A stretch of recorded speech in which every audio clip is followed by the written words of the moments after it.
Check, check, check, check, check. 1, 2. All right, good morning. Looks like we're getting ready to do the national anthem here in a moment. Got our last chance practice coming off the water, and we'll be back to racing here very shortly.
Check, check, 1, 2, check.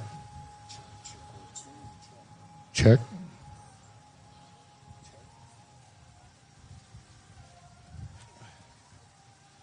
Oh, that's cool.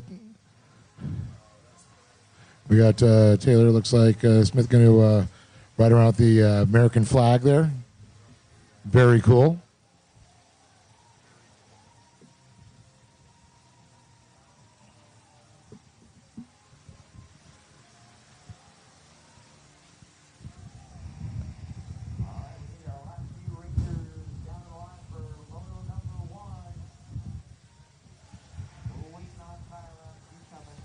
Is that Panama Dale?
I think we might need a radio up here too.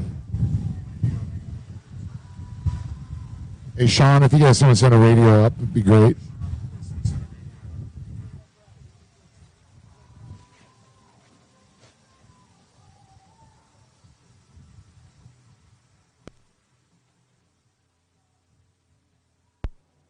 Check 1, 2. Check, check, check.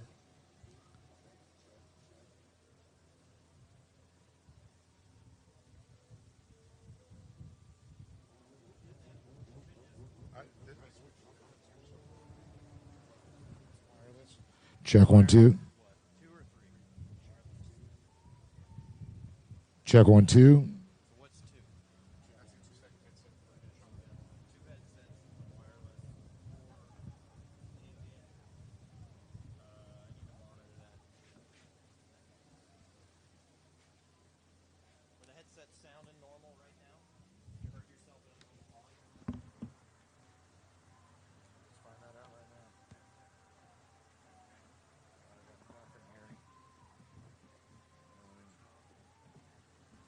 There we go. Check 1 2. Check.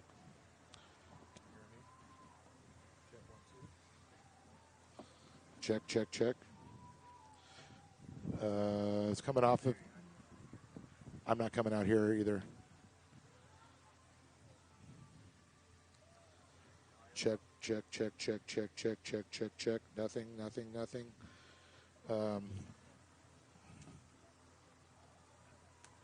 Check, check, check, check, check. They're all the way up. All the way up. Check 1 2. Check. Check.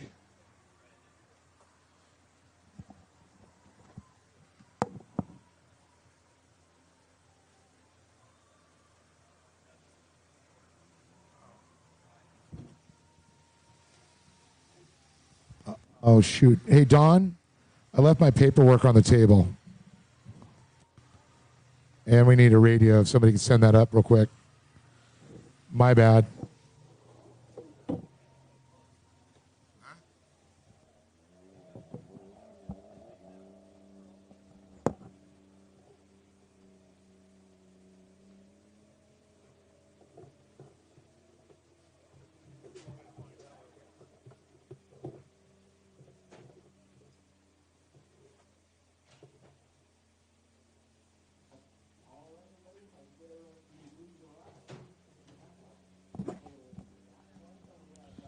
Check, check.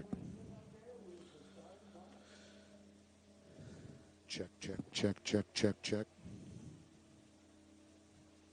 Check, check, check, check, check, check.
we're ready to fire your ski amateur 4-stroke lights. We got Felix Manienko on the UA7 out of Ukraine, works H2O Designs. His dad, Declan Smith on the 10. Brad Headley on the 12. We got Darrell Flowers on the 85. Ava Hike 19, and I'm hearing red flags now.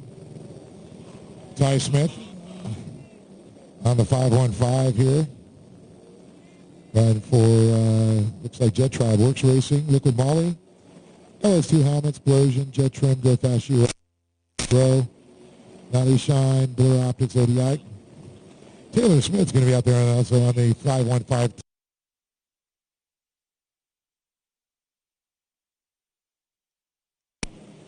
Riding for Go Fast US, Naughty Shine, Works Racing, Skulls, Low Vision, Jet Trim for Explosion, Tasco, and Ruby Blend Coffee. Kylie Keach on the 710, riding for Jet Pump Fit, Pro Watercraft BJ's Performance, Bomber Eyewear, Insta360 Unlimited Wetsuit, GPO, Blue Collar Beef Jerky, Hydrofy Electrolytes, SureCan USA, and Rebel Optics.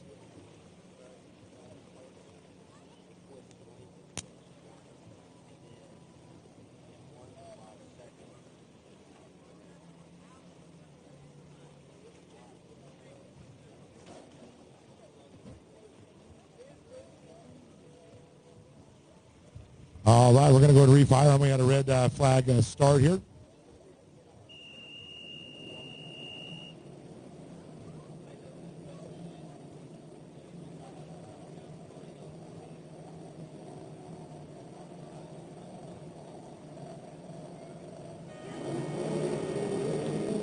And we're up and running.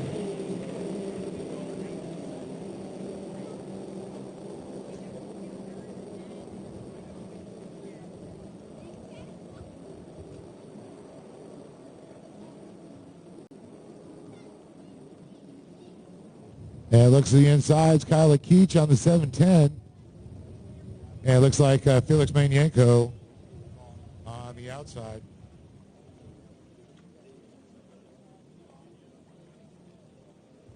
And they come together. Who's going to get the whole shot here? It looks like it's going to be Felix Manienko.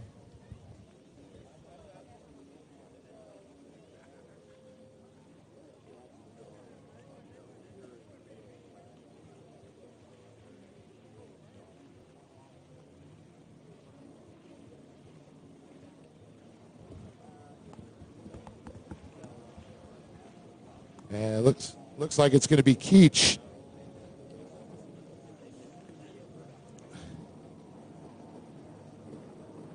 So, yeah, Manienko followed by Keach. Looks like Taylor Smith's going to be right behind in that third position.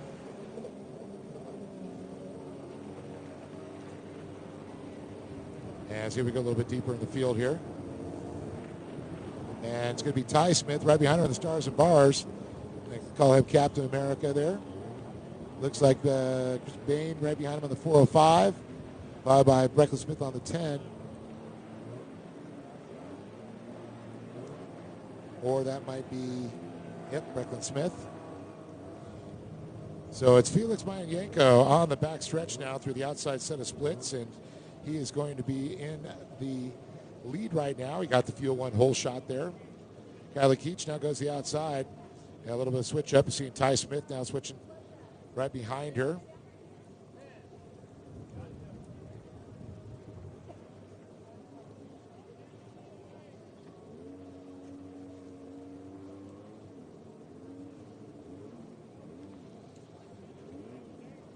Go ahead and get my timing screen up here.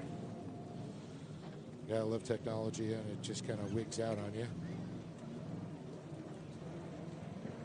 One microphone goes bad, you grab another one, get everything re-going. So we're up and running. I want to welcome everybody to the Liquid Moly Pro Watercross National Tour presented by SBT. The road to HAVASU. Currently we're on race number 1, moto number 3. Felix Manienko just got the whole shot there, brought to you by Fuel 1. Second place overall right now, that is going to be Kyla Keach.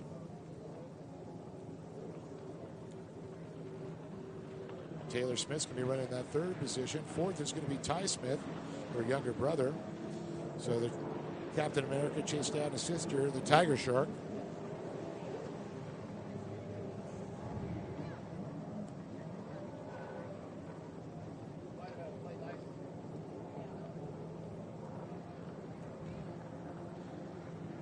Let's go back a little bit deeper in the field. Javier Falcone in that 5th position, and Brecklin Smith running 6th, followed by Darrell Flowers, Ava Hike, and looks like Wyatt Hadley. But the story here right now is Felix Manyanko, the young man originally from Ukraine, now making his home outside of Dallas, Texas here. Been great seeing them show up, and his dad Basil out there making things happen. And a little chance to talk to him this morning. Basil said that he had a crack all the way back earlier on that ski before they got here, so they had to reglass, redo everything, and tell you, it looks like the ski's running fantastic right now because he's out front in P1. He's running in the ski amateur 4-stroke lights. Now in the women's ski 4-stroke lights, Kyla Keach, now she's physically on the track in 2nd place, but leading her class.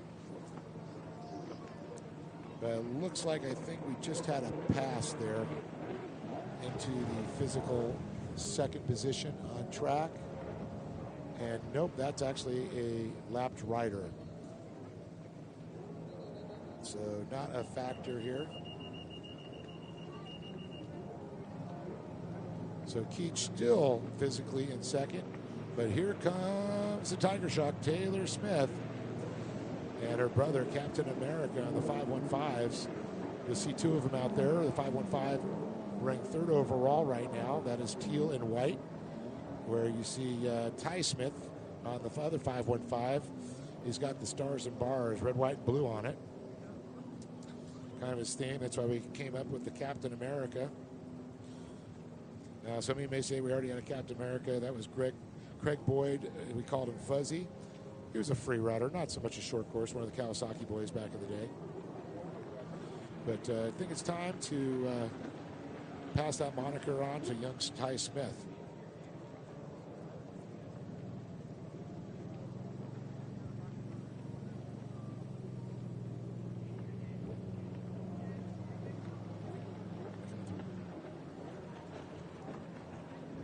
So Felix Manyanko still out front.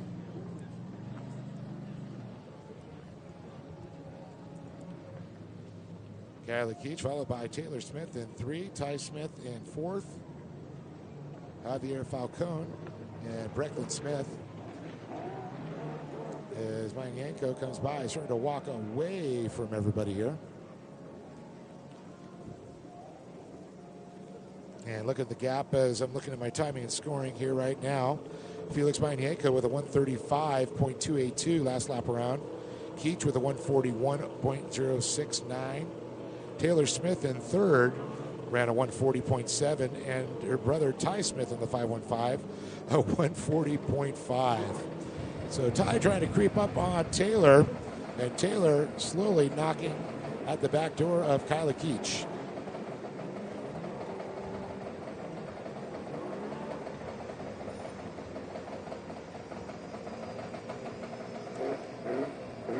As we see Manyanko now all the way on the far left-hand side. He's riding the UA7, running the Ukrainian numbers there. Kyla's on the pink Superjet, the 710. The blue and white teal of Taylor Smith, the 515T, as we're calling it. And then Ty Smith on the 515 red, white, blue stars and bars machine. And running our top 5 is going to be Javier Falcone. Call him the Falcon now.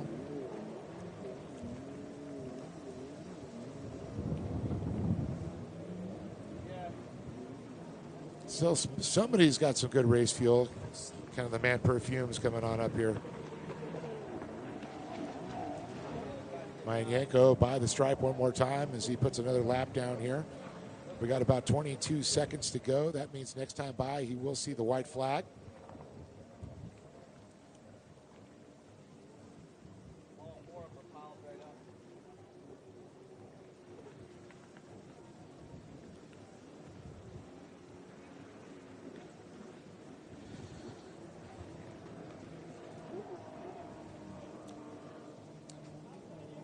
still got a battle back there as Taylor Smith tries to hunt down Kyla Keach. Kyla did some work to that ski, and it looks like it's handling a lot better. But Taylor, as I like to call her, the Tiger Shark, which I owe all to my beautiful fiance for coming up with that good name. It's kind of a joke with Taylor we had, because not a big fan of the ocean races, doesn't like the sharks. So we said, okay, you're becoming Tiger Shark. So we figured that would get rid of the fear for her. But definitely a fast young lady. All these ladies getting quicker and quicker. And, of course, her brother, Ty Smith, running in physically fourth on the track.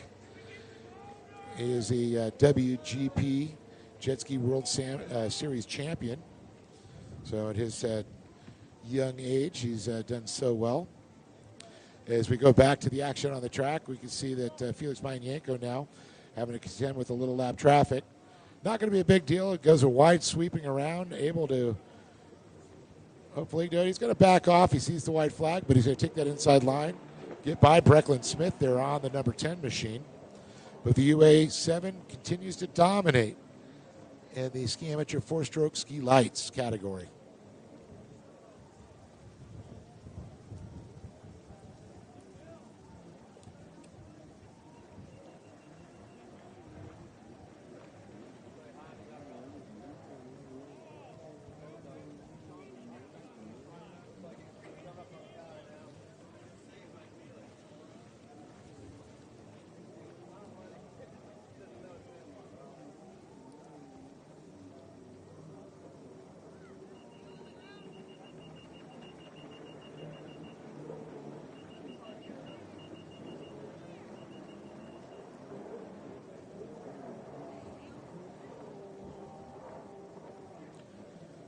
Well, it looks like everybody's going to be on the white flag lap now. Still the running order, UA7 of Felix Mayanko on the UA7. The 710 is going to be Kyla Keach. The 515 is now Ty Smith as he gets by Taylor Smith. Made that pass on the outside splits there. Taylor drops to physical fourth place on the track with Javier Falcon in the top five running out our field here. We've got Brecklin Smith in the 10, Terrell Flowers, Wyatt Hadley, and Ava Hike.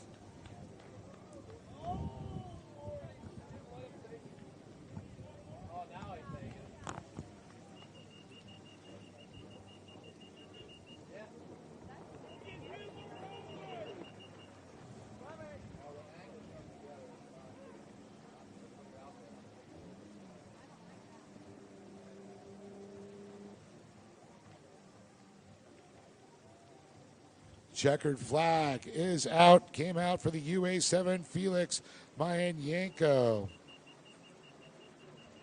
And coming around, that's Brecklin Smith's going to come in there. But it looks like now Ty Smith got the pass on Kyla Keach there. Guess I missed that.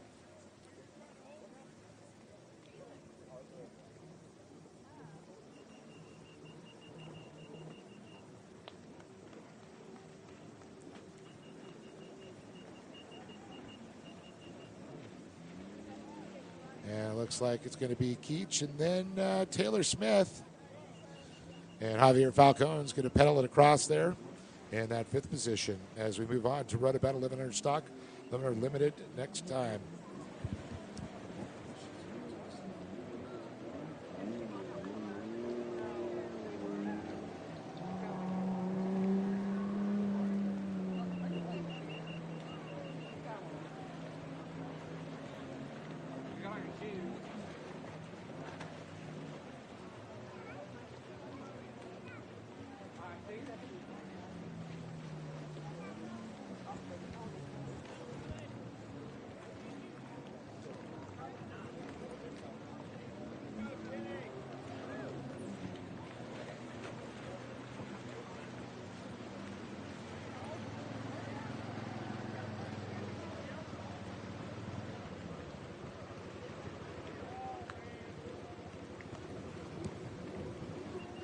Let's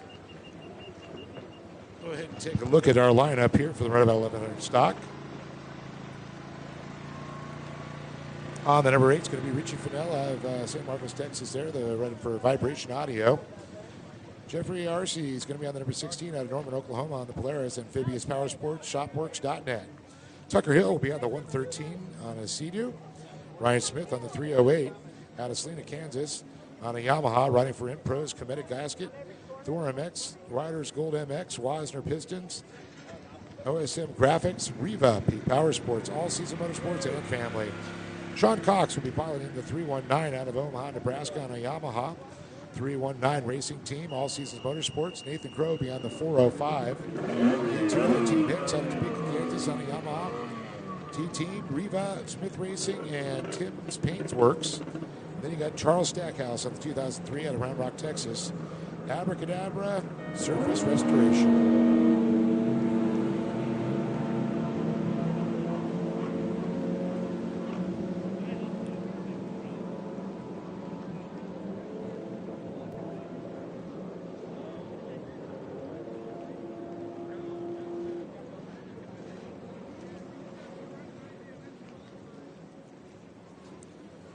All right, let's see if we can get who's going to get the whole shot. We got a fast mover on the outside trying to make a move. Let's see who's going to get it here.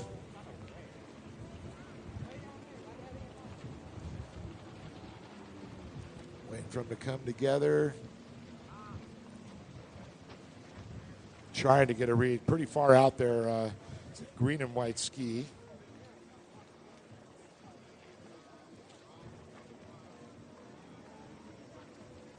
Wait till they get a little closer here to be able to distinguish them.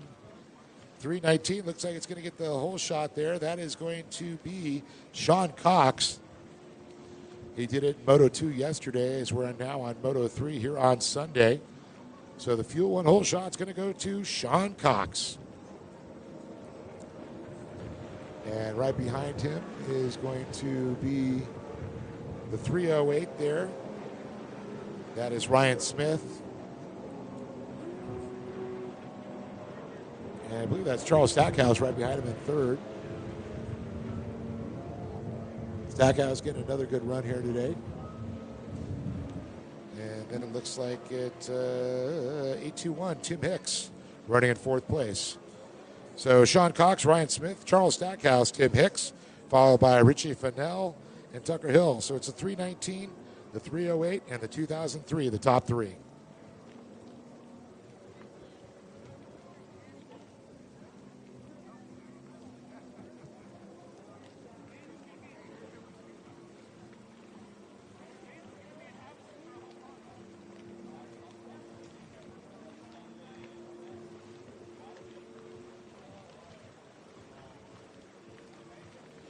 And I'm unfortunately hearing a couple of calls coming across the radio right now.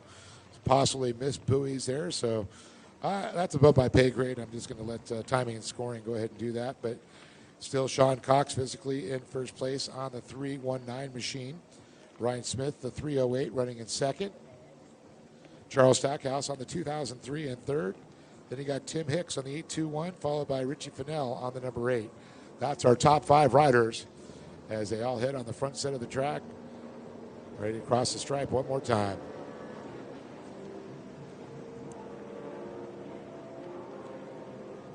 And it looks like they're starting to gap out just a little bit. Cox pulling away Ryan Smith. Smith getting gapped a little bit there with a little distance back to Charles Stackhouse in third.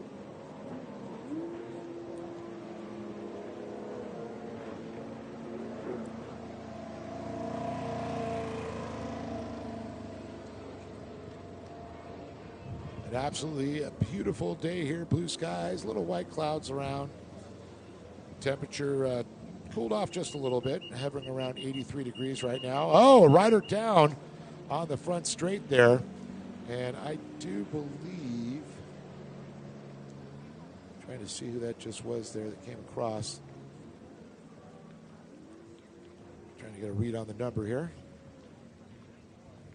405. Oh, no. He had such a great one. That's Nathan Crow.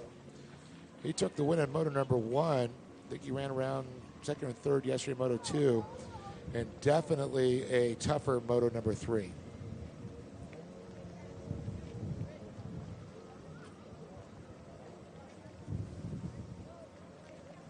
As we watch our leader now come around one more time here, Sean Cox, the 319.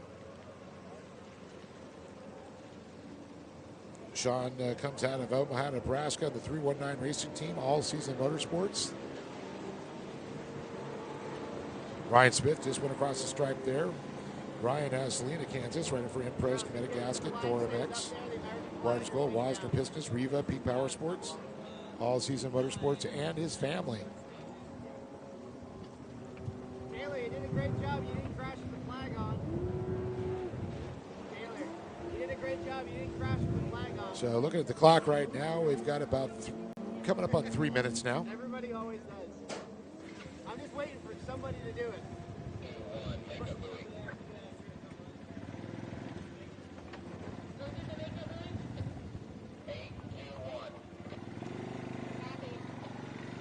So once again, we are timed races here. This one was 8 minutes. And if they close to the tower, and if it's coming up on 0, they'll throw the white flag. If they make it across the stripe there and the clock has not hit 0, that means they're going to have another lap before they see the white flag. Some racers with a big gap lead, they'll kind of like, all right, I saw it by there. They kind of know close to what their time on there. But you know what? When you're in a tight race, it's not going to matter if you got another 2 laps or 3 laps to go. You're going to push it.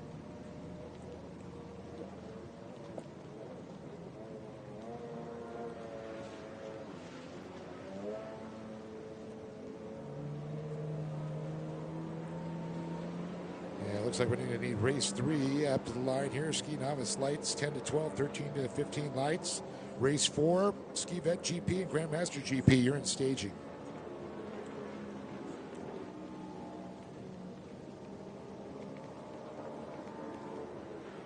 So as they continue to circulate around the track here with about 1:40 to go here, Sean Cox, Ryan Smith, and Charles Stackhouse, the current running order here, 1, 2, 3. So the 319 has gotten the whole shot and stayed out front the entire time. And Ryan Smith, he's just been steady Eddie out there, 308. And then Stackhouse having a great run on that 2003.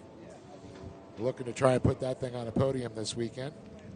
Then you got Tim Hicks on the 821 running in 4th, and Richie Fennell. No real battles going on, kind of stretched out, kind of follow the leader. Usually, sometimes that happens towards the middle to end of the race there.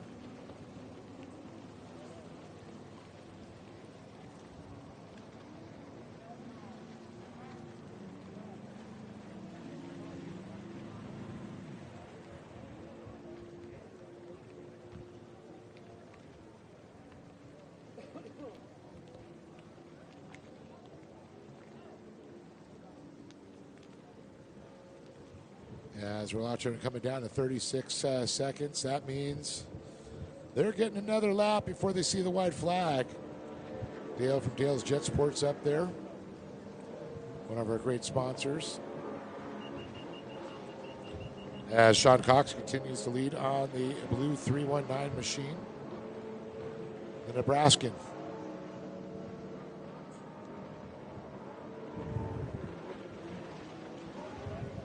Ryan Smith right behind him on the 308. There was Charles Stackhouse and Tim Hicks sitting 3 and 4, and Richie Fennell now in that 5th position on the number 8.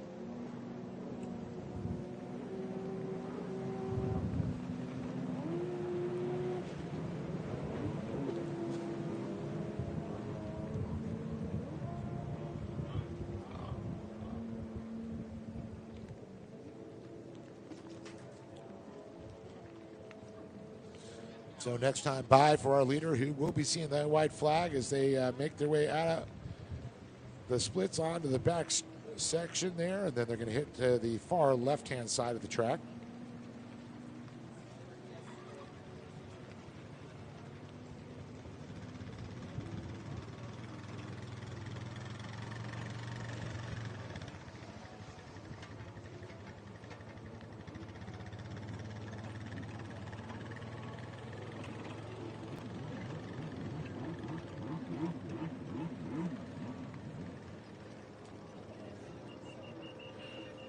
And there is the white flag for Sean Cox. coming around. How about that? Ryan Smith. Charles Stackhouse about ready to come by. He'll be on his white flag lap now. He is definitely in attack position. All these riders keeping these skis pinned through that white flag. Now, I don't know if anybody's going to have an answer for Sean Cox right now. He's been pretty unstoppable the last couple motos. Ryan Smith still trying to chase him down. And then you got Tim Hicks in fourth, Richie Fennell fifth, Tucker Hill sitting in sixth. And I believe Nathan Crow there on the 405. Well, unfortunately, got pitched off his boat, but charging right back up. And then Skinny Moore on the 113X and Jeffrey Arcee. It's either RC or R, so kind of go back and forth on it. I'll have to get confirmation from them. And if we're mispronouncing your name, I say anything wrong, just come on up, correct me on it. Not a problem.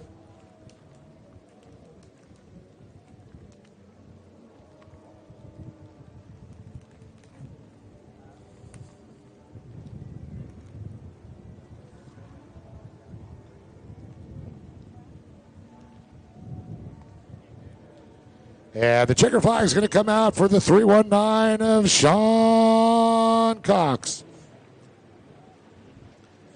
Ryan Smith's going to wrap up that second position as he pedals that thing across the line there on the 308. Stackhouse makes the turn, heads for the checkered flag himself there in third. And it looks like the 821 Tim Hicks also makes that turn. He'll make it in the run. Followed by Tucker Hill just a skosh back there as Tim Hicks crosses. Tucker Hill getting hounded right now by Richie Fennell.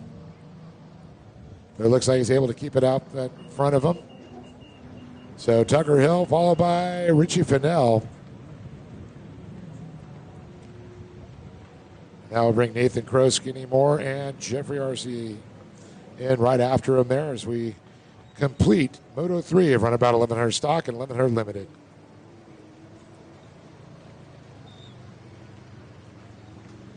Up next, Ski Novice Lights, race number 3 on the line.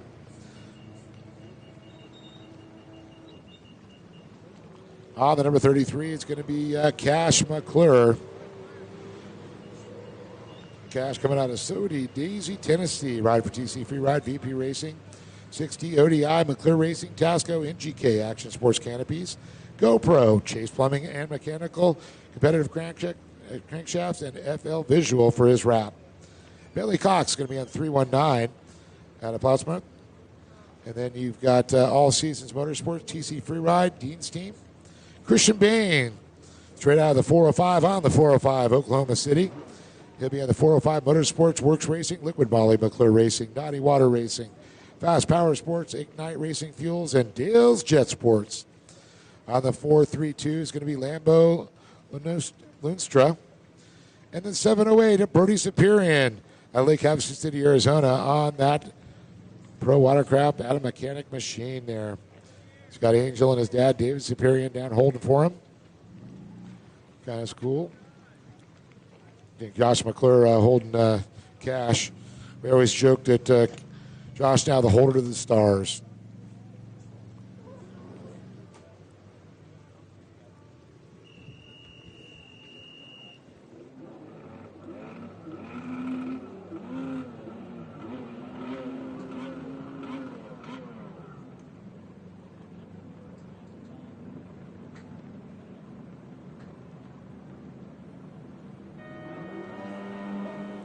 And we are green, green, green. McClure to the inside. Got that pole position there. Yeah, it looks like he's going to sweep that turn with a big rip turn there to the inside. Get some eyes on the outside here. See if I could identify that. I think Billy Cox right behind. Then you got Christian Bain and Perian. So see when they come out. Cash McClure looking to get that Fuel One hole shot here once again. He's been pretty consistent on it.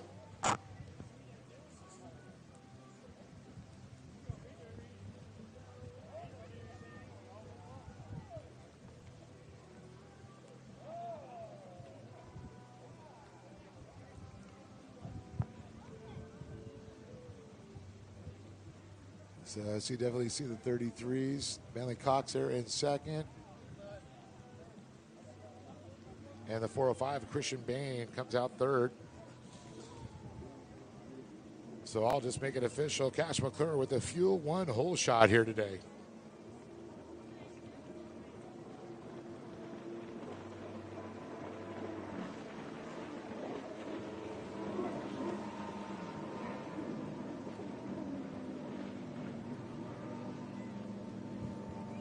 Then you're going to have Brody Superior in there on the 708. And I'm not seeing Lambo Lunstra there, but did not make the call today. So it's McClure in first on the 33, the 319 of Bentley Cox in second, 405 Christian Bain, followed by Brody Superior on the 708.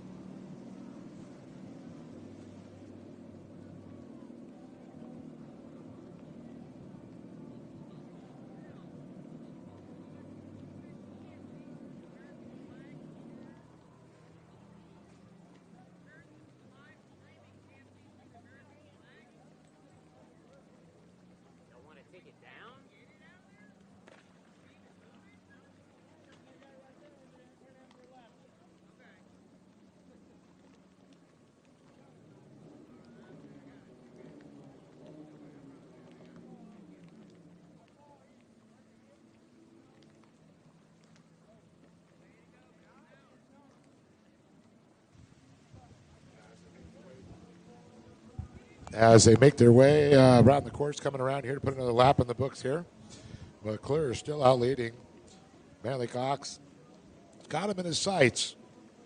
Kind of hoping that McClure would make a mistake, but I'll tell you, Cash doesn't do that very often, that's for sure. Manley Cox comes by, and here comes Christian Bain across the drop one more time. About 3 minutes, 50 seconds still to go. Quite a few laps still to go in this race here as we see Brody Superior.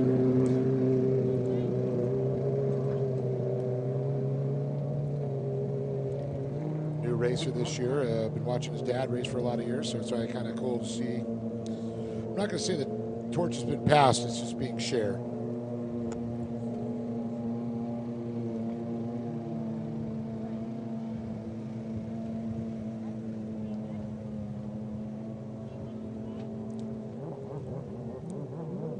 Now, let's look at some lap times here.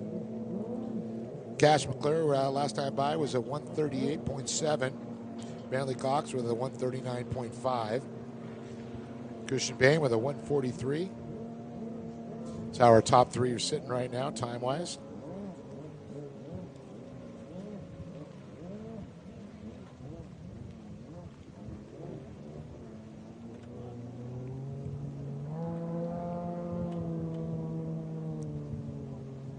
It looks like maybe McClure gapped out Cox just about another half a second there. We'll see in their times when they go across and hit the loop.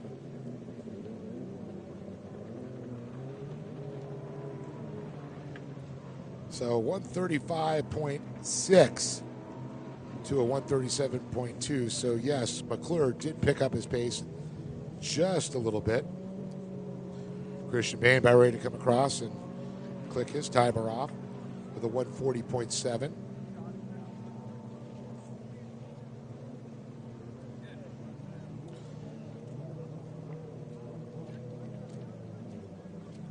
So we're looking right now about 4 seconds between Cox and 11 seconds there we saw from earlier on the adjusted times.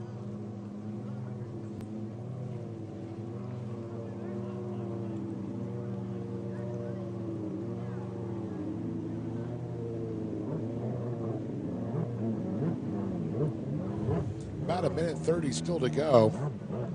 So we definitely will see Cash McClure come by one more time before the white flag will come out.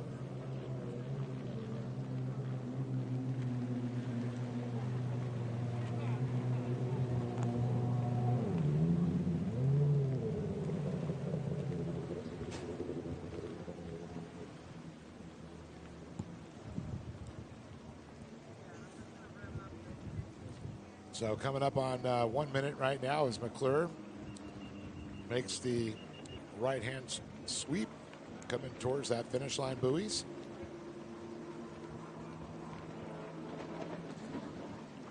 A little bit slower this last time by. Went from 135 to 137. But Bentley Cox also a 137. So about a half a second time-wise on that last lap between McClure and Cox. Bain with a pretty consistent with the 140s. Bain, another one of our young riders.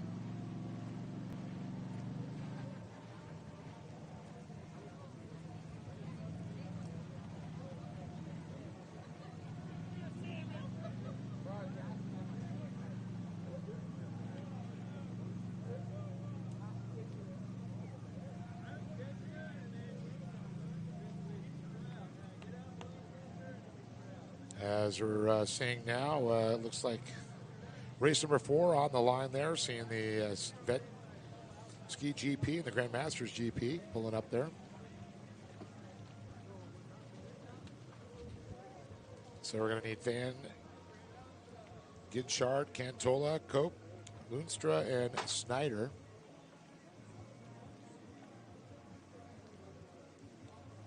I don't know if Loonstra is going to make the call today because his son didn't do it. They may have not made it today. But we do appreciate having them out here. And there it is. The white flag is out for first place. Coming across in P1 there, Cash McClure. Second's going to come across the stripe again, 319 of Bentley Cox. And the 405 of Christian Bain. Kind of working his way now, trying to get by a little lap traffic there. Bertie Superior. He's going to go a real wide sweeper there, cut to the inside for the next buoy. Makes the right-hander. So Bain, he'll come across, get the white flag, as well as Superior.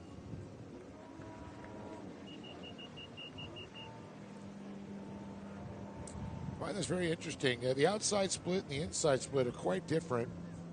A little bit shorter, a little bit tighter on the outside, a little bit more flowy, longer, a little bit longer distance to the inside split. And a lot of the riders have been up to the inside and seen some great passing up the outside split.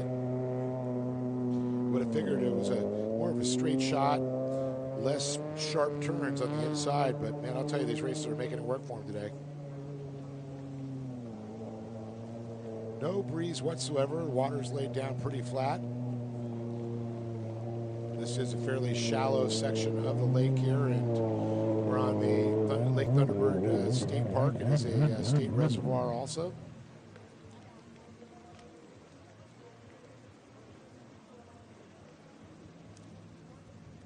They say there's a little bit of fluctuation in levels sometime, but pretty consistent as the checkered flag comes out for Cash McClure. The 33 machine. Here comes Bentley Cox on the 319. So it's McClure and Cox 1 and 2. And momentarily we should be having Christian Bain make his way to round out top 3 there, with Bertie Superior getting 4th. Here for Moto number 3.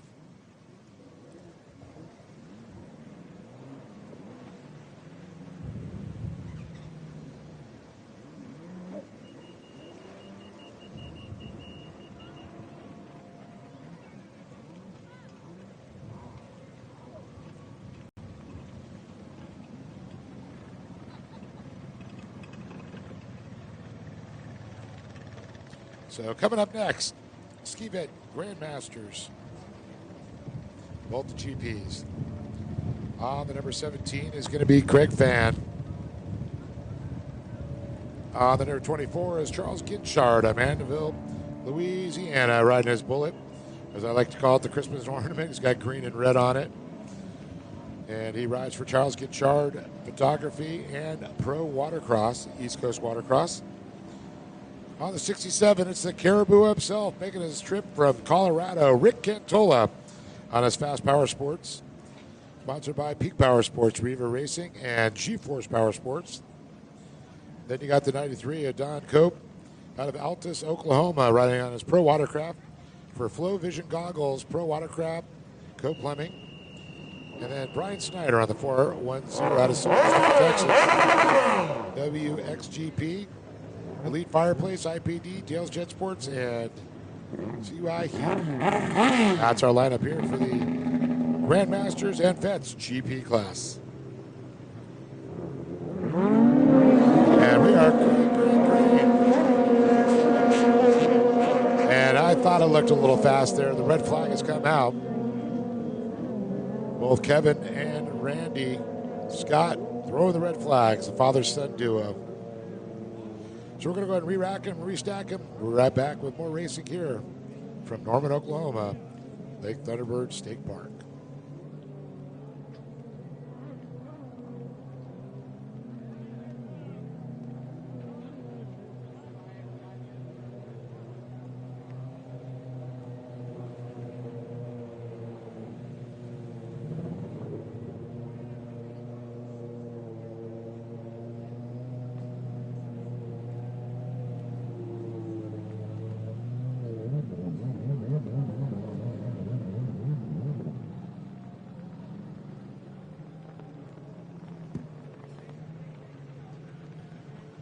All right, I made my way up to the tower to hang out with Mr. Dave.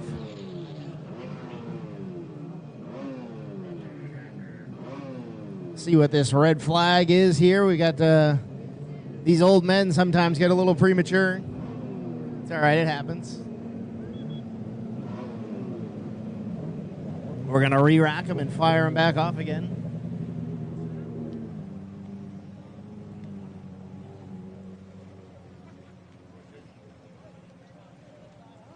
Well, Kevin Scott is down there talking to the gentleman to let them know which one of them is going to have a penalty for premature acceleration. Yeah, it looked like a really quick start. I was like, wow, did they take off before the green light? I think they did. I was riding the quad down the hill from the 8,000-degree bathroom, and I could see it through the trees. It's pretty evident. Looks like it's a 6-7 boat. Come on, it's only 7,000 degrees up there. 6-7, yo, 6-7. The old 6-7. The Caribou got a little jumpy. I hope my daughters are at home watching. You must know we're in Oklahoma and they got hunters. My daughters say that I'm not allowed to do 6-7.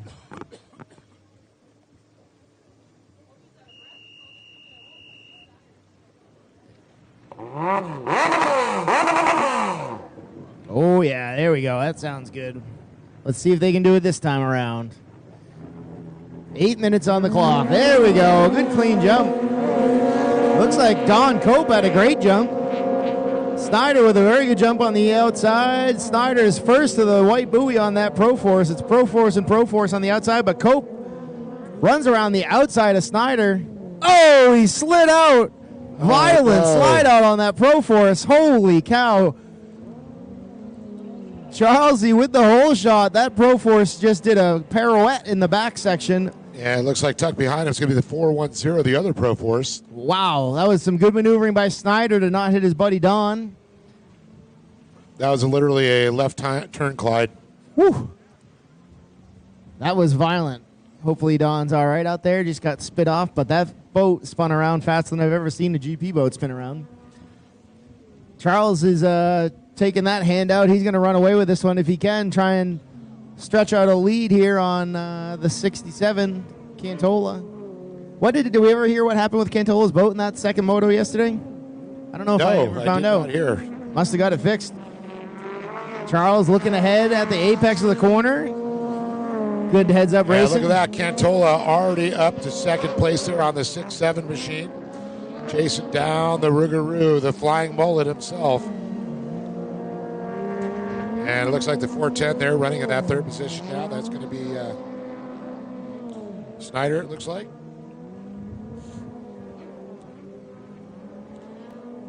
I believe that was Don Cope is on the other Pro Force, and that's the one who took the big slide out there. Snyder was able to sneak by.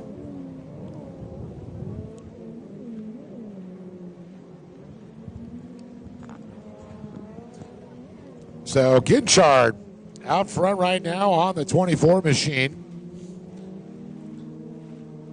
And let's see if the Caribou can catch them. I know the Caribou are fast in the snow, but are they fast here in Oklahoma? I got distracted doing some recon work. I've got my brother back home in New Hampshire digging through our pile of old Easy Ups to find out what we have left for Easy Ups to even use to get through our next weekend in Sylvan Beach, New York. There's not enough turnaround time to replace the 3 that got destroyed of ours. So, yeah, I've never seen an Easy Up get made in a week. So, yeah, I could see that being difficult. I'm sure with enough money you could, but we're severely lacking money and time. Well, look at this. Ginchard holding off Rick Cantola there. 24. 5:20 on the clock. I don't know. It's a bullet racing versus the fast power sports. Charles did say that he got a full 8.5 hours of sleep last night, so if he complains about getting tired. He was a bed before you guys got back from dinner. Oh, yeah, he put himself to bed early. Still complaining about being sore, but he put himself to bed early last night.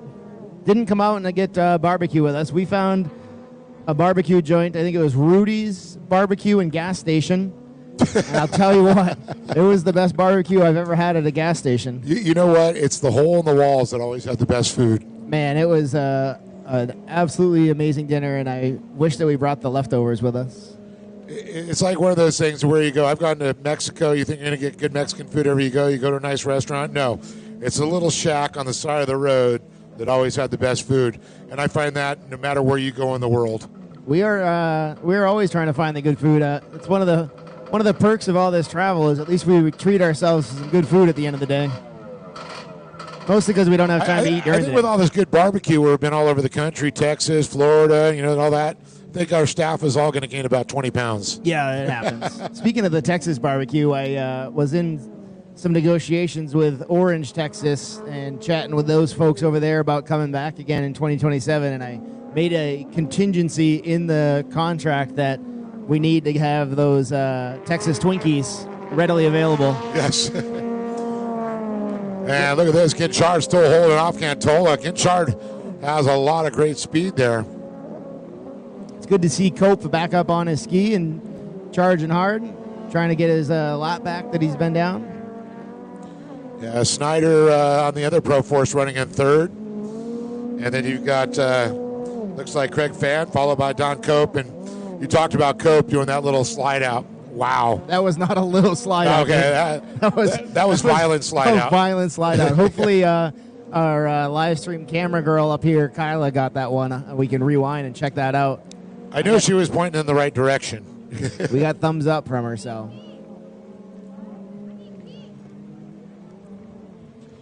So Ginchard and Cantola now on the top left-hand side of the track now as they make their way around.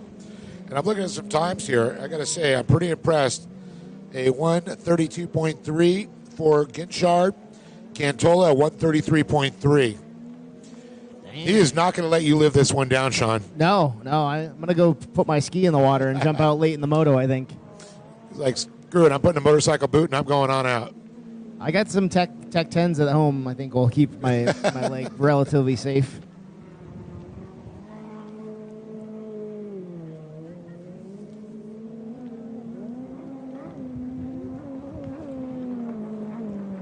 Attaboy, Charles, staying on the gas. He's still charging. 2 minutes left. Cantola definitely does not want to hand this one over, though.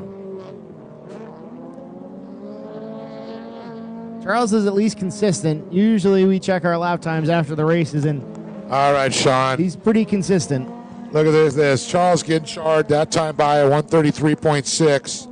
Cantola, 1:33.8. All right, that's not going to be enough to get it done with minute 40 on the clock.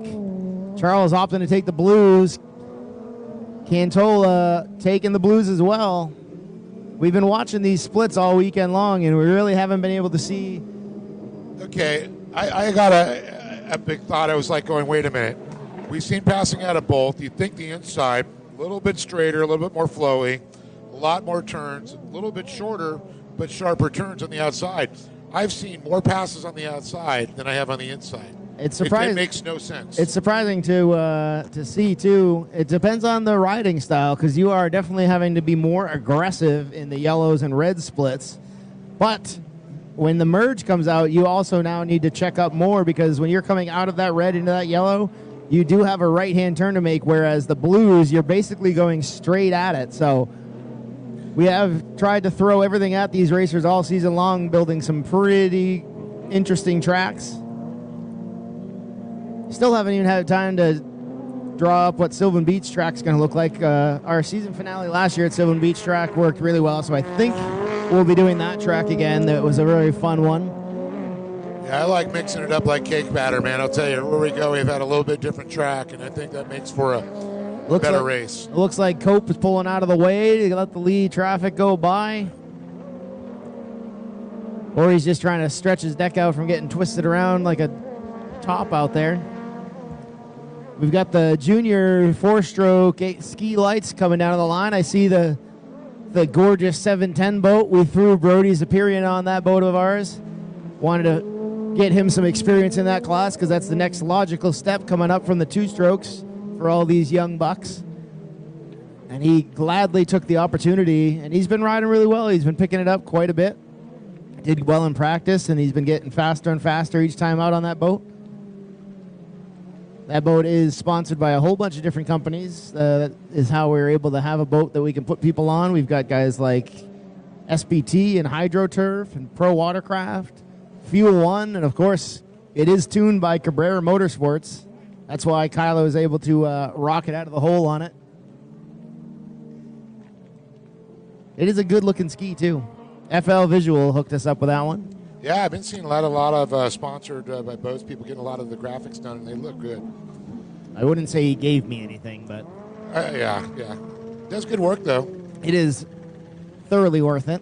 Charles hanging it on to the white flag. I think he might be able to hang on to this one. We'll try not to talk about him too much to give him the announcer's curse, but Charles is consistent and does not usually fall. The only time we've seen Charles crash was when he rode that 710 boat in Paris, Texas, and he did the Flying W coming through the finish line in Paris, Texas. So Charles, a 138.1 to a 138.2 of Cantola in second place. Now, I was talking to Charles yesterday, and he's got his Garmin. He can show you where he goes. He watches his heartbeat sometimes, so he knows when he's got to either push it or back off. He has not been able to back off at all. I'd love to see what his heart rate was. Yeah, he's going to have his heart rate right up there. He's not used to being out front, so... Snyder holding on to the third place, though. Snyder putting in a good moto on that Pro Force. Greg Fan right behind him there in fourth position there. So he crosses across the checkered buoys. I don't know if Cope is having any boat issues or if he's just trying to finish his moto out. He's just putting around out there, keeping an eye on the lead riders. Oh, he's going. He doesn't want to do another lap. He's smart. He's waiting for Charles to get there. He's going to take a very slow path to get to this finish line here. He's not looking to go around. Very wide turns. He's not looking to go around again. Well, you got to wonder if he's feeling it from that. Those get-offs can be a little painful. It's violent. I mean, we're turning over 2 Gs in the corner, and when that thing spins out from underneath you, you go from 2 Gs to no Gs real quick. It hurts. Like a crash test dummy. We are crash test dummies usually. There we go. Cope doesn't have to do another lap now. Charles hanging it on, taking a wide turn here. Attaboy, Charles. Well done. The flying mullet, the Rougarou, whatever you call him, he's first place. It's all that dirty water practice that he's got out here in Lake Dirty Bird.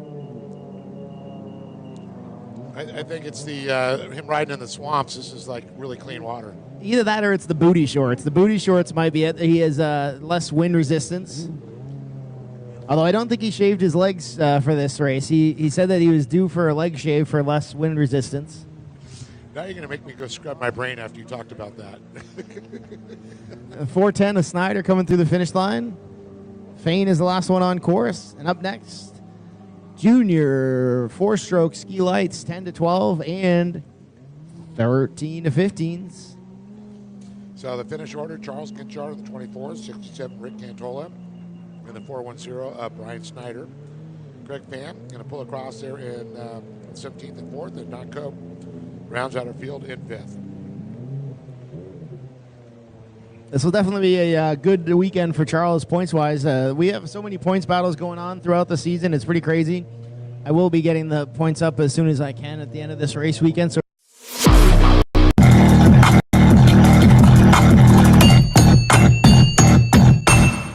9-round series. Out of the first 8 rounds, we take your top 3, and that counts towards your points when we end up in HAVASU. So 4 rounds total, including HAVASU.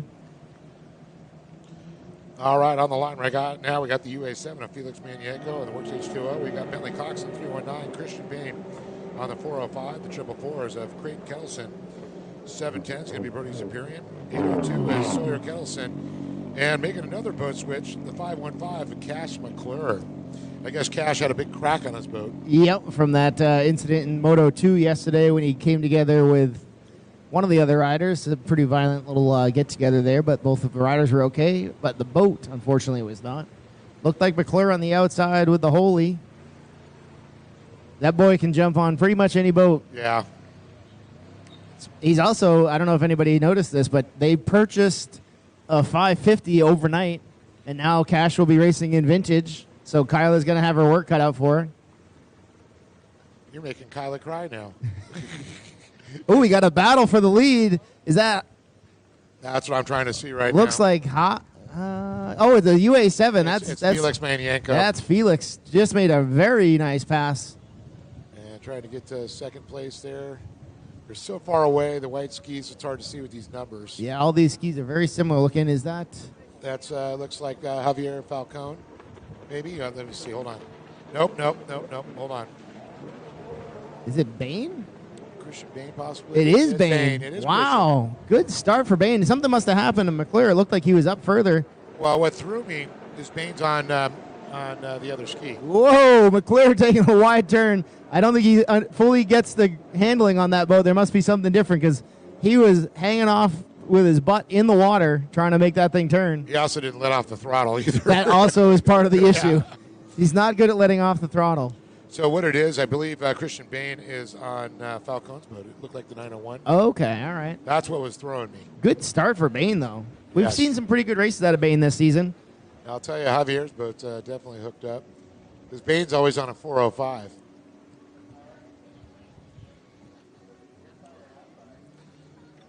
So it's going to be Felix Manienko with the Fuel One hole shot. Christian Bain's on the 901, though, actually, in second. Then you got Sawyer Kettleson in third on the 802. Bentley Cox on the 319. And then we saw Cash McClure, a.k.a. Turbo. Ugh, I think they put a turbo in that thing.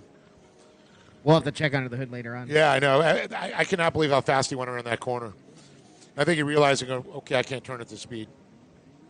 Man, Felix is having a breakout weekend here. I said it yesterday. I think this is the best weekend we've seen out of the UA7.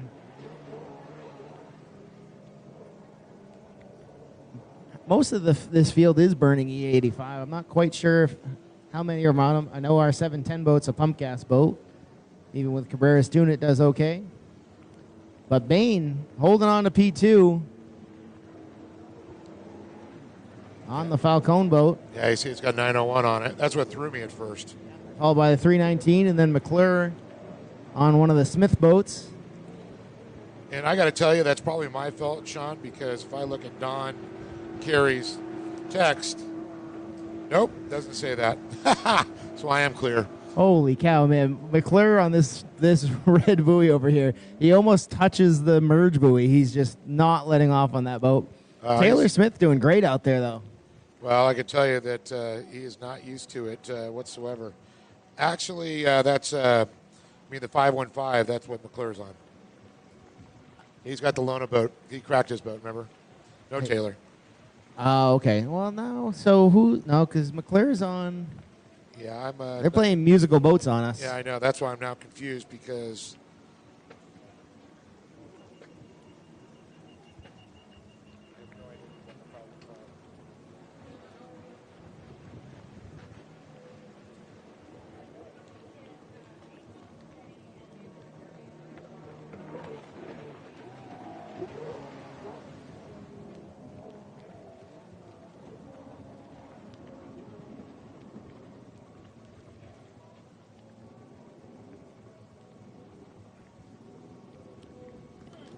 Angel Petty. Angel. At the end of this moto, can you go see Dawn Carey at scoring? We'll catch her afterwards. She's paying attention to Brody out there. So we've got ourselves a battle here for fourth and third. So that is Bain that moves into third. So that's McClure on the Smith boat for 3 and 4. All right, so who's on this boat here? This is the one. That one looks. Is that Kettleson? So the running order is Yanko, Cox, Bain, McClure, Kettleson. That's Sawyer, and then Creighton, Kettleson. Oh, okay, there it is. 444 is Creighton, Kettleson. Yep. 802 is Sawyer. Cash McClure is on the 515 Teal boat, which is Taylor's boat. Yep. And then you got Christian Bain on the 405, Bentley Cox, and then the UA7 of Felix Manyanko up on top. I think Cash is going to make the pass on Bain here in the blues. Looks like he's making it stick. Well done, McClure making the move on Bain. Puts him up into P3. With a minute left on the clock, UA7 running away with this one.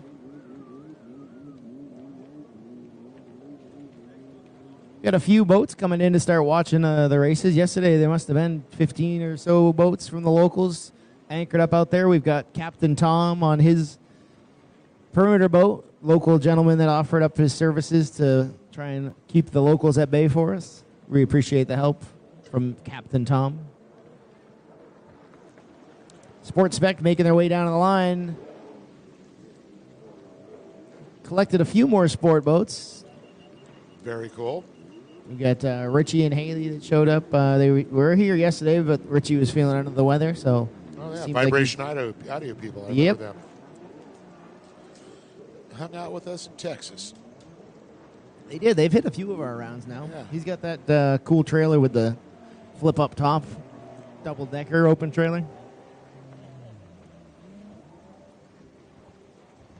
So we're down to 0 now. So Manyanko next time by, he will get the white flag out. And he's so far out, he's going to he might start catch up to some of our back markers here. As Sawyer Kettleson and Creighton Kettleson come by, sitting in 5 and 6. Here comes the white flag. Here's Felix Manyanko. Young man originally from Ukraine, now making their home outside of Dallas, Texas. Talked to Basil's dad a little bit. He was talking about all the work that they've had to do to that ski. It's incredible. They certainly do a lot of testing. Of a man of the hour, Charles makes his way up with his grapes. Did you just really want him to feed it to you like your Caesar? He lays back, feed me, Charles. It's a good thing that our live stream does not point towards us. That might get some good hits on social media. Oh, it looks like my brother found a few tents that are in good shape, so I think we're going to be in good shape with tents next weekend. I like to hear that. Well, the rest of the field now coming across, getting the white flag.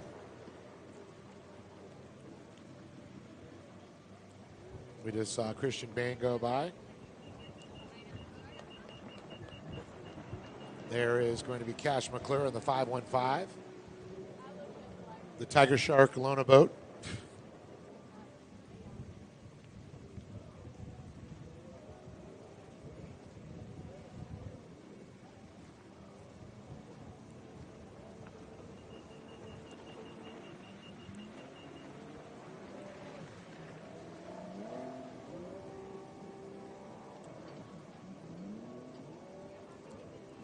So we're just waiting for Felix Manyanko as he turns and burns here.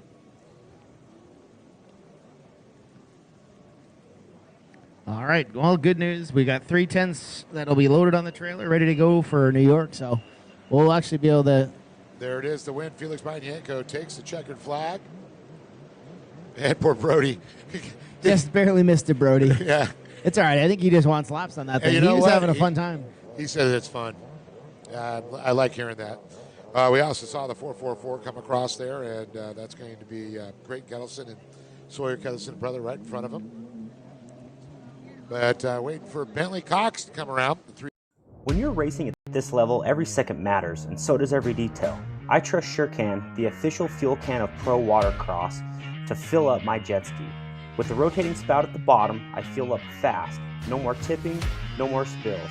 And the thumb control button at the top lets me dial in the flow so I get exactly what I need every time. Fuel smarter, race harder with SureCan.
All right, we're switching up here. Race number 6 on the line right now. This is Sports Spec. We're moving on the sport boats. Now, all these have not been made since, 1996, I think. So it's cool that they still go out there. Great race machines. Healer Hernandez on the number 8. Vibration Audio, San Marcos, Texas, 72. Sean Whitaker, Garland, Texas, Gale's Jet Supports. Lead Fireplace and Stove. We got Travis Neiman on the 269. Skinny Moore. See on the 410. Let's see who's got her out there. And then you got Shannon Watson on the 523. GSX Machining, Miller Cycle Shot. So we'll see who gets the whole shot on this one here.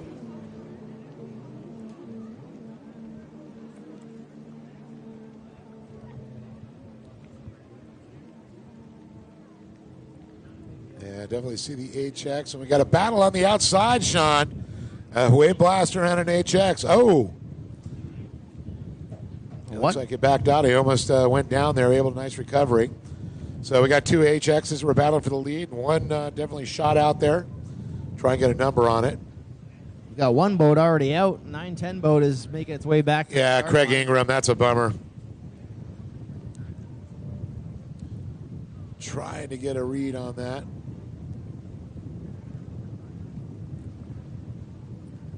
Is that Haley, the pink? Is that pink number 8? Boat? It is Haley Hernandez. It is Haley. Good. Well done, Haley. It's a single digit.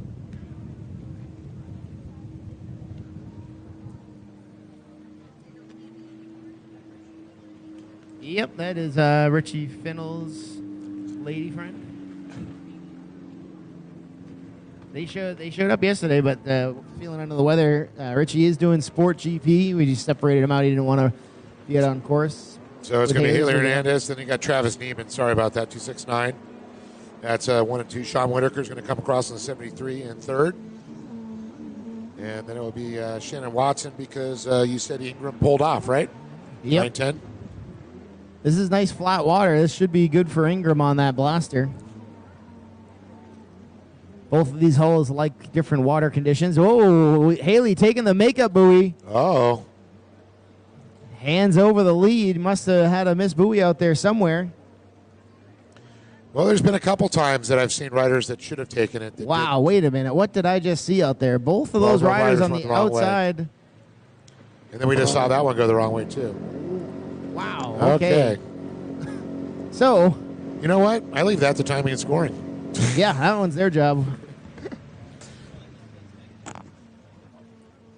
Yeah, the splits have been looking very even all weekend long. They're spot on. Takes a lot of effort to get to the point where they are that even.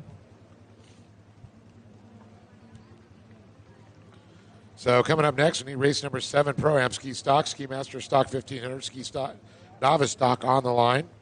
Vintage 650, 750, 550. We need you in staging. Be ready.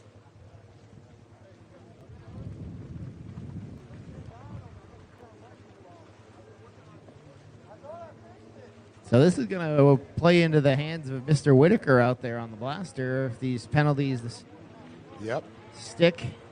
It's such a bummer and a great start we had from Hernandez as she's dropped back now to second place. And Travis Neiman now. Yeah, so far Neiman has been perfect with 1 and 2 moto wins. Now looking to get number 3 here.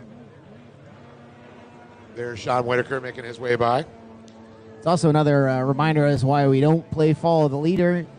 Yep. If you're a racer following somebody, always keep your head up and head on a swivel, and don't always just blindly trust where they're going is right.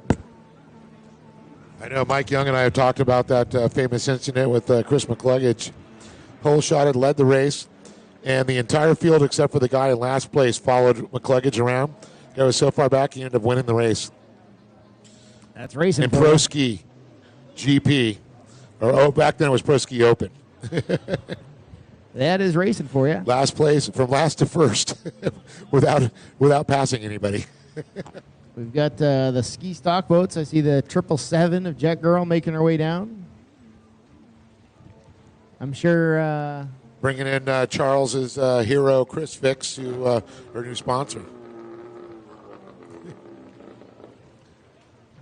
We got Zipper making his way down to the line. See Captain America down there, Ty Smith. Tommy's Tubes, Lambert, and 26, Mark Hunter. So we got a couple more riders still on the line to come there. We're about 2 minutes, 25 seconds to go here. As Neiman continues to lead after that pass on the Liquid Moly hole shot racer, Haley Hernandez there.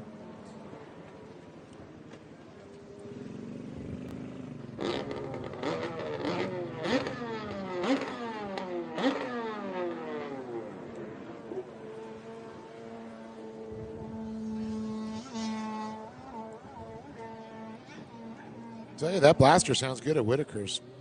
I think he knows what he's doing, though. Tell you, back in the day, you wanted your blaster to go fast with some ignition work. You got a Dale's Jet Sport ignition.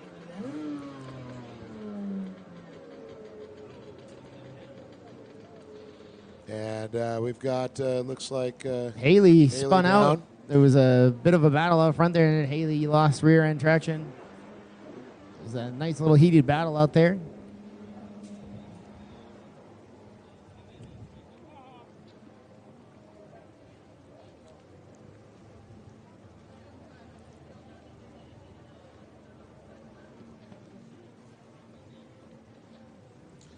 So it's still Travis Neiman out front now, and Sean just mentioned that Haley Hernandez went down.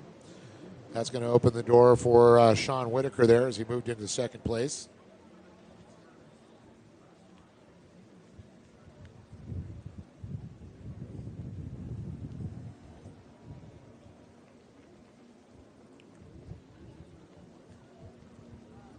So we're coming up around 40 seconds. So it looks like Neiman, he'll get one more lap in before the white flag comes out.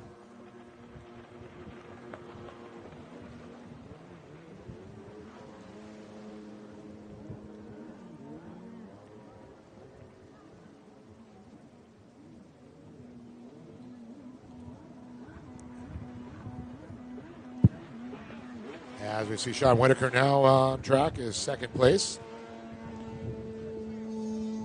That's why you don't give up. You just keep your head down, keep plugging forward, because things like that do happen. This is racing. That's the name of the game. You got to keep racing forward.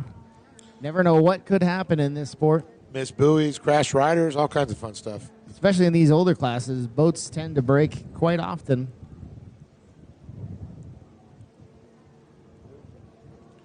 And some guy telling me, he goes, man, those vintage boats are like sewing machines compared to the new ones.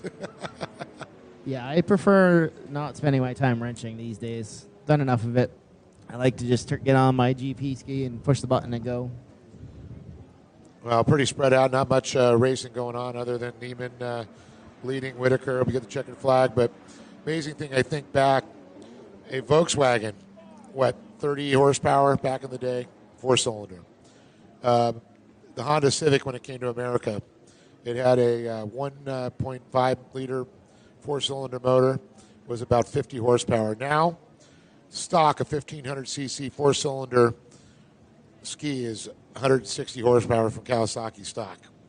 They pump them up over 300 now. It's a pretty good time out there. Yeah.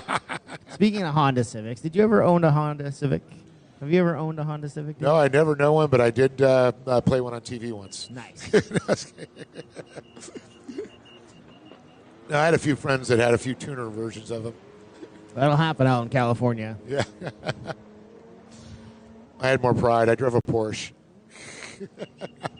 that I bought from a junkyard and fixed up. Oh, boy. An old 912. Ooh, a 912. Yeah. What year? 68. Ooh. Yeah, and I wish I still had it to this day because now I kick myself. Yeah, that would be a what nice, they're worth. nice piece to have in the garage. I think I paid like $2,000 from the junkyard. Had a blown motor. Now the car is probably worth $60,000.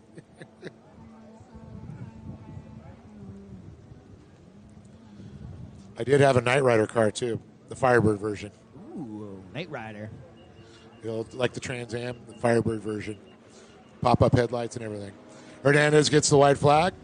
Checkered flag will come out as that white flag gets stuck back in its holster. Just waiting on now Travis Neiman. As we see him on the top left-hand side, we can see Charles got it focused on him. Whitaker right behind in second place.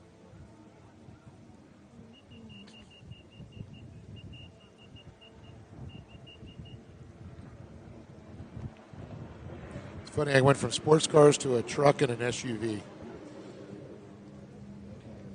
Comes in handy having the old truck. What do we got? A Harley down here? What are we doing going on?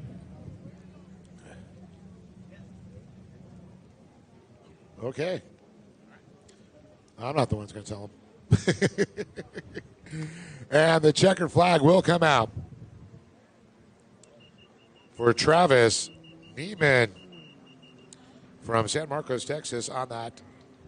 I'm sorry, from Garland, Texas. We got Sean Winter Neiman from Milford. Texas. A lot of Texas guys coming up here.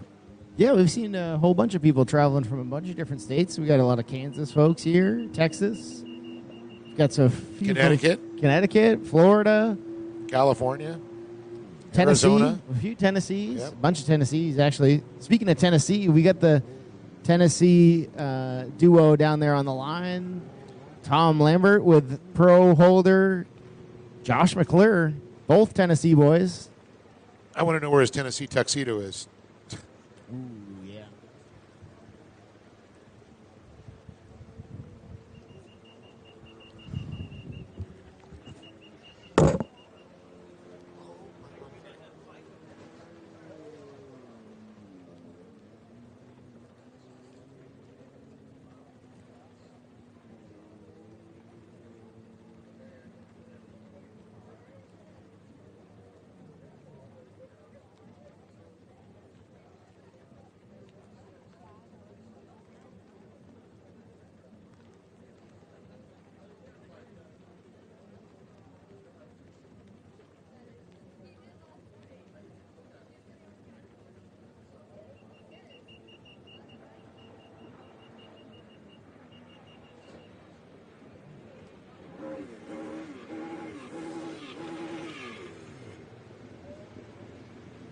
All right, that is the last of our riders coming off the course. And now we've got the Master Ski, the Novice Ski Stock, and the Pro-Am Ski. Let's see if the 777 of Jet Girl can pull another holy. Let's see if Tom Lambert can get off the line without bouncing the front end of that boat. We've been practicing it week in and week out. Ziperian all the way on the inside pole. We've got Ty Smith down there with Mama Smith, pro holder Mama Smith. This is going to be a good moto to watch here. This is a very competitive class. We're just running through and making sure we've got all the transponders on. Everyone's been doing a great job making sure that their transponders are on. Sorry about that. Good friend Kenny Sims, a longtime part of the watercraft industry, and Mohammed, Skinny Mo, and all the Kuwaiti guys of yours. So here we go, off and running right now. Wow, a great jump from Jet Girl, per usual. She is so good at her starts. Her timing is incredible. Yeah. Ziperian on the inside, though. Holy cow, forcing the issue. And Anna Glennon on the outside. This is like we've seen this multiple race weekends in a row. Let's see who gets it. Yeah, it looks like Ziperian so far, and it's going to be David Ziperian. Going at it. Zipper and Glennon again. Both in different classes, but respectively, they do want to be the first one across the finish line no matter what. Anytime we're on course. We are racers, so if you were not first, you're last, Dave. Ricky Bobby style. That makes no sense. You could be second, you could be third. Hell, you could even be fourth. I got to say, it's still one of my favorite movies. So here we go. It's going to be David Superior, the Zipper on the 508 out of Lake Havasu. Anna Glennon, originally from Salina, Kansas, now making her home in Lake Havasu on the 777. So we call her Jet Girl. Superior riding for Pro Watercraft, Chris Haggis, and As Mechanics. And, of course, we got Chris Fix, a new sponsor, came on for Anna Glennon there. Couldn't make out who was in third, but I can definitely make out Ty Smith in fourth and Tom Lambert in fifth. Good start for Tom Lambert on the 54 boat. Tommy Tubes, baby. Tommy Tubes, LVP Jet Sports, a sponsor of our tours. Always one of the first ones to raise their hand to give out free product. Does a lot of cool 3D printing, does bar pads. He's come up with some splash guards for the GP skis that are 3D printed. So really good dude, good friend of the tour. So David Superior, Anna Glennon in second. We got Mark Hunter in third, Ty Smith in fourth. Thomas Lambert's going to be running in fifth place. Tommy Tubes talked about. Nick McMillan in sixth place there, followed by Mitch Lingle and Brian Ridley having problems. So if you guys haven't noticed yet, too, we did uncrate the Mark Armentrout Kawasaki jet ski restoration project. This is a replica of the prototype from 1976. There is a storybook along with it with pictures.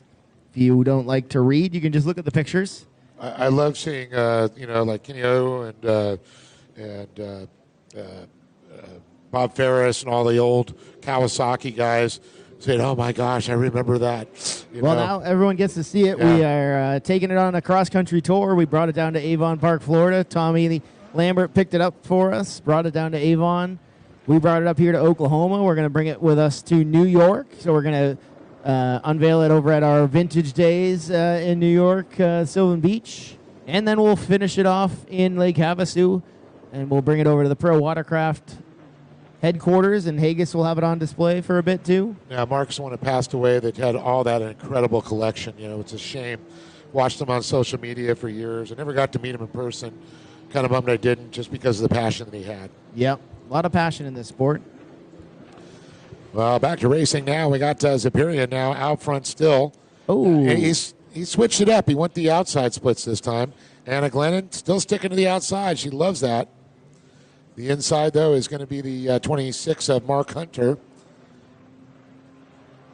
Or is that Ty now moved up? I'm trying. Who just came through the finish line, Dave? That's Wait for it. That would be Brian Ridley. Had a little get off right before the finish line, but stayed on the ski, didn't lose it. Vintage class coming up next. This will be a fun class to watch because McClure just bought another ski overnight. Their ski collection is probably up in the triple digits now at this point. I think there might be a program we might have to start for Josh. So this will be fun to watch, Cash. He's been playing around on vintage skis. He played on one down in Avon Park, Florida. We'll see how he does. As Ziperian comes across the stripe. One more time. We got battles going on around here. Here comes Jet Girl, Anna Glennon, the 777s. She rides for our great sponsor, SBT and HydroTurf. Look at this battle for 3 and 4. That's going to be Ty Smith trying to sweep around the outside of Mark Hunter there. And Hunter holding him off. Great racing, rail to rail. I love to see it in this stock class. Lambert holding his own, though. Not letting the pack get too far away. That holographic ski. Said he was a little sore from yesterday. He says that every weekend. And yet he still keeps showing up. Although this weekend he did bail on doing double classes. Usually he does double classes every weekend. He said like something with his shoulder or something he was saying. Yeah, he's like the rest of us motocross guys. He's relatively bionic as well. A lot of injuries. Because chicks dig scars. Oh, yeah. Cassandra must love you. Oh, yeah. She digs me pretty good. I got a few. Does she have a running order of how many? Yeah. The last 10 months have been a little rough. Yeah, I know. Neck surgeries, legs, knees, elbows, and toes.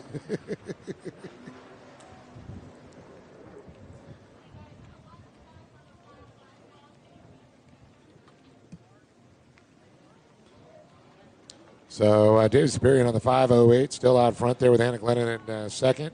On the 777, 26, going to be Mark Hunter as he continues to battle with Ty Smith here.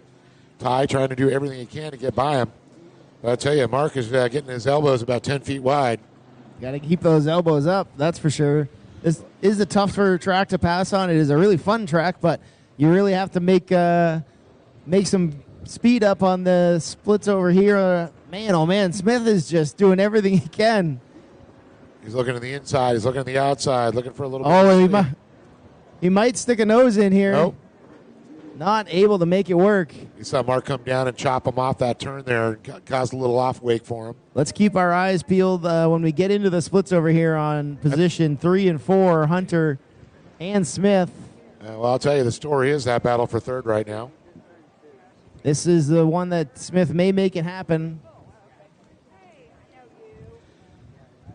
So just to let you know, Dave Superior on Ski Master Stock is currently leading his class as physically overall. Anna Glennon sitting second physically, first in her class.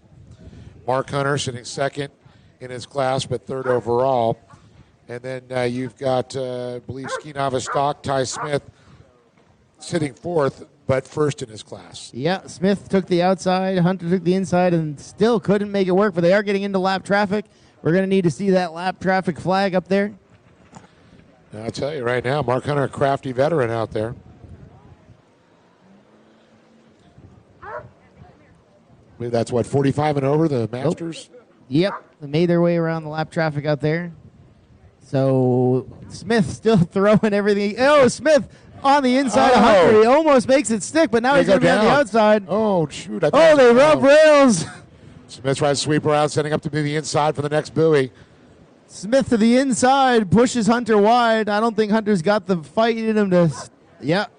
He gave up the fight there. So I'm going to let the young buck go by. Yeah, Smith is not afraid to rub rails with you, that's for sure. That's why he's got a Jet Ski World Series championship there.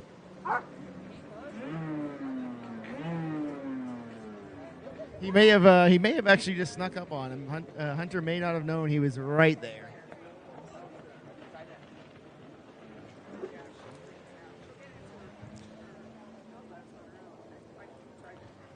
Yeah, on a GP ski, you can hear somebody coming up behind you. These stock things, you can't hear nothing. Oh, yeah, we can tell who's coming up on us just by the noise. Especially when somebody like Charles comes up on you. I got a pretty good idea what Charles' ski sounds like behind me. Oh!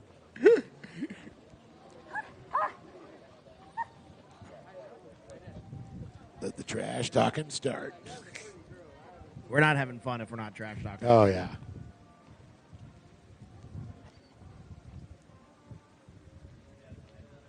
Yeah, I don't know who is idling over there in Section B. That's what I'm trying to see here. Is it a zero boat, is that? It is a zero boat. Saddle. That is Brian Ridley out of Altus, Oklahoma. He actually did pretty good yesterday. He's having some issues probably. Blue flags are flying. We got Tower Commander Terry. Well, the white flag can come out here because minus a minute 25. And the times have been about $1:40. Boy, we got another Smith battle. Ty is making up ground on Anna. Both of these riders know how to ride a wide ski. Smith pushing it inside. Oh, he might just force. Oh, Yeah, he did. All right, Anna did not want to put up that fight. Smith opened that door up pretty aggressively. She goes, man, this kid hounds me at Body Beach and Havasu all the time.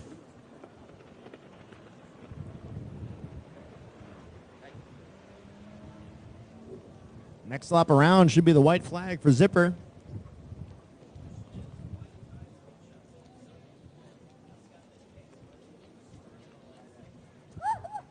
No, I just saw Cash. That new ski's pretty. Actually, you just picked that up last night? McClure ski? Yeah, McClure just picked up that ski last night. It was Ben Reber's. So he bought it off of Ben in the parking lot. It's clean. It is a very good ski. Yeah. I expect to see a lot out of the 33 out there. I want to go ride that thing. That looks cool. It is a good-looking ski. Yeah. Like the color combination. Cash brought a bone stock one to Avon Park and was riding around after hours. Our pond. Yeah.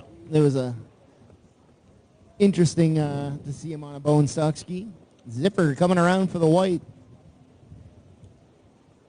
As a reminder, too, we will take a 30-minute lunch break at the conclusion of our first set of motos today, and then we'll roll into our second set. And white flag flies. You can see Ty Smith now. Look at Ty. He is on a tear right now. He wants to get the Zipper.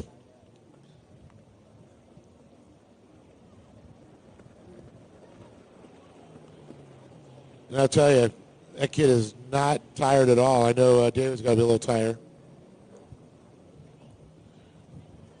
I saw a post after he left Avon Park. He went right to the gym. I saw that. I went, what? Got to work on the endurance. Maybe Take a day break. Maybe he had that photo from earlier and is just playing mind games on the competition. I mean, because it worked on me. I was like, what? What? I'm not doing that. I sat on a plane, went home, and took a nap. As a reminder, too, anytime you're on a boat on our water in our permitted area, you need to have a helmet on.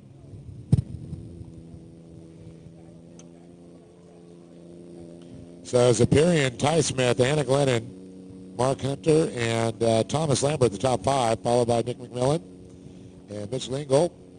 And unfortunately, Brian Ridley's still sitting there floating out there on the zero. So some issues.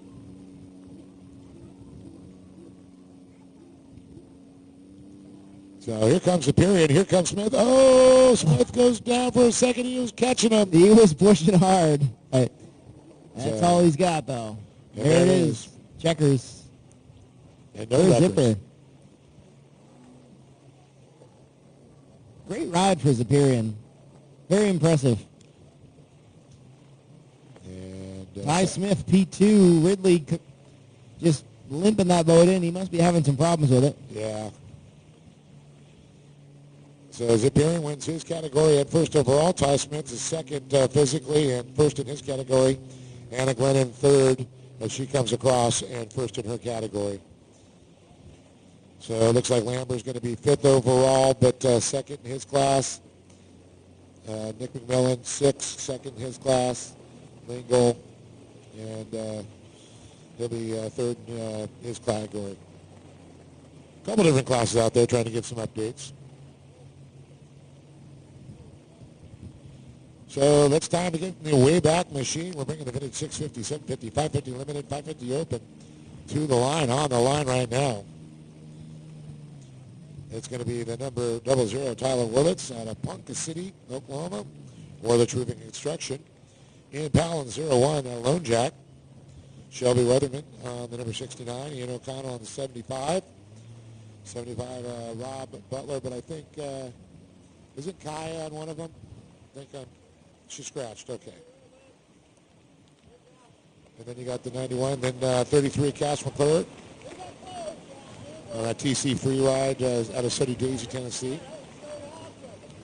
And so no no Yamahas.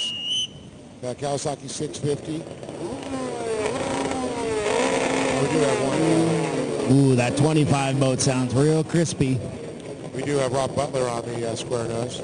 I'll tell you, that 25, that hole shot he got yesterday, my money's on him for a hole shot again. Let's see what, Cash bogs off the foot slips off the 25, but he stays into it. Doesn't let off. McClure had a pretty heavy bog.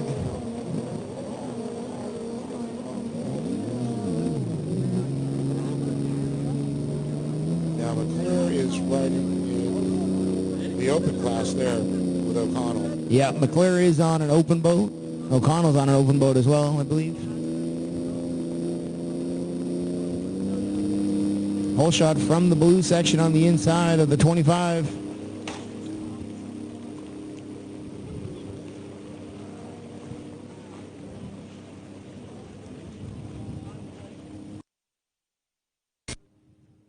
So it looks like it's going to be the 25 with the hole shot here.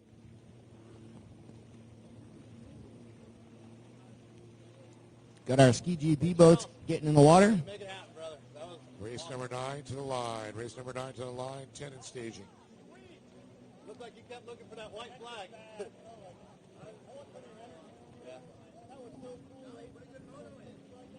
So the Fuel 1 hole shot is going to go to the 25 machine there.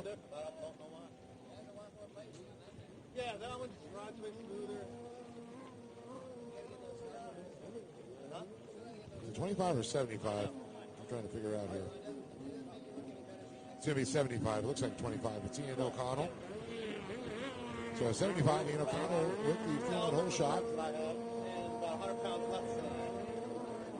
Looks like our square nose there. And That is going to be Rob Butler, followed by Cash McClure on his brand new purchase last night, 550. That is over 30 years old. Looks good. And then we see that 650 there, the Tyler Warts. And we're just waiting for Ian Powell now. So we've lost 1, 2, 3, 4 boats to attrition. That's the problem with some of the vintage boats.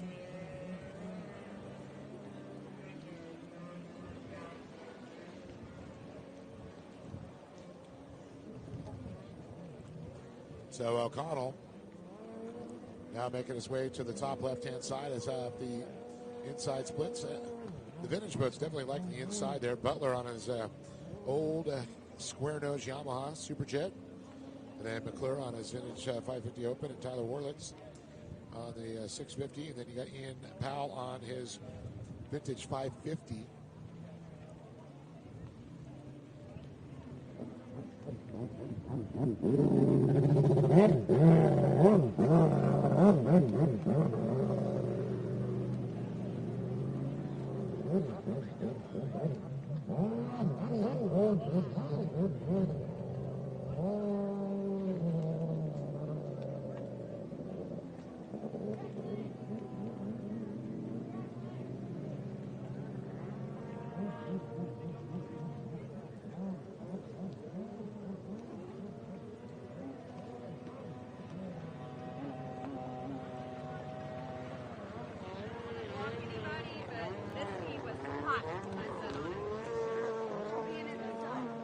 So we can see once again Ian O'Connell, Rob Butler.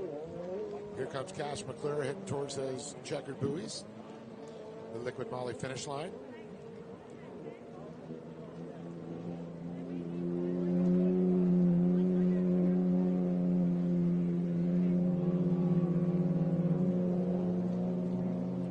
So O'Connell, I'll tell you, has got that ski dialed in.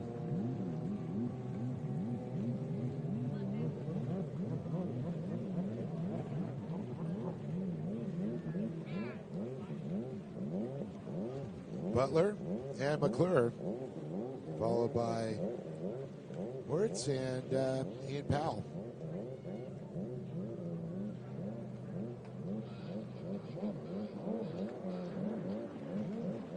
About 550 there, and then we got the 650 just came across there.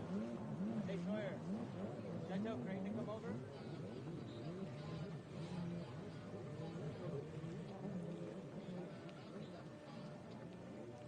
So look at the times here. O'Connell on the number 75, 159.7 to Rob Butler's 158.7. McClure's on 207. Tyler Worlett's at 229. And Ian Powell with a 212. Just had a better start. He'd probably be up there battling with him. A little bit quicker than the rider in front of him, so he might be starting to catch up, but a good gap, though.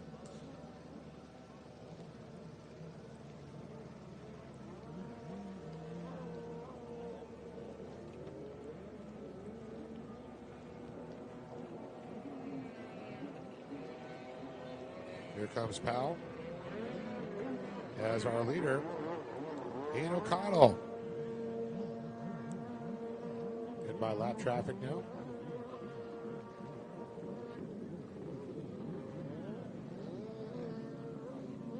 Once again, race 9 on the line, Pro-Am Ski GP, Expert GP, Ski Mod 1500.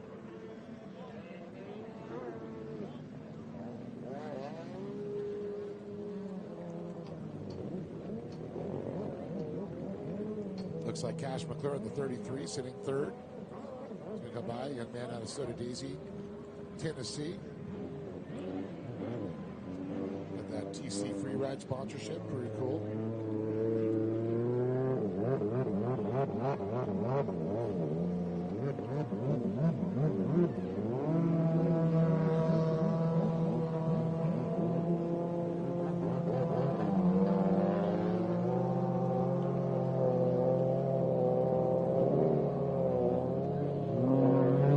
Everybody kind of just stretched out, doing their own thing out there.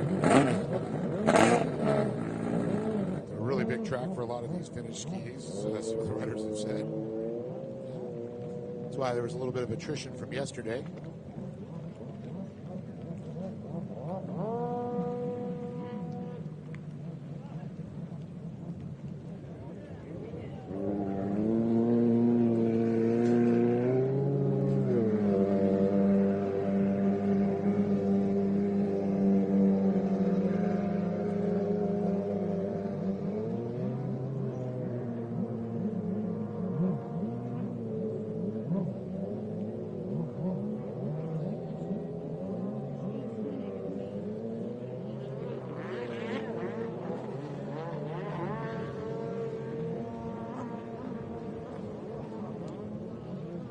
Looks like the time has expired. White flag has come out now for O'Connell. He timed that one just right. There is waiting for Butler and McClure to come by still. You can see Butler on that old 650 Kawasaki, or Yamaha, I believe. They came out with originally with the 650, then the 701 came out. A lot of guys down the road, when the newer skis come out with the 760, they put them into that hole. But the new round nose, I mean, just an incredible race ski they came out with for years. The two-stroke, still very coveted. They command a lot of money when you find them used. And McClure getting by again, Ian Powell. Powell on the 01 red Kawasaki 550. McClure looking like he's getting pretty comfortable on that boat. Every boat's got its own nuances, you know, and he's just got to figure it out. Kid can't ride anything, though, like you said. He gets a lot of practice, a lot of track time. Last year, he, I think, did the most traveling out of anybody. This year, he's probably right up there. Yeah, I remember him showing up at HAVASU and in Parker. They got a place out there. You know, they travel all the way from Tennessee. This is awesome.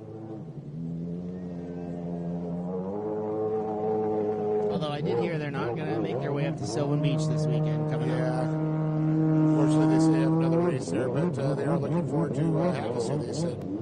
Pro Watercross and the Jet Ski World Finals. Yep, it's going to be a good 2 weeks out there in HAVASU with our national finale, followed by IJSBA World Finals. I think we got a few more boats in this class now that the boys showed up, Trent and Tristan, on their 1,100 mod boats.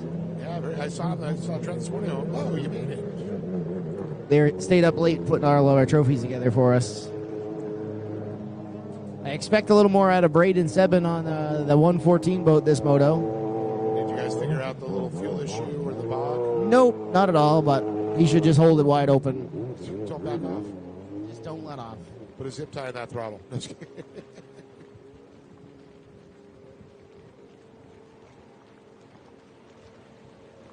This will be a very good moto to watch coming up here. Checkered flag flies.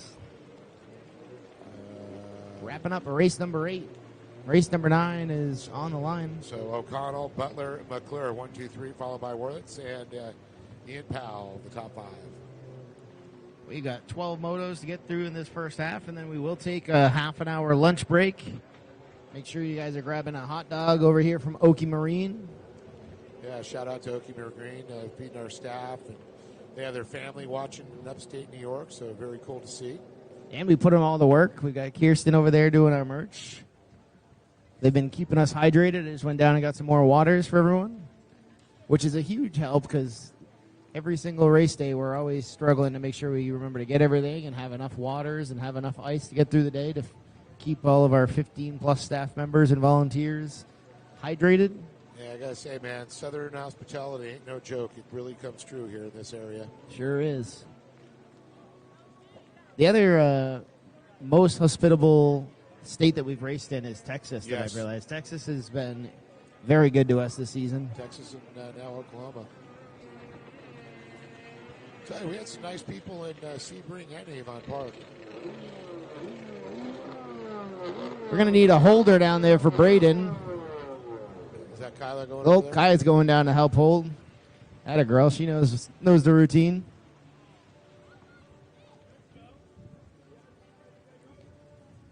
Although if we really want Braden to get a good start, we'll get Josh McClure down there. I was just going to say, you need the hurler of the stars. You need Tiny from back in the day. All right, this is going to be a fun one. We should be putting 12 minutes on the clock. Man, I wish I was out there, Dave. I can tell you're standing up already.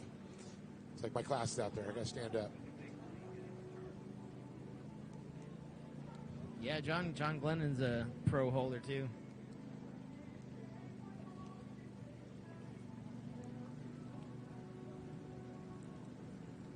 So it looks like on the outside here we've got a couple of 1050s.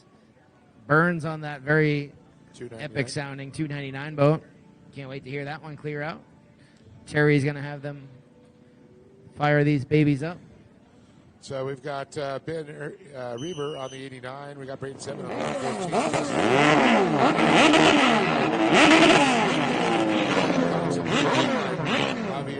All right. Falcone on the 405. Tristan Herbert on the 405. Then you got the 515. Captain American Ty Smith. Rounding out our field. 2-minute hold.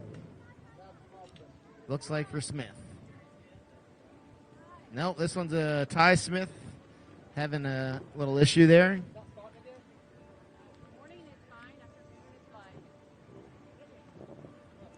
Mom's doing everything she can to help hold that thing back and get it started.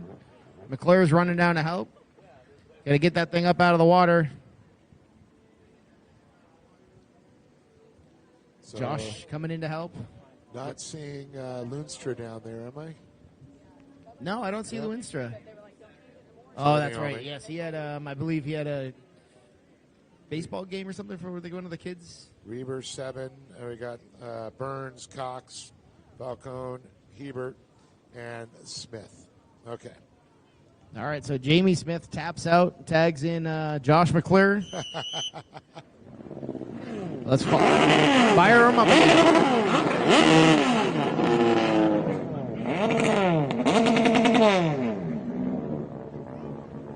All right, everyone is cleared out. Eyes are on the light. The hand is down. The light is green. Quick green. Boy, not a great start for the 114, but I don't know what's going on with that fuel system. But inside, it looks like Ben Reber. Yep. Get some long eyes out here. Yeah, can't quite. Hole shot came from the inside. I can't quite make out who that is. Yeah, it's a black boat. Oh, it is Bentley Cox. Bentley Cox. That's who it is. Great ride this weekend for Bentley. Is that your boat in second? Nope, Reber's in second. My That's boat's in the back. Reber. Same color boats. Yep. And then in third, Burns. Well, we'll get the official when they come across the stripe here as they click the ticker off. Yeah, so that's Javi on the Bain boat, right? Or on the 405, Javi, Yep. followed by Burns. Good start for Burns. Whoa, going wide by Burns. Smith right behind Burns, followed by Tristan, and then Trent and Sebin. This is a long moto, 12 minutes plus a lap, minute and 30 lap time, so 13 and a half minutes on course. We'll see who's got the fitness and the stamina. And I'll tell you, Bentley Cox with a 3-second quicker start there than Javier Falcone. Then Megan Burns, boy, she blistering speed. She's about 3.5 seconds, a little bit through there. Just gives us a judge on the start, how quick they are to get out there, but Cox on point. He's quick like a fox, that Cox boy. 1 and 2 often to take the outside split. Burns in third, taking the inside. Smith in fourth, taking the outside. Looks like we've got a battle here between Tristan and Trent. Let's see if Trent can stick it in there. Not quite. More Caesars. More Caesars.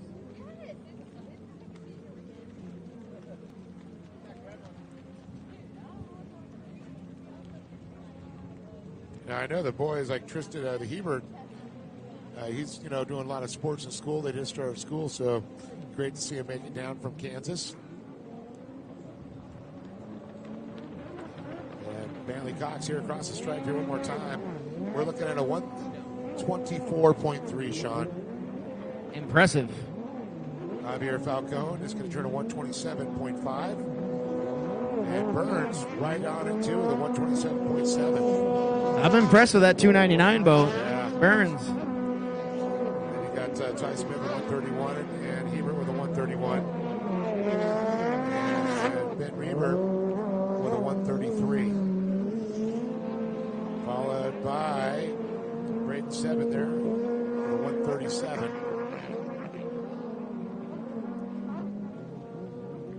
Something's holding that boat back a little bit. Yeah, it's not. It doesn't look like it's full speed here. I'm not quite sure. I've seen it faster.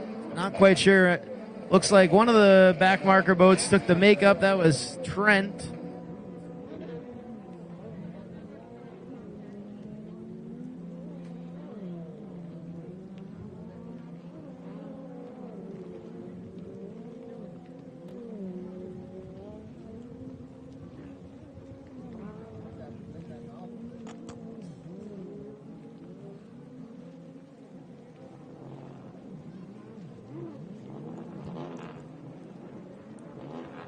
Cox coming around with 8 minutes left on the clock, still putting in work. Plenty of time, plenty of time. He's trying to pull away from Falcone now. I'm going to keep my eyes on Smith and Burns here for the next couple laps. I believe we're going to see Smith put a charge in. Probably just because he doesn't want to stay behind Burns' boat because it's too loud.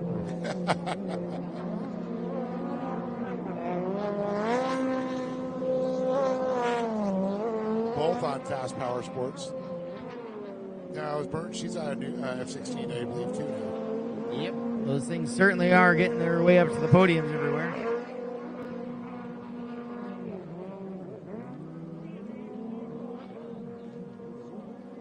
Seems like the 114 cleared out. Braden looks like he's up to pace again. Now he's going to need to try and... Oh, we got a rider off. If I were a betting man, I'm going to say it's a... Oh, wait a minute. I was thinking it might have been Tristan over there, but that's not the right color helmet. That's a dark boat. That's a black boat. Is that Burns? That might be Megan.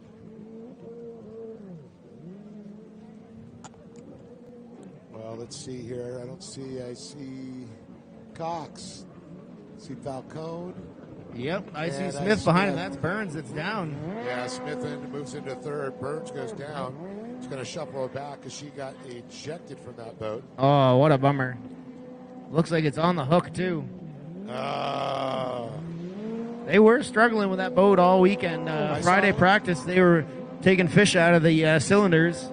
Yeah, it's a lot of water in it. It looked like it ran good yesterday. We saw him, though, on the line with the hood off working on it. Speaking of fish, Dave, have you seen the size of the fish jumping out of the lake here? Yes, I have. I was wondering, I thought it was a kid that was swimming, and it was actually a fish that jumped down the water. It was incredible. I've seen a few of them, and no lie, no fisherman tails here. They were like 3-footers. You know what the worst is? When you're riding or racing out there, and a fish comes up and smacks you in the face. Had that happen in HAVASU. You gotta watch out for the wildlife. Yes. I've seen it take people off boats before. I've actually seen somebody go through fish go through the pump too. Becomes chum.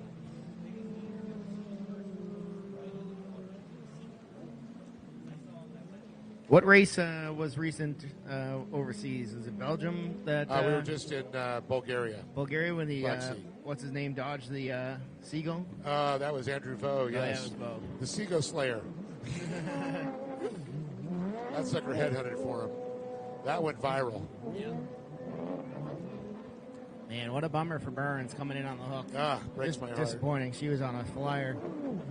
Smith, though, making his way closer and closer to have 5 minutes on the clock. Well, we saw Smith making that run earlier on Glennon, and then he went out to Superior, and he's gotten really close. So the kid gets faster as the later stages of the race usually. Sure does. Marshall's got Burns' boat safely out of the race course. Up next, we've got the big runabout 4-stroke guys down on the line. That's going to be race number 10. Then we have 2 more after that, and then we're going to do a 30-minute lunch break. Get everybody reset.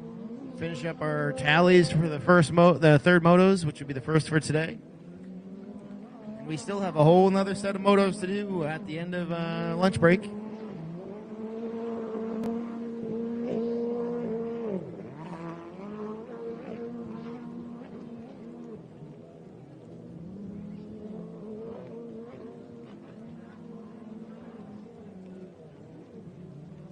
I'll tell you, Cox got 1 speed, and that's fast right now. He's starting to gap out on Javier Falcone. As Falcone starts to get Smith trying to reel him in, but that is a big gap. I don't think there's enough time with 3 minutes and 30 seconds. Yeah, that lap, Javi definitely pulled on Smith quite a bit. Yeah, let's see. When he comes by, Javi just turned to 127. Cox was at 127 last time. Cox had a previous lap of 124, and we saw him down to 123s.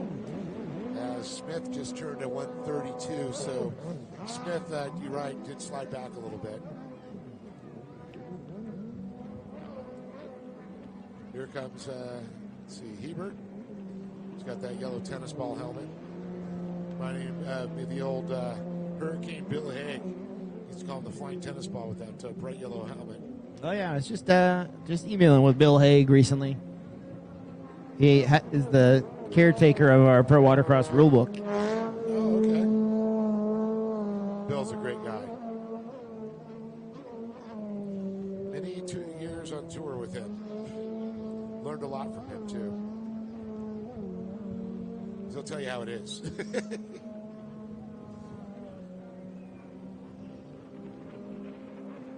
So it's Bentley Cox out front still in the 319, the 405, Javier Falcone running in second. There, Ty Smith in the 515, the Stars and Bars, a.k.a.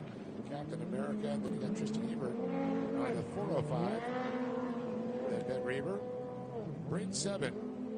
And unfortunately, Megan Burns, attrition affecting her as she went on the hook. She might have pulled that 3-footer out of the motor. That will definitely slow you down, getting hit by a 3-foot fish. That's a 3-foot carp, or is that a bass or something? Or they got tiger gar or something. I don't know. I don't know what they got out here in Oklahoma. But whatever it is, I don't want to be swimming with it. A bull shark? Could be. I don't know what's going on over here in Oklahoma. I don't know what they got in the waters. Someone's pet that got too big, they released. Oh, my wife said that Dave's mic is quiet. Charles, can you want to turn Dave's mic up a little bit? I'm quiet. I can do that.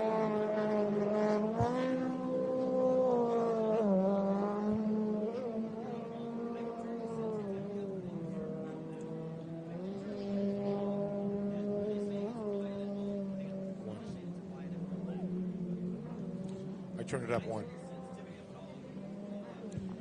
All right. Dave's got a deep voice, so we always have to adjust for him. Although we do hire him for his voice, not his looks. So. Okay. I thought that was Mike Young. As Mike says, he has a face for radio. He's not wrong. Hi, Mikey. Smith coming back up to the back of Javi, but 27 seconds left on the clock. They're going to get 2 laps.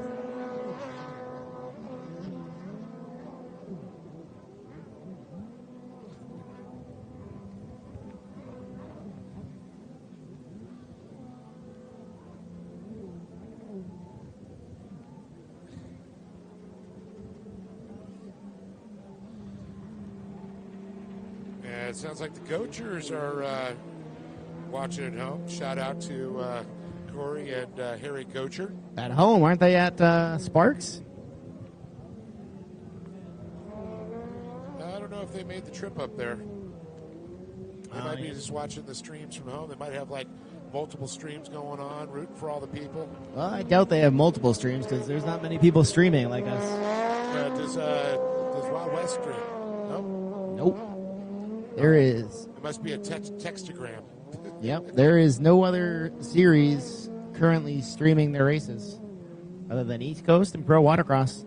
We throw a lot of time and effort and money into doing this for all of the racers and fans all across the country so that they can be right here with us in beautiful, sunny Oklahoma. Yeah, I think the only one we do for RPM is Huntington Beach. White flag comes out for Bentley Cox. Ty Smith now as close as he's ever been. I knew it was going to be close, but I didn't think there was enough time. But boy, that kid surprises me every time. Yeah, he's one bobble away from getting there. If Javi makes one little mistake. And I'll tell you, also Tristan Hebert, not really that far back either. No, that's really a great ride for Tristan. He's come up quite a bit this year. He's even beat me flat out a couple of times this season. Hold on a second. Didn't you just get that ski back from No, this is a different one. This is the 1100. So he's actually out there on a 1050. So that's mad respect then on 1050. Yep, he rides that boat very well. Yeah, that changes that story right there. There he is right now, Hebert. Smith opting to take the inside split, trying to make something work on Hav, but it's not enough. I think it's going to be pretty much just like we saw when he was trying to chase down Anna Glennon. Yep. Close, but not quite the cigar. All these top 3 good buddies in the pits, too. Haven't said much about Reber. Reber's out there putting in a good moto, but checkered flag comes out for Bentley Cox. Well done. Another great moto. Too little too late for Ty Smith. You're going to have to get better starts, Sonny boy. He's got the pace at the end of the moto, but... Well, Bentley Cox didn't have any issues, took the win. Here comes Cross down. That's Javier Falcone. And then Ty Smith. Oh, I guess Corey says we're both cutting in and out. And I know if you go to the YouTube page, it is way better than the Facebook. Yeah. Yeah, we prefer Yes. YouTube. So, Corey and Harry, if maybe you try the YouTube. I know Facebook is always an issue. Wait for it. They're getting it now.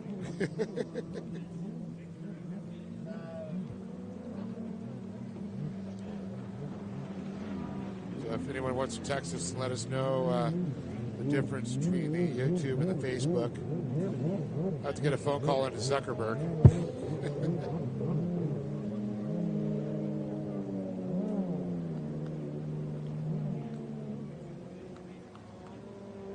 Up, she's on YouTube. That's Corey Strickland. I mean, Gocher. Strickland Gocher. Sorry, Corey. Sorry, Harry. You've been Strickland ever since I've known you. But now you're a Gocher because I made that official. So everybody else going to come across here. So again, Bentley Cox, Javier Falcone, Ty Smith, looks like Tristan Hebert, Ben Reber, Braden Seven. And unfortunately, Megan Burns, enough to get some points, but not enough to finish the race with the issues on the ski.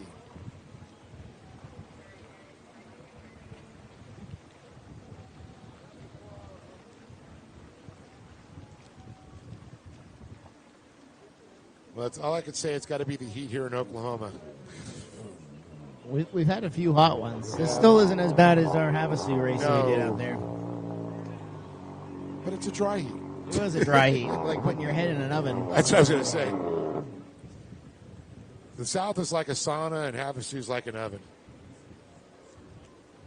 Last weekend was definitely more like a sauna. 8 minutes on the clock for the runabout team down there. All right, let's go down the lineup here real quick. It looks like on the 67, it's Rick Cantola, the Caribou, out of Colorado on the Peak Power Sports, Riva Racing, G-Force Power Sports. Kevin Quinn on the 316, the Quinn Brothers Construction, Austin Jet Skier, Wilderness Athlete, Wood Cycle Country, Crossover Ministries, Fellowship of Christian Athletes, Green Hope Performance, and Randy Stroud on the 412 out of Mustang, Oklahoma, R&W Racing, Cope Beer, Liquid Moly, David Sports Center, Callis Performance, Fizzle Racing, Riva Racing, Stroud Safety, Jet Tribe, JP Racing, Jet Pilot, Freedom Rail Group, and O'Neill Helmets, and Oklahoma University Children's Hospital. All right, Terry's got the line staged, and we got a green. Looks like a nice, clean start. These guys are learning to go on the green light now. It's very impressive. Cantola on the inside. Surprise, surprise. Yeah, it's going to be tough to take Cantola. That thing is a rocket ship. It looks like Kevin Quinn on the outside. Kevin Quinn with a barn burner from the outside. I think that little talk he had with him this morning helped him out. Yeah, we went over the starting procedure with him, and he dialed that right in. We got a whole shot from the outside. He might have a little divine intervention, too.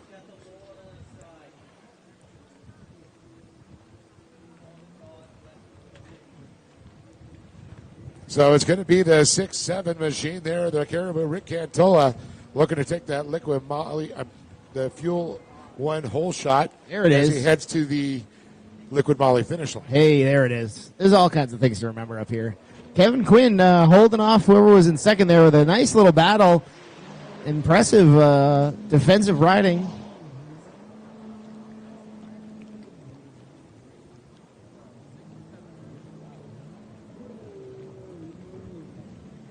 Green flag flies from Terry in the tower. So it's going to be Kevin Quinn comes across second, followed by Ruben Jackson. And it's going to be Randy Stroud, then Marco Marsha. And then behind him there. But it's Cantola that receives that Fuel One hole shot. Sorry, we got lots of GP skis still firing up here, trying to blow them out. Yeah, that was Braden cleaning out my boat, but something doesn't sound too right on that thing. We were struggling with fuel delivery issues. Sounds a little sputtery. I think we got something else going on there. Try some new spark plugs. Might have got a little wet. Yeah, we haven't done spark plugs in a bit. We may throw some Sparkies at it.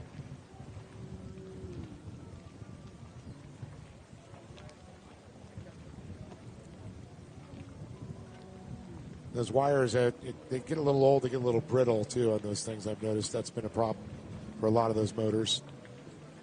Easy fix, just chasing that gremlin. Yeah, well, Cabrera's coming up to our New York race, so if I need something, I'm going to make him fly up with it. Yeah, there goes the 6-7. Once again, Rick Cantola, our leader. The Caribou's running like he's got a hunter after him. He's already half a lap ahead of everybody else. As Kevin Quinn running solid second right now. The Crossover Ministries, the Preacher Man.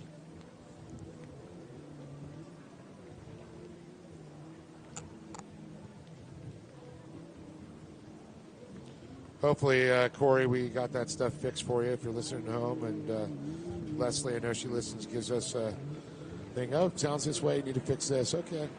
Just let us know. We have no problem. It's hard for us to tell when we're talking and announcing. We need feedback, people. Oh, yeah. Brian Seven just said he's on Facebook and we sound perfect, so. That's weird. Well, Brian's kind of weird. Well, keep it weird, Brian. We like weird. Oh, yeah. We seem to collect all the weird ones. We are a raggedy bunch I was here. going to say we are weird. Yeah, it's part of employment status. You must be a weirdo to work with us. So Kevin Quinn going to the outside option this time.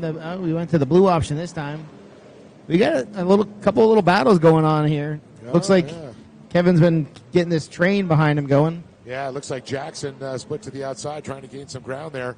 And it looks like he's knocking at that back door there. He's like, I'm going to come on your porch and I'm going to kick that door in. Kevin's not afraid, though, to go a little door-to-door with you.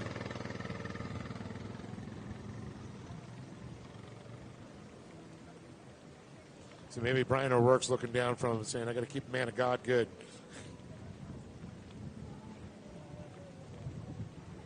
.316 boat, holding his own, putting in laps.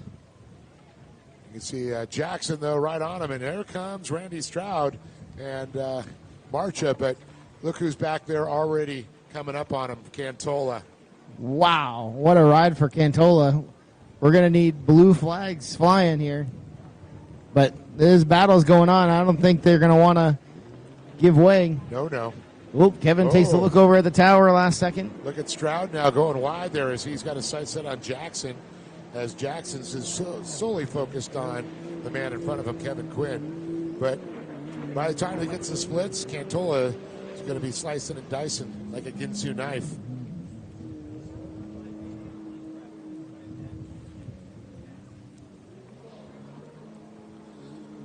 Either that or he's going to get the chop slap out. Slap chop. Jack chop.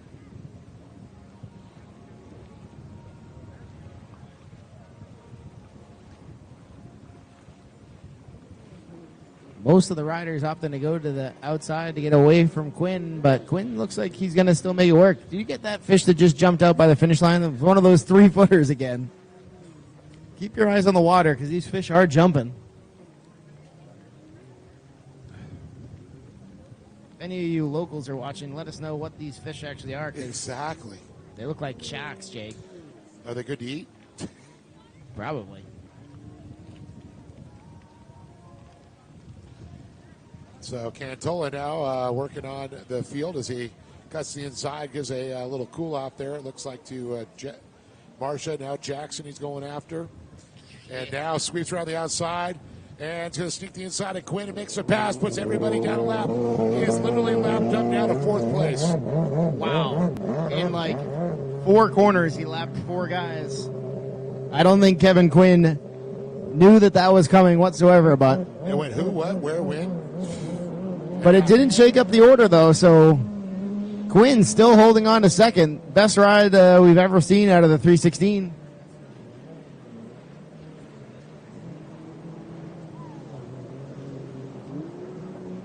Quinn only racing for the last, I think, 3 years now. He's struggled quite a bit with, remember the courses when we first saw him out at our races. Oh, we've got a pass for second here. Yeah, and it was a matter of time. Marcia, as he's moved his way up all the way from 5th, got by Jackson Stroud, now into 3rd, now working on 2nd. Oh, no, but Marcia had to hit the makeup buoy out there. Oh. Still looks like he might make it work on Quinn.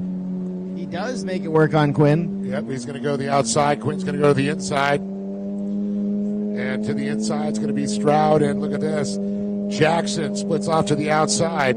Says, that's a lot of traffic I don't want to deal with. Quinn told me that he's recovering from a bit of an asthma attack he had a couple weeks ago and isn't quite feeling himself in the lungs. So we'll see if he can hang on to this thing. There's going to be a white flag coming out for Cantola.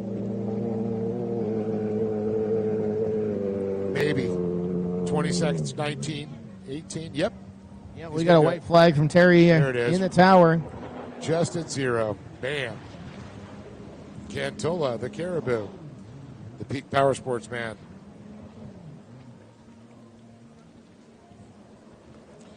If we can get Sawyer Kettleson to see Don Carey over at scoring, please.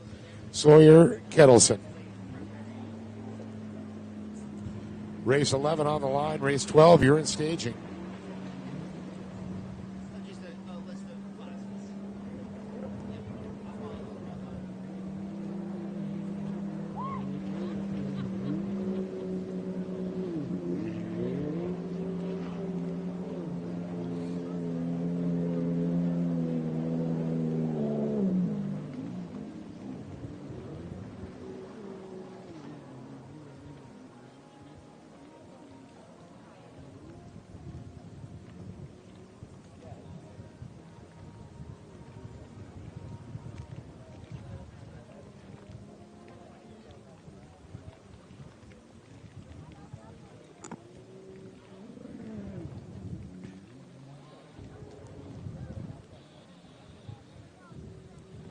So here comes Cantola one more time to see the checkered flag, the finish for him, the Caribou, all the way from Colorado on that Peak Power Sports.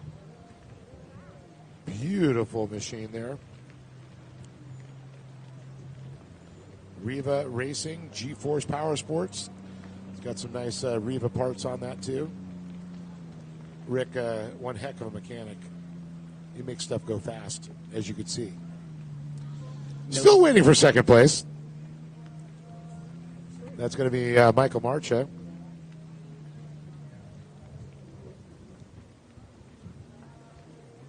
How about that? Team Green, baby. Kawasaki coming in there in second. Whoa, what happened with that third place here? What is going on with that boat? Quinn. Yeah, it looks like Randy Stroud. Kevin Queen trying to hold on now for fourth place.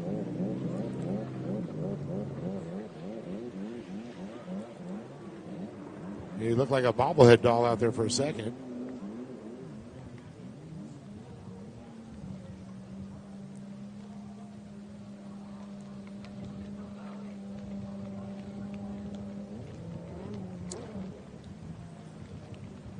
It is now 12:03.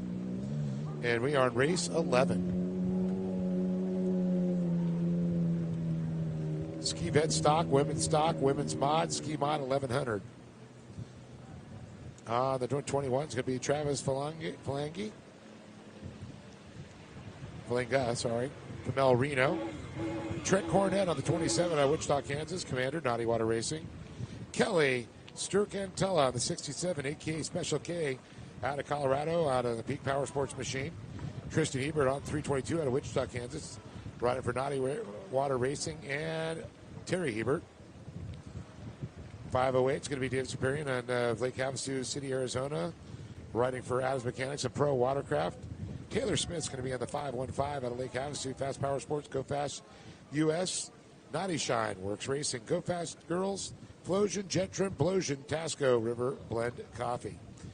And rounding out our field at 777s, it's Anna Glennon out of Lake Havasu, riding for SBT, HydroTurf, Chris Fix, Bomber Eyewear, Quakey Sense, Pro Watercraft, and good old ADA Racing.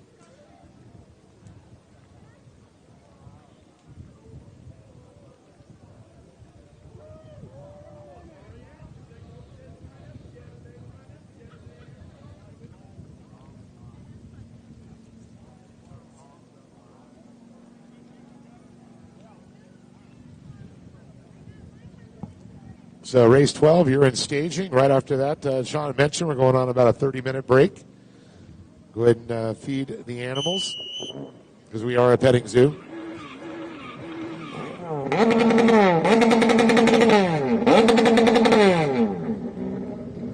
Hear those 1050 Yamaha engines in the 1100 mod boats at Trent and Tristan. You hear them banging off their rev limiters. Oh, yeah. Taylor Smith on the outside with a great jump on her mod 1500. And to the inside, is that Glennon? Yep, Anna and Zipper on the inside. Glennon to the inside, out front, Zipper right behind her. And Tiger Shark, Taylor Smith. Man. It's rocketed out of the hole on that Go Fast boat. It go fast. It go fast for sure. That Superjet with the Mod 1050 is in third place of Falanga. Quite the impressive boat. Looks like a Trent in fourth ahead of Zipper in fifth. It's hard to see from all the way over here, but oh no, that's actually Tristan, and then Trent is behind Zipper. Yeah, you can see the yellow helmet there. Oh, look at that, right by him.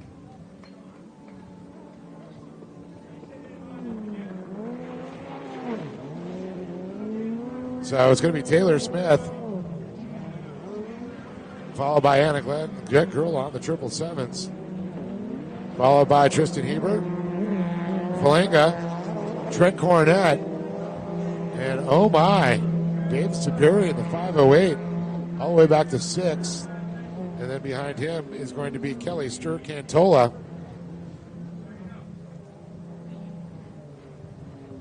On that stock, women's stock class. A couple different there. Taylor Smith in the women's mod 1500.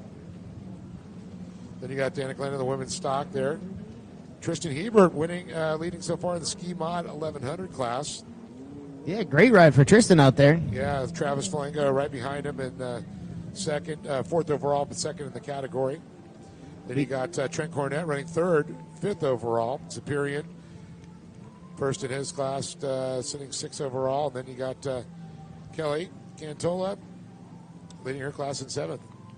We do need to have a conversation with Tristan. Or second, I'm sorry. We need to have a conversation with Tristan about his goggle strap positioning. He looks like a goon with the goggle straps around the bottom of his helmet. So is it like almost right on his neck? Oh, yeah. We'll have to work on that. Yeah, you know that when you put it low, and you know what I'm talking about, that pressure gets on your nose of your bridge. Yeah. Your nose. You don't want to be uncomfortable. Taylor Smith looking very comfortable on that F-16. I'm just going to say, make some new comfortable goggles. Bomber.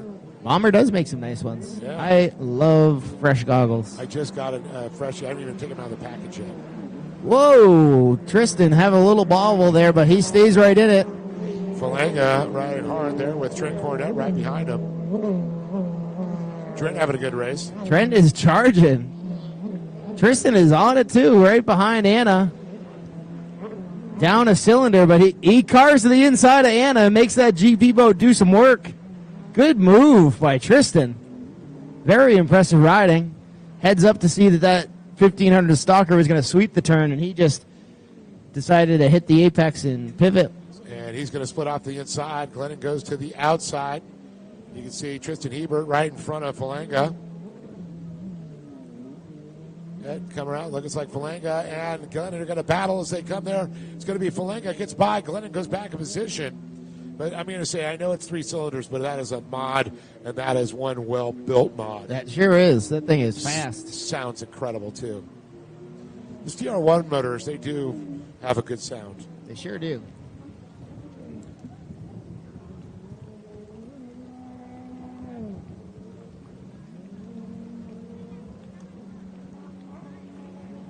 Smith all by herself, 3 minutes, 47 seconds left on the clock. Up next, we got our mixed up class with the Run What You Brung, an X2 and a newbie. Haven from Oki Marine. Yeah, the Yamaha, as the Canadians say. Yeah, we got no Canadians down here this time. We will have a large Canadian contingency next weekend. I got to get used to it because they go, oh, you know my Yamaha. I'm like, what's a Yamaha? We do have to translate for the Canadians every once and often. Oh, don't you know, eh? I'll have to get with Shelly and go, okay, you can be my translator.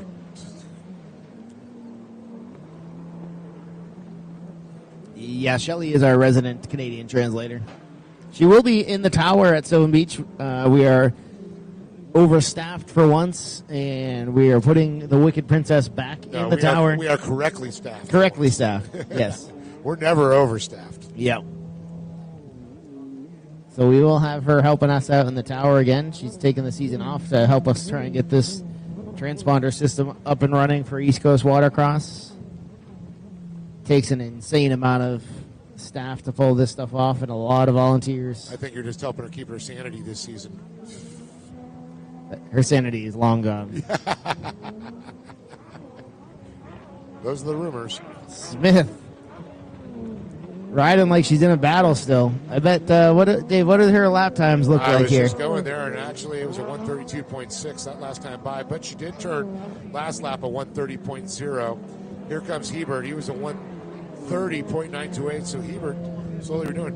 And the lap before that, he was a holy moly. He literally turned a 139.28 last lap and a 139.28 this lap. Wow. That's impressive. Consistency. Consistent.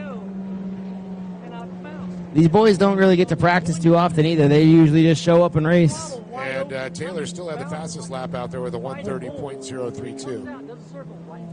So she's quick. As expected on the Ski Mod 1500. Zipper having a good moto.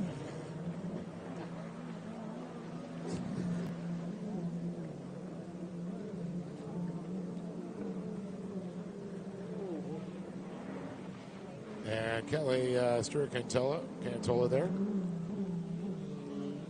It's pretty cool to see her and Rick make the trip all the way from Colorado. The Smiths coming all the way from Havasu. They drove. Everyone's putting in the miles this year. It's very impressive to see all the support for all the racing we're giving everybody to race. It's a lot of work making these long distance drives. I know it's kind of funny when I hear somebody say they drove 10 hours. It's like, I flew and it still took 10 hours. How does that work? 10-hour drives nowadays are nothing. Yeah. It's once they get up into the 20s that it becomes a bit of an issue. Sometimes it's almost faster drive place. By the time you get to the airport early, then you got a layover somewhere usually. And then you get in. Then you got to get to the airport, get a rental car, wait for your bag, get all that stuff, drive to where you're going. It's 10 hours. Oh, you don't have to tell me. I'm basically a part-time travel agent this season, working on everybody's travel schedule to get to all these races. I took it off your back on that one. Yeah. Some of the staff is a lot easier to deal with travel-wise than others. I've been doing this long enough. I got it dialed. I haven't booked all my overseas stuff for the WGP, which is exciting that they're going to be part of the World Finals this year. Oh, yeah. Working hand in hand with the Pro Watercross crew. So, yet again, Zipper and Anna find themselves on track together. They're like magnets. Yep. They find each other. It's a HAVASU thing, I hear. So it's still going to be Taylor Smith out front, followed by Tristan Hebert, Travis Falanga, Trent Coronet, Anna Glennon, David Superian, and Kelly Stewart-Cantola. That is our 7 competitors on the water and the way they shake out. There are different classes out there. We'll get that figured out in timing and scoring. I'm just going to talk about physical positions as the white flag comes out for Taylor Smith on the 155, the Tiger Shark.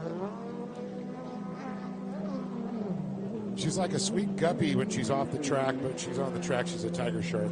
The teeth come out.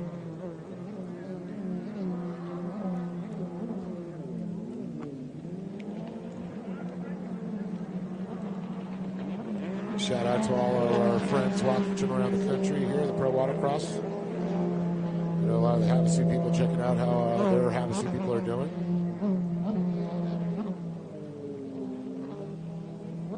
Pretty cool to have the coachers watching, some of my good friends out there. Yeah, we'll see them pretty soon. They'll be they're always willing to help us out, set up and tear down over at the Windsor Park where we'll be having our finale race. We've got Zipper doing everything he can to get to the back of Glennon. We are taking a lunch at the end of this next moto, 30-minute lunch break. And I'm really wishing that I brought that leftovers that we had last night. Womp, womp, womp. I'm going to get it when we get home, though. My leftovers, I'm going to do my steak tonight, and I'm going to do my leftovers for lunch before I go to the airport tomorrow. I did see some bacon in the fridge, though, Kai. We're not going to leave that behind. We're going to have to make that. That will be your 4:30 a.m. breakfast. Yeah, we do have an early morning tomorrow. Well, that's going to complete it there for Taylor Smith. She comes across the Liquid Volley finish line. Not only did she get the fuel one hole shot, she got the liquid Wally win. Trent doing everything he can on Falanga, but not going to be enough. That mod boat and the mod motor too evenly paced. With Tristan Hebert, man, coming across second there. Great ride for Tristan. That would be first in his category, second overall. Good race. Very good race. So after this moto that's on the line finishes up, we are going to take a 30-minute lunch break. And then we want our moto number 1 back on the line, the Ski Amateur 4-stroke lights. So, yeah, it's 12:16 now. So let's say we are going to go green flag racing at 1 o'clock. That'll be a good target for everyone to hit. We will be green flag racing at 1 o'clock. That means I want boats on the line, ready to rock and roll, and staff in position for a 1 o'clock restart. We will get through 12 more motos of great racing this afternoon, and then we'll go into a nice award ceremony. Terry did a lovely job getting our backdrop set up in the shade. We will have some shade over by the trees. Yeah, you saw he had the sundial out, and he was checking where it's going to be shady in the afternoon. He's old enough to know how to use a sundial. And an abacus. So make sure you guys are sticking around for our award ceremony. We put a lot of time and effort into making you guys these gorgeous Trophy Extreme awards. It takes a lot of labor, a lot of time to cut all these, print all these, build all of these, and we really want to show them off. So make sure you guys are posting them up online, sharing the photos once we do our podium photographs and get those online. Brecklin Smith will be working on making all those photos for us and getting them ready so we can post them right after the race weekend. Yeah, I saw her down there with her camera and a little monopod. Let's see here. I've got 5 names and 4 racers. See who's not there. See Brecklin's down there. Shannon Watson's there.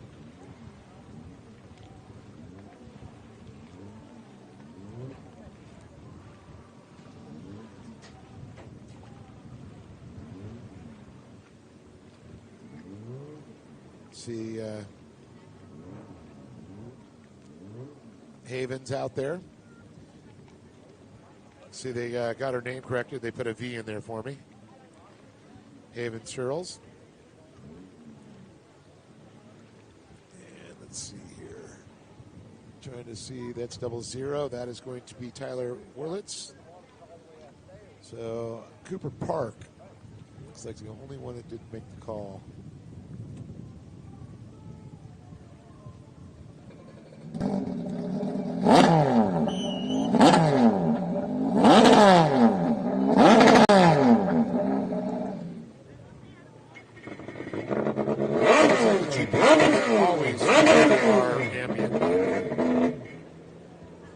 Well, it's hard to fire them up, but we are green, green, green. Brecklin Smith, a good jump there.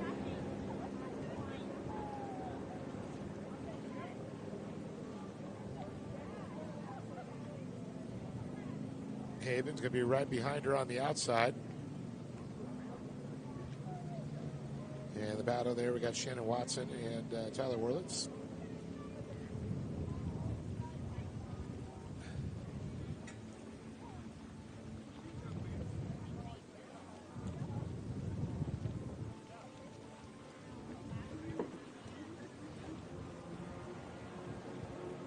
This one's going to be 7 minutes.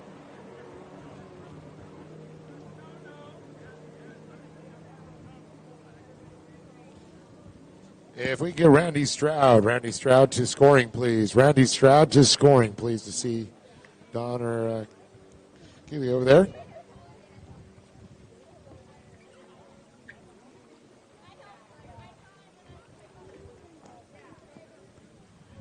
I'm going to say that's going to be Keely because Don's standing on the water.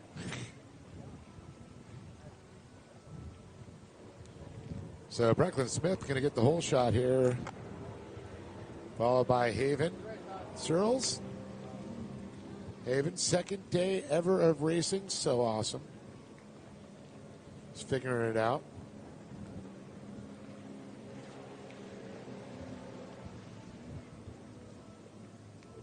Then we're going to have Shannon Watson and Tyler Wurlitz. Looks like Tyler Wurlitz is 0.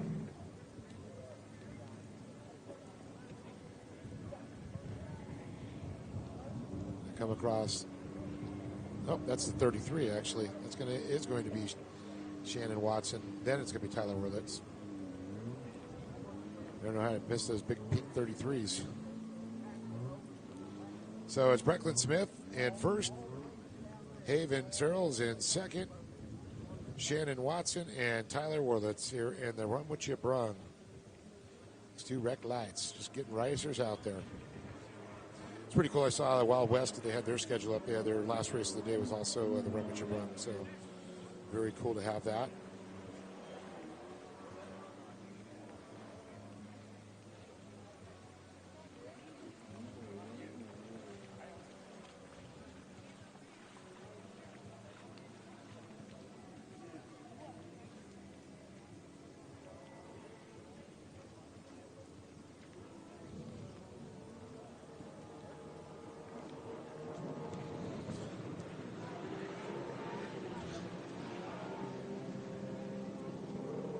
Smith comes right one more time and looking for Haven.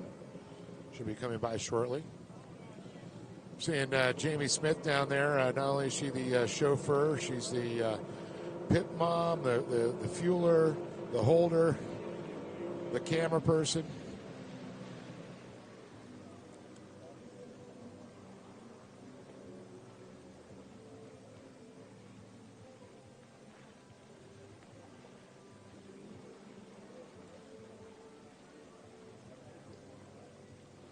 So we look on the back stretch there, we can see our leader, Brecklin Smith.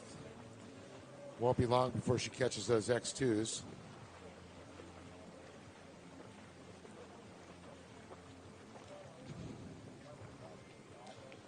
Time on deck now, 20. Let's see, I'm looking at the clock. 3 minutes. So roughly, we'll be back racing at 1 o'clock today after this concludes. So we officially won't call lunch until they get them off the water. The people get out of the tower. We're going to give them their full 30 minutes. It's like, dude, by the time you did it, man, I only had like 10 minutes to eat. We want to give our staff just a little bit of break. And, of course, we'll be filming our CBS Sports, the digital wave here this afternoon with the final motos.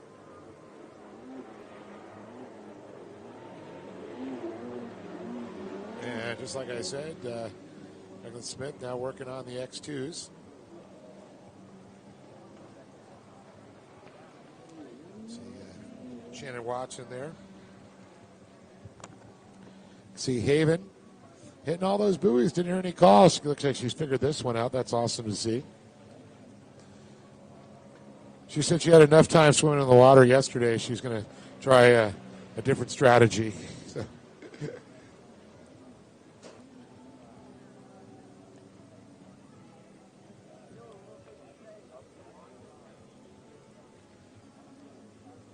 As we're looking at about a minute 42 to go here.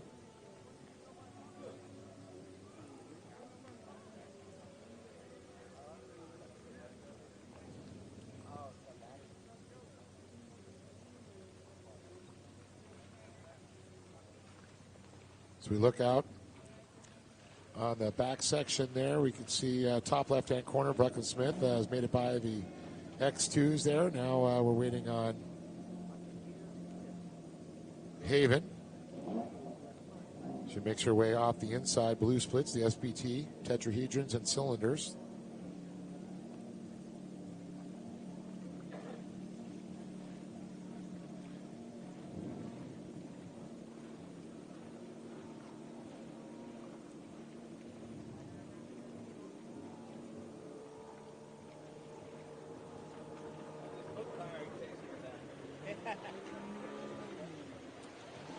See Brecklin Smith now across that Liquid Moly finish line one more time. Stay out of the way of those APs.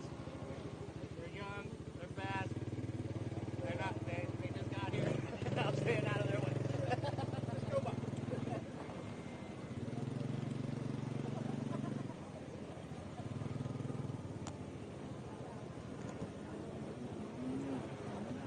Looks like Haven's going to be coming up on some lap traffic.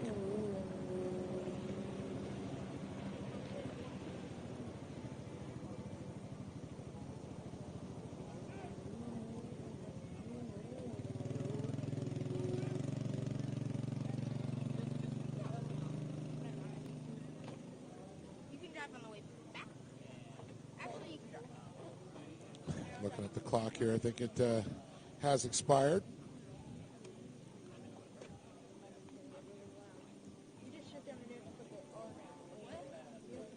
Man, it's nice. Haven easily negotiating her way around the X2s. I love it. You can see it's clicked down on her now. She's figuring it out. And I bet you that she's got what they call the perma-grin when you get racing out there and you start figuring things out. Man, there's just no better feeling. Oh, she's going to get it. Okay. She got all the buoys. Here comes Brecklin Smith around. She'll be getting that white flag here.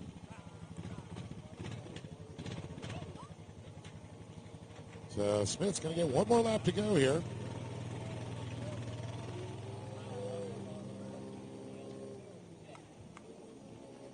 Brecklin out of Salina, Kansas. For All Season Motorsports, 10 Racing, Blosian Vision Company, Naughty Shine, Leisure Pools, Amsoil Link, 8 Racing, Triple X Racing, and Mac Boost.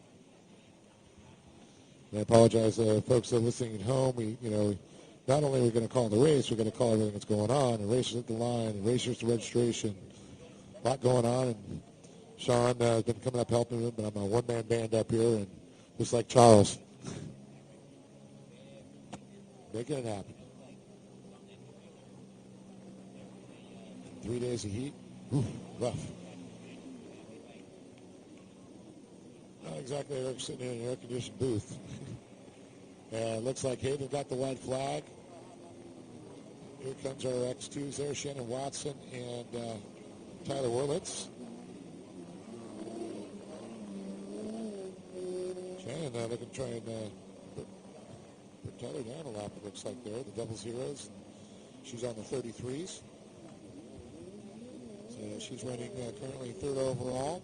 Wurlitz, they'll get scored separately, the X2s and all that. Run what you brung. So Brecklin Smith will take the win on this one. Haven, Searles, she'll come across second. Checkered flag comes out.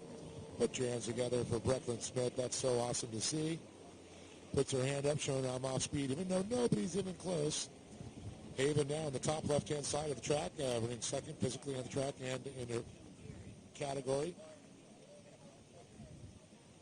Both in the runabout rec lights category.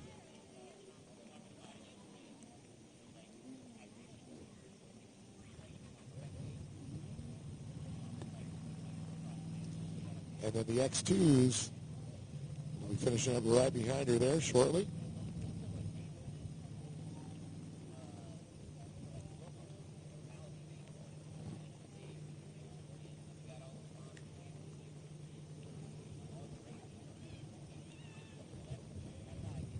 Like I said, about 12:30 we should finish up, and we're right on money. And how about that? Haven Searles comes across second overall.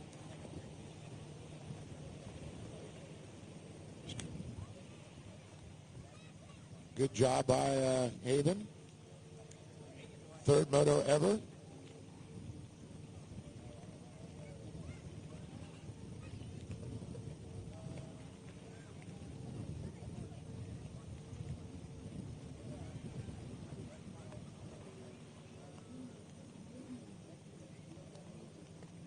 Oh, looks like Tyler Woods went down. So it's going to be Shannon Watson, followed by Tyler Wurlitz. Standing order here. Even though she was a little catching around. So actually take it back now. They're going to score Tyler Wurlitz and then Shannon Watson. They had it flipped on my timing screen. Thought I was seeing something different than their timing screen, but it did correct itself then, so we're right. So Wurlitz, then Watson. Well, folks, we'll be back in about 30 minutes with more racing with Moto 2s. Bring it right back around to race number 1, Moto number 4. Our second motos for the day. We'll be back.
know, right?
monster or soda.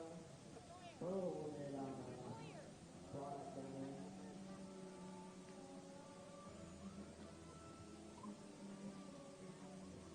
Where's Brittany Ironheart with the monster cooler? Any of you homes in Brittany you got a case of monster in your trailer? McClary, you got a case of monster up there?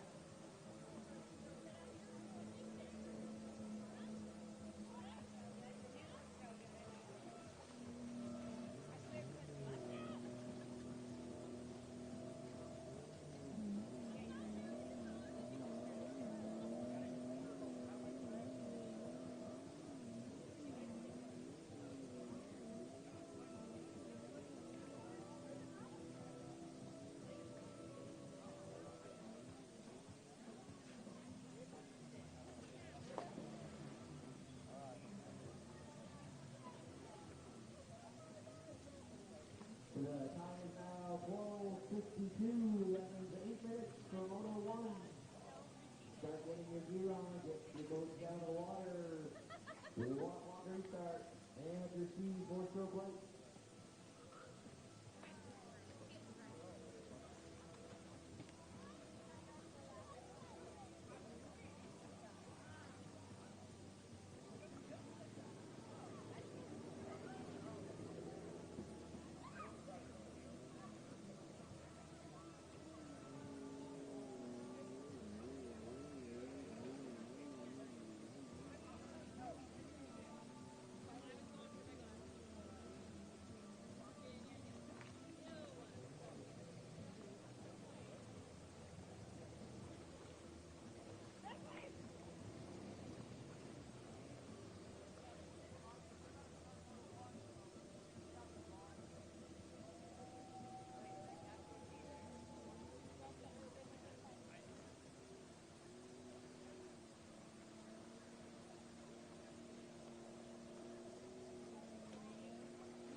We need whoever's swimming to down the water. I hope that's right. You hit track. If it's tracking then.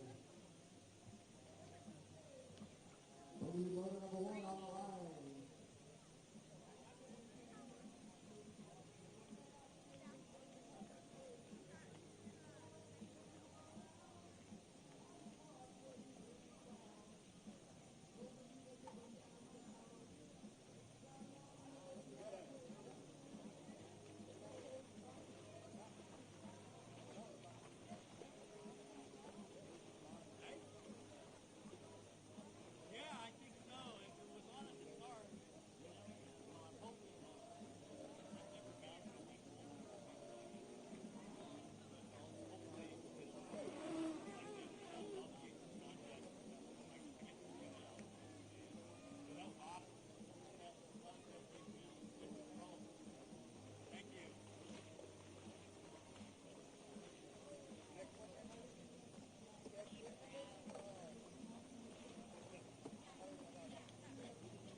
All right, here we go. Time to fire up here. Skiing at your four-stroke lights. And we're off and running.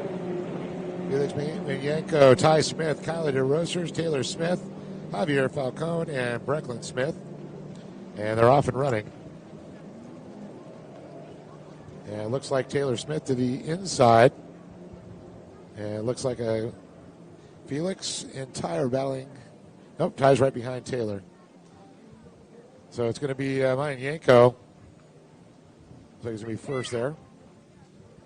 They still got to make it to the Liquid Volley finish line to get that Fuel One hole shot to make it official.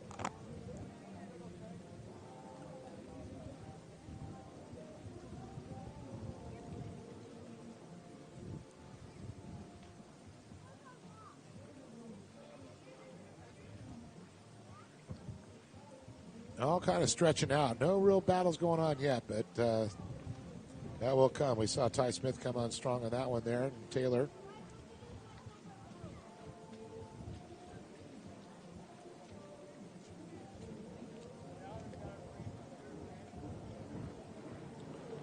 So now they're heading toward that looking Moly. Oh, no, it is Javier Falcone. I'm sorry, then it is Felix Manyanko. That distance followed by Ty Smith. And, of course, Ty got by Taylor. Taylor's running in fourth, so it's Javier Falcone, Felix Manyanko, Ty Smith, Taylor Smith, Kyla Keach, and looks like it's going to be Ava Heike. And you got Brecklin Smith, Jarrell Flowers, and Wyatt Hadley there. Number 12. So it's Falcone and Manyanko. Falcone stuck to the outside, Manyanko to the inside here as they their way around here. See Smith coming off the outside. Taylor Smith went to the inside there. Keach going to go to the outside.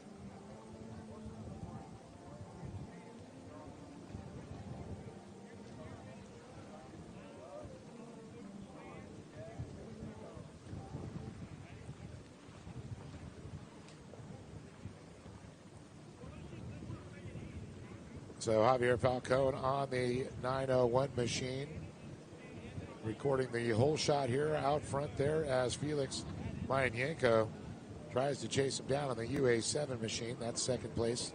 So across the Liquid Moly finish line, once again, it's going to be Javier Falcone, followed by Felix Manyanko in second.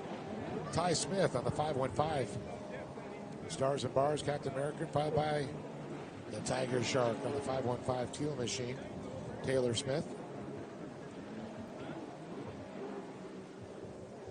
Kyla Keach on the Pinky on the 710.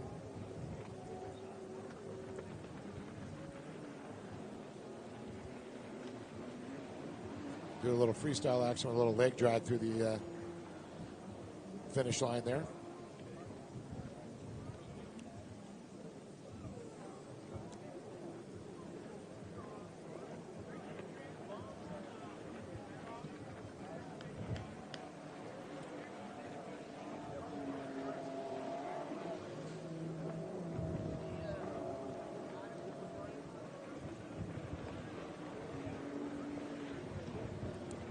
Jarrell Flowers, way by there.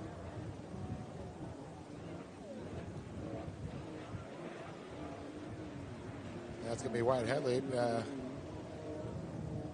Brecklin Smith might have gone down because she's pretty far back there as our leaders come by. I'm trying to find what happened to her. No, she's out there. Recorded 1.5 laps. Hasn't made the full lap yet. As Falcone comes by again.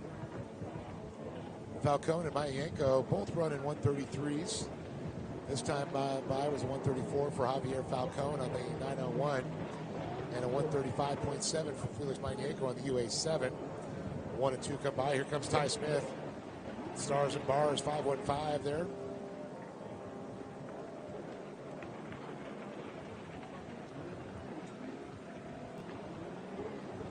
Taylor Smith on the 515 Teal machine there. She's fourth, and there was Brecklin Smith coming by. So Waiting on now, looks like Kyle Keach on the SBT HydroTurf Sure Can 710 Bomber Eyewear. Gem Pup Fit.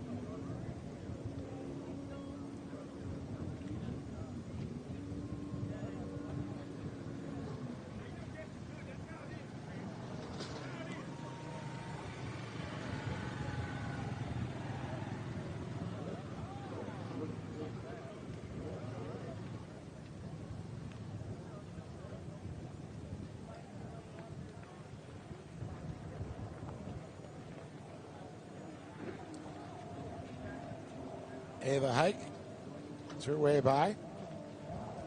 She's currently running in the 6th position. And holy moly, working his way through the field, Javier Falcone and Mayan Yanko already dealing with some lap traffic here. And Ty Smith now working on 2 riders as he currently sits in that 3rd position.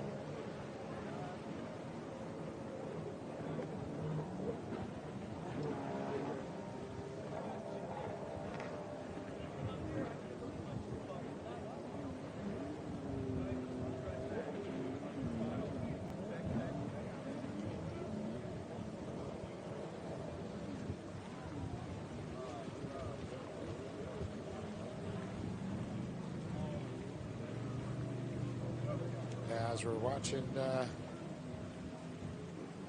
Mayan Yanko trying to chase down Falcone, but about a second faster Falcone was on that last lap. As we see Brecklin Smith come by, she currently sits 9th. Keach looking to try and work her way through a few lap traffic riders there. So we focus back up on our leaders here, Javier Falcone and Felix Mayan Yanko. Felix, of course, from Ukraine originally, now making his home outside of Dallas, Texas, and Javier Falcone from Texas also.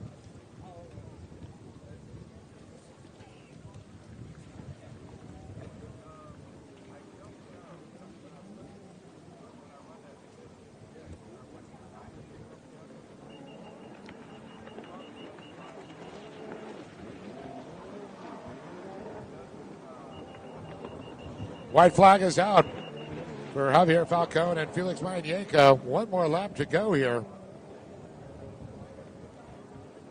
Here comes Ty Smith. Getting the white flag himself now, sitting 3rd overall.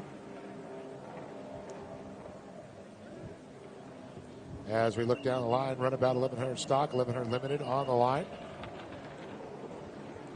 Taylor Smith now, that's 4th place. Makes her way by.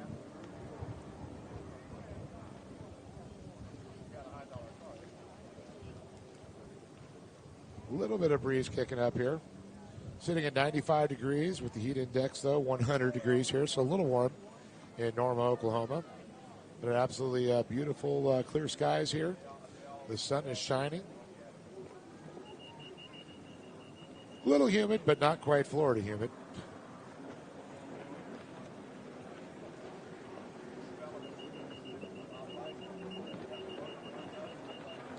And we see Keach now working on Brecklin Smith there. As we look at our leader, Javier Falcone, just moments from the checkered flag here. As he heads towards that liquid Moly finish line. And there it is. It's going to be the Falcon, Javier Falcone.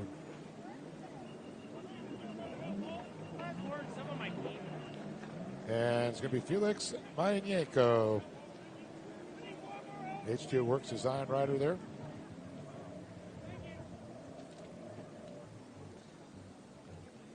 Sal Falcone riding for the Junkies, the Dumpies, and Towers Construction. And Lon Me and Lyric Inc. And Felix works H2O design and his dad Basil. Ty Smith going to wrap up that 3rd position there, followed by Taylor Smith. Both of them out of Lake Havasu. Ty, Jet Tribe Works Racing rider for Liquid Moly and LS2 helmets. Blosian, Jet Trim. Works H2O Design. Tasco, Naughty Shine, Blur Optics, ODI, OGO. And Taylor is on that Go Fast US. Naughty Shine, Works Racing, Go Fast Girls, Blosian, Jet Trim. Blosian, Tasco, and the River Blend Coffee. And Kyle Keach on the Gem Putt Fit. Pro Watercross. BJ's Performance. Bomber Eyewear, Unlimited, GPO, Blue Collar Jerky, Hydrofy Electrolytes, and SureCan USA, and the Misadventure Life. Now it's time for run about 1100 stock, 1100 limited. Richie Fennel on the number 8 out of San Marcos, Texas, Vibration Audio. Jeffrey Arce on the 16 out of Norman, Oklahoma. We see him down there. Don't see him in this one either, so we're going to skip that. Go to Tucker Hill in the 113. 308, Ryan Smith, Impros, Cometic Gaskets, Thor MX, Wires Gold MX, Wasner Pistons, OSM Graphics, Riva, Peak Power Sports, All Season Motorsports and Family, Sean Cox, Nebraska, 319 Racing, All Season Motorsports, Nathan Crow out of the 405 and the 405, and Tim Hicks, 821, Topeka, Kansas. Running on T-Team, Riva, Smith Racing, the Paintworks, and Charles Talkhouse on the 2003, Round Rock, Texas, Abracadabra Surface Restoration.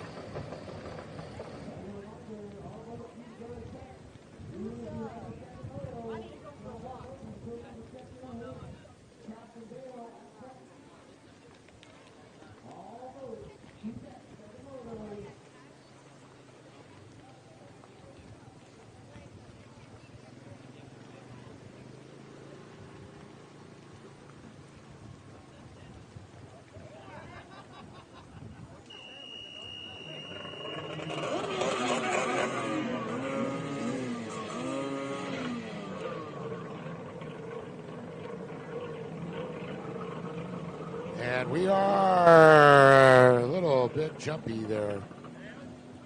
Ruh-roh.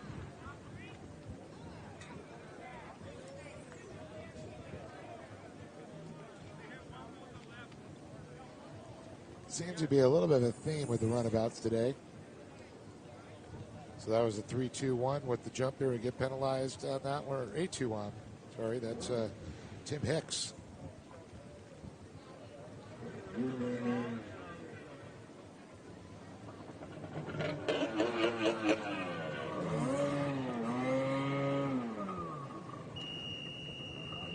All right. Luckily, everybody else didn't decide to go. Quick re-rack.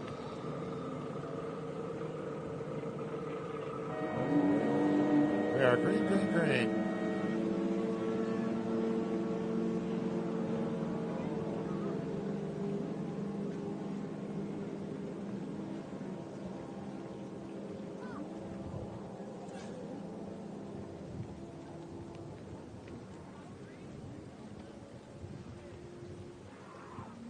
All right, take a look out there. See Ryan Smith and Sean Cox battling.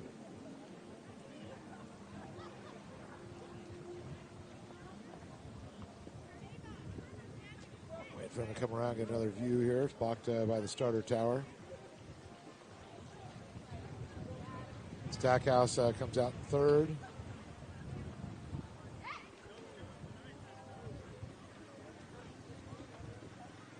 And it looks like Tucker Hill trying to get in the mix there too.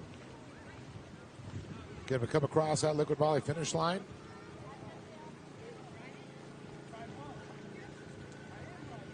Get that Fuel One hole shot.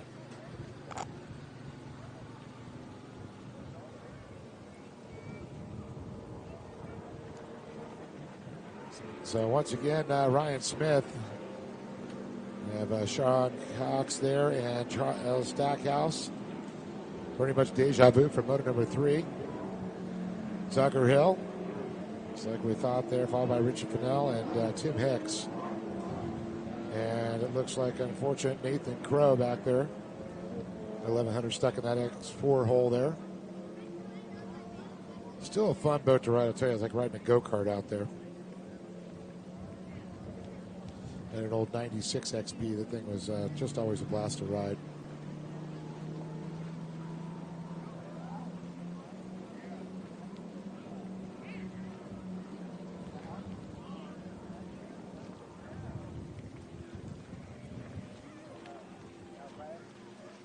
So once again, out in first place there, again, it's going to be Ryan Smith, followed by Sean Cox in second, Charles Stackhouse in the 2003 in third, Tucker Hill, Richard Fennell, and Tim Hicks.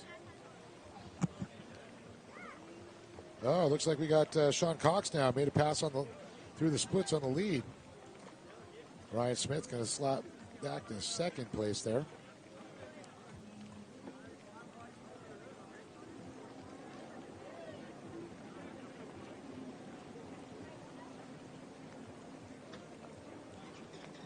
So they make their way around onto the front section of the course.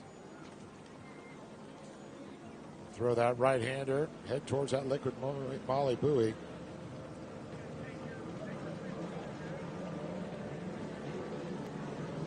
So it's going to be Sean Cox and then Ryan Smith and Charles Stackhouse still sitting strong in third. Tyler Hill, followed by Tim Hicks now. It looks like Fennell slipped back in position there. Didn't see that pass.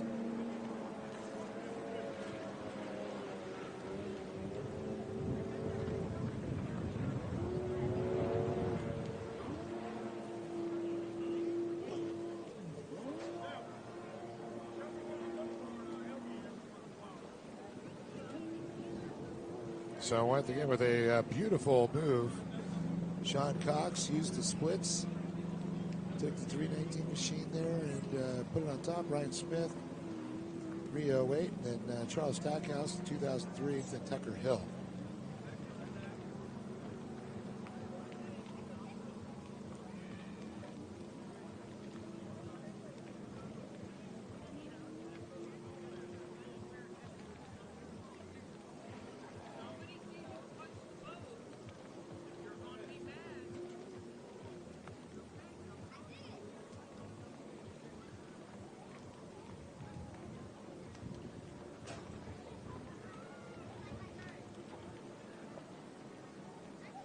So our leaders make their way around to the front section of the track here.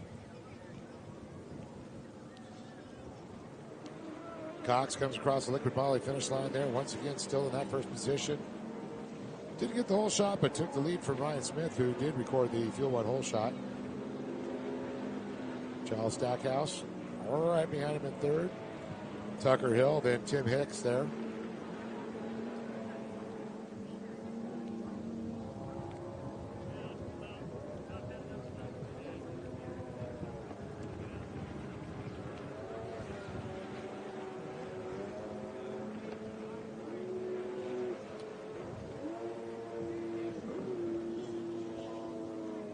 Kind of all equally spaced out. No battles going on now. Don't know if the split's really going to come into play with these gaps they have right now.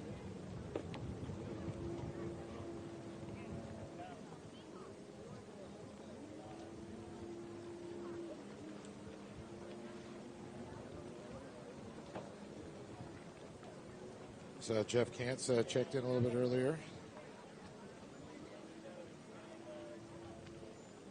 Yeah, Michael, I wish you were here too. And I got you, Starachi. That's funny. I know he's watching the runabout race right now. Wishing he was on his runabout here. No matter what they say about you, Michael, I still think you're a good dude. So right now we're looking at Sean Cox, our current leader, on the 319, then the 308 of Ryan Smith, and Mr. Stackhouse running that 4-digit 2003 number. Got to have something lucky there. Tucker Hill and Tim Hicks, followed by, wait for it, Nathan Crow. He'll be coming around, making that turn.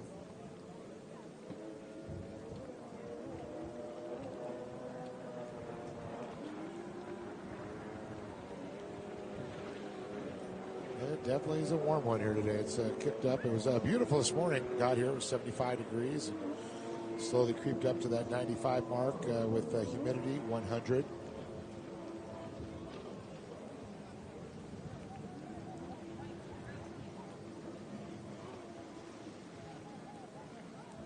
What to expect in summertime in Oklahoma.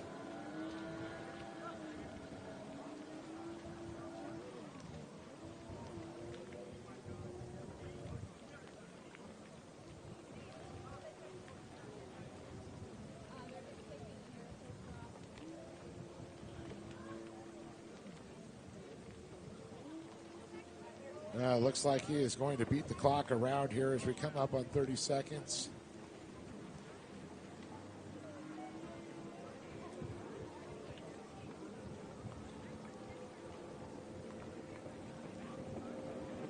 So one more lap until we see the white flag.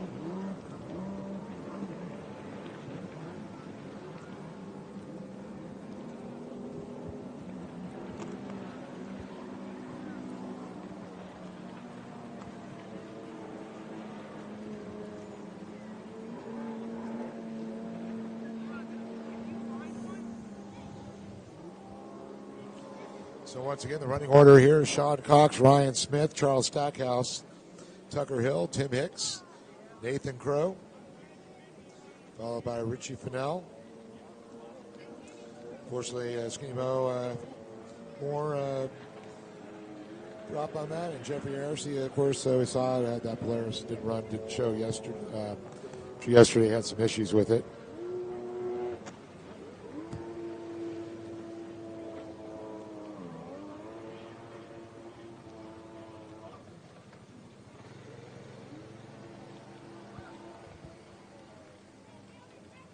So race number three on the line right now, coming up.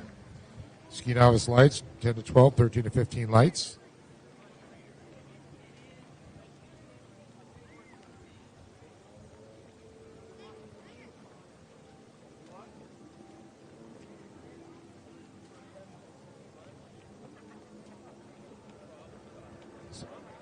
White flag's going to come out as the time expires here.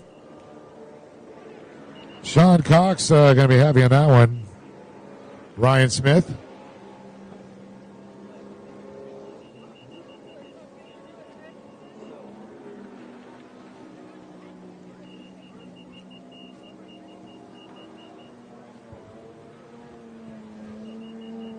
So as running order goes here, Sean Cox, Ryan Smith, Charles Stockhouse, Tucker Hill.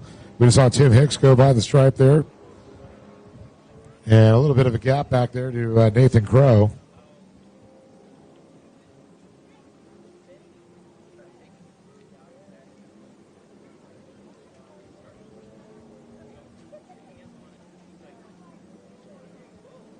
As next time by, there we see Sean Cox. So I'll be seeing that checkered flag come out.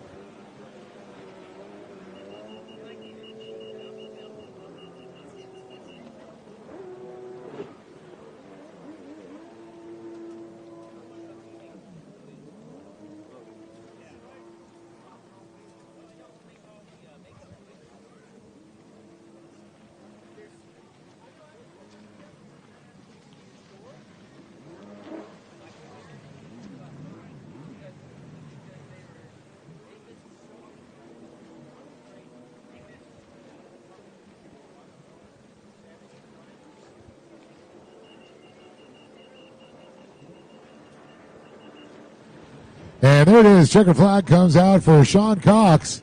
Right behind us is going to be Ryan Smith. Charles Stockhouse, he making his run right now.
right, here we go. Time for the ski novice lights, 10 to 12, 13 to 15 lights. Cash McClure on the 33 out of Tennessee, the TC Freeride VP Racing 60. That Bentley Cox, the 319. All Seats Motorsports, TC Freeride, Christian Bain, the 405 out of Oklahoma City, 405 Motorsports. And you got Brody Spirian on the 708 out of Havasu for Pro Watercraft. And it looks like a green flag start here.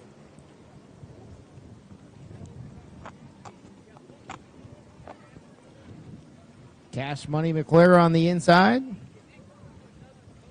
Looks like a clean hole shot from the inside, really close from the outside.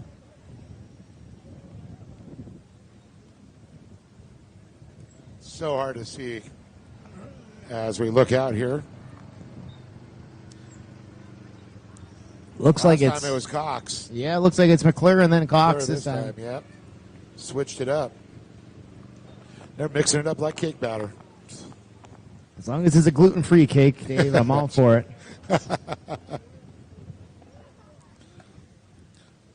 You got like that silly putty disease, right? Yep. I got all kinds of problems. We all do. 33 coming through with another hole shot. Cash McClure. Followed by Cox, Bain.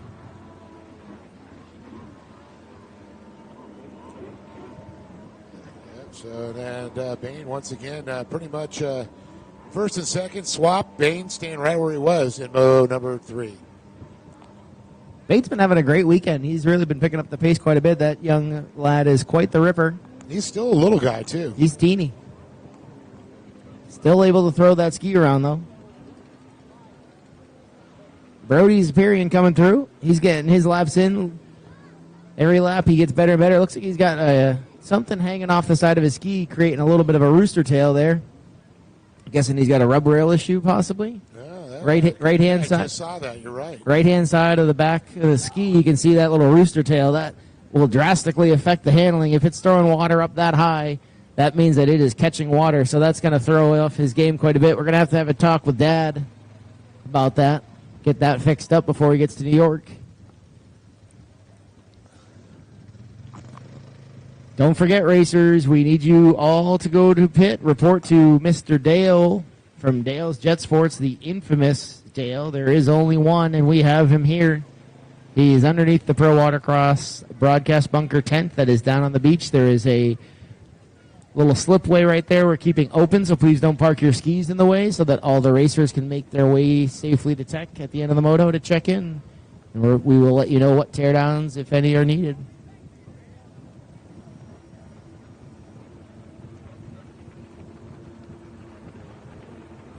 Cox looks like he made up a little bit of ground that lap, but not a whole lot. I'm guessing they're within a few tenths of each other on lap times. 139.8 to a 141.3 for Cox and 143.1 for Christian Bain. All right. Starting to get a lot more boat traffic out there, Dave. We got Captain Tom, our perimeter boat captain, keeping an eye on everybody, keeping us safe from the wreck boating community out there. They've got a good seat out there, being able to watch the races firsthand from the boat in this 100-degree heat. It's something I don't see in Lake Havasu. A lot of boats with air conditioning up. And there's another one over there with an enclosed cabin and a nice roof AC unit. Do they sell Easy Us with AC units? I'm sure we're going to have to figure out a way to do this because it gets hot up here. I think I picked my little portable one up for like $230. Here we go. Looks like Brody's charging this lap. Dad's out in the water cheering him on.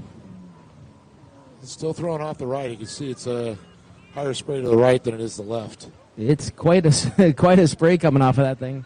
I had the same thing happen on my GP boat at, where were we? I don't know where we were. Paris, I think. It was quite the rooster tail.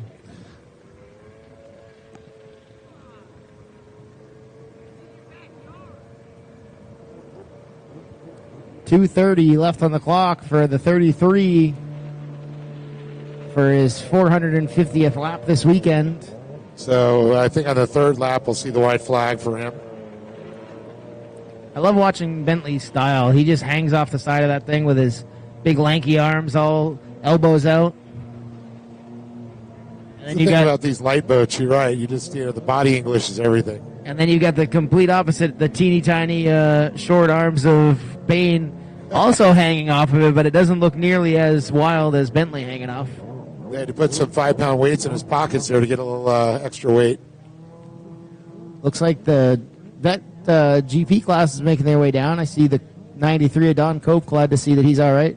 Talked to Snyder in between the motos here, and Snyder was the one that just barely dodged his buddy when he spun around like a top on that last moto start.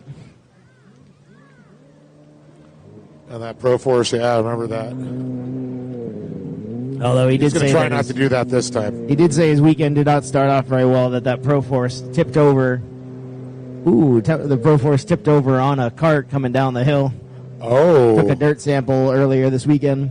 We have quite the little rugged terrain to get down here, so make sure you guys are going extra slow and careful. Well, we're going to need to get our course marshals over here to get these swimmers out of the way.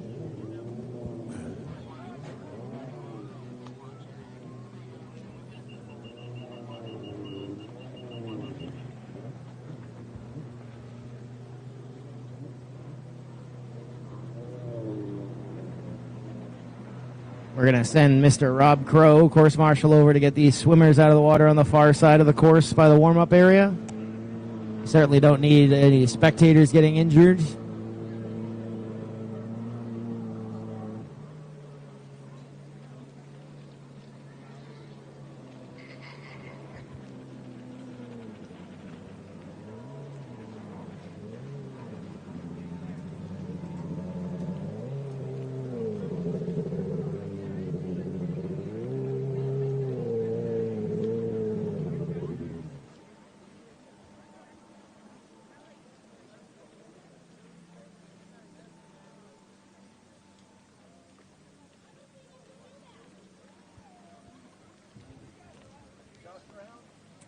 All right, we've got zeros on the clock. We're going to see a white flag fly as the boys make their way around Brody.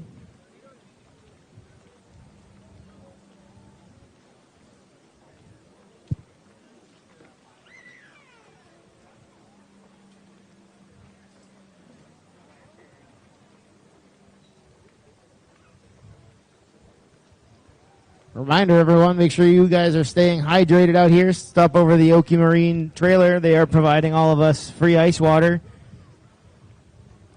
And they have some food over there, so make sure you guys are greasing them up a little bit for taking care of us. They offer to do it all for free. White flag for the 33. Cash Money McClure just putting in his laps.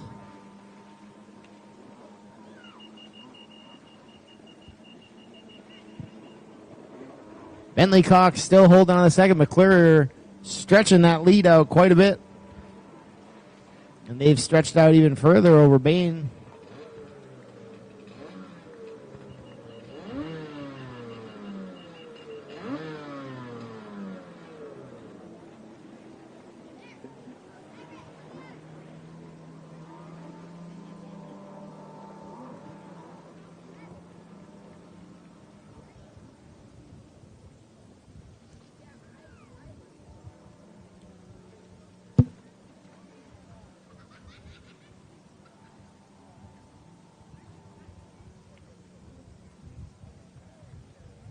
Up next, we've got Vet Ski GP and Grandmasters GP.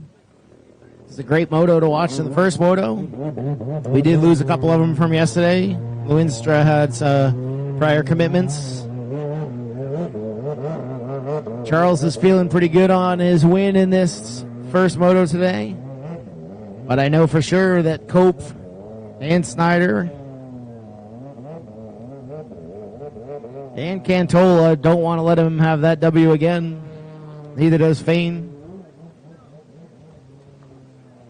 Braden Sebens got the checkered flag flying for young Cash McClure. Getting the dub, putting in work. Good ride for Mr. Cash.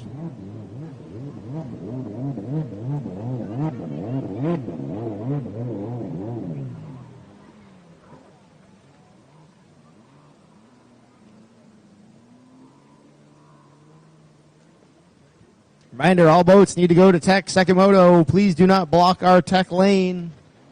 Please don't put your boat in our Tech lane. We need more than 2 boat widths wide to be able to get these boats in and out in an efficient manner. Bentley Cox, P2, Bain, P3.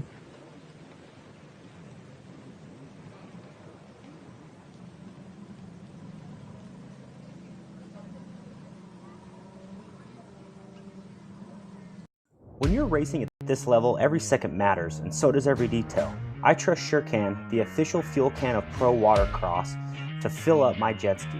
With the rotating spout at the bottom, I fuel up fast. No more tipping, no more spills. And the thumb control button at the top lets me dial in the flow so I get exactly what I need every time. Fuel smarter, race harder with SureCan.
All right. Braden Zebin in the tower says, fire them up, boys. Old men, let's go.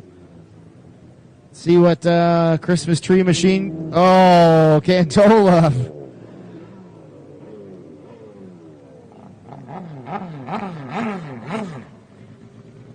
Boy, we are catching out a lot of veterans this weekend.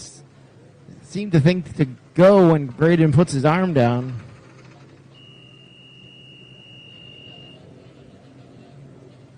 All right, we're going to try this again here. Wait until that light turns green. There we go. Green, green, green.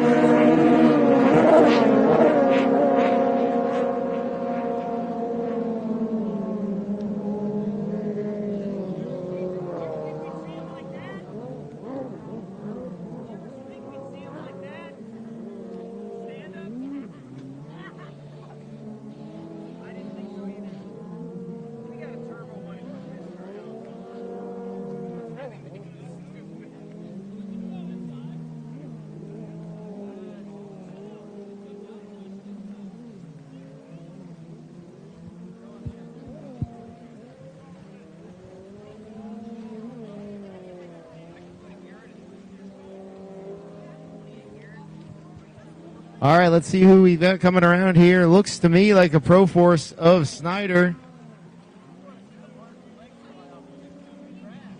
Followed by, can't be Cantola already, can it? It is. And then Cope. Then Ginchard. Fain looks like he's pulling off.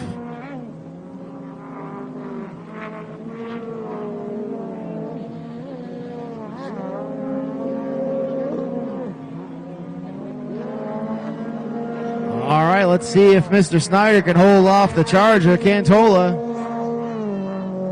Charles has got some work to do. This will shake up the points on the weekend for this class quite a bit.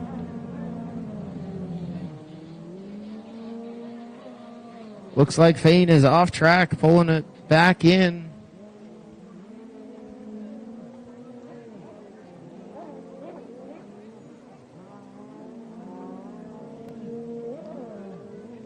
Cantola trying to make the outside split work. Looks like he did make up some ground on Snyder.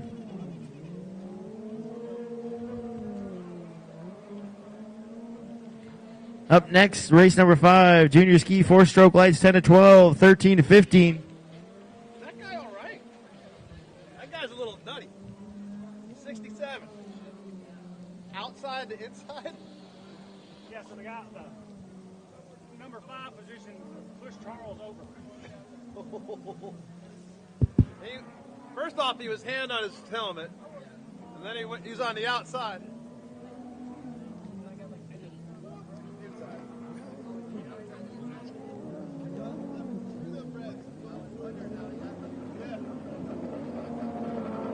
All right, Snyder with Cantola right behind him. Pro Force versus Fast versus Pro Force versus Bullet.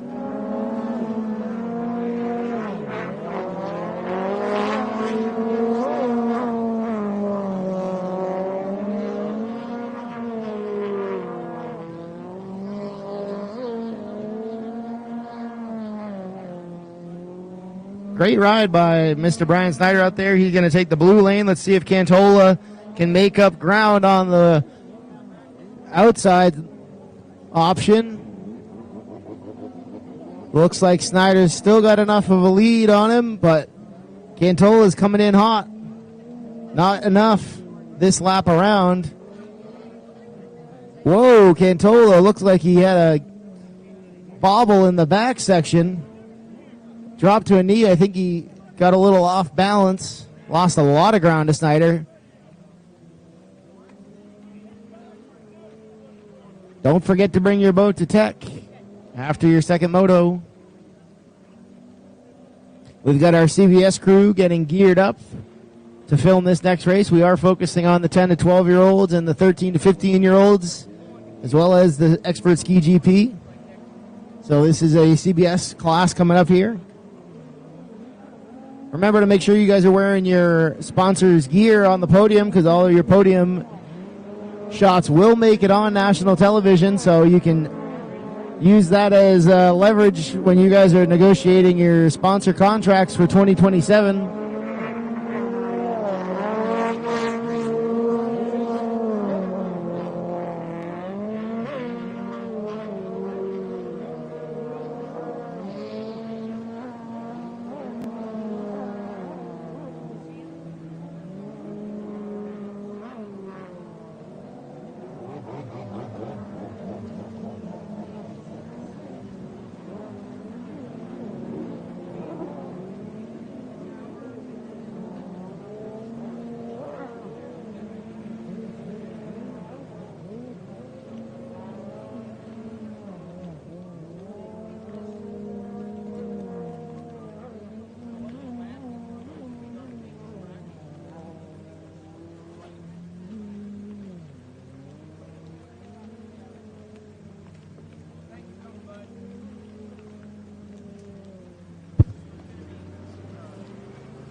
Cantola doing everything he can to try to latch on to the back of that red and white Pro Force. With 2 minutes and 20 seconds left on the clock, it could happen. He is making up ground slowly, as long as he doesn't have another bobble. May see him catch up by the end of this moto. Cope is still holding his own, staying right in the hunt. Charles right behind Cope.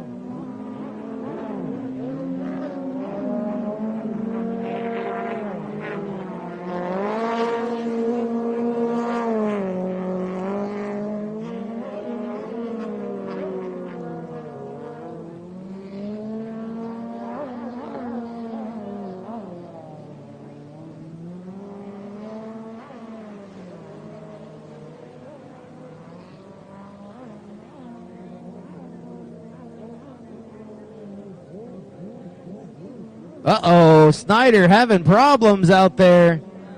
Comes to a crawl. Uh-oh. What is going on to Snyder's boat? Everyone passing him. He is looking like he's going to pull off. Unfortunate series of events for Brian Snyder out there, but hands that over to Cantola. Did hear a couple calls over the radio that there may be some infractions off the start, so we'll have to wait and see at the end of this one and leave that one up to the scoring gods, or goddesses in this case. So Cantola, P1. Don Cope, P2. Charles, the Flying Mullet Ginchard, P3.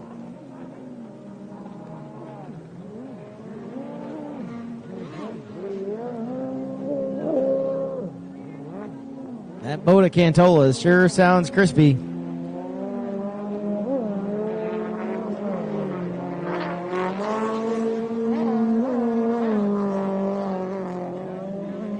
Whoa, Charlesy, baby. Hang on to that thing. Lost some traction. Luckily, he's got the quad strength to hang on to that thing from all that cycling that he does. Kept her upright. These things are a handful to hang on to at pace. You're turning at pretty high G-forces.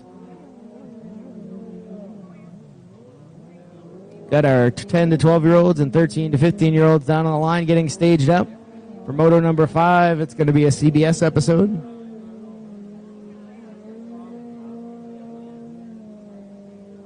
We'll announce the airtime next Sunday for our last race in Avon Park. Should be a really fun episode to watch. Check out how the Brazilians did down in Avon Park. Fought through adversity with Marcio Benedetti's trailer catching on fire. SBT stepping up to make things work for us. White flag flies for Cantola.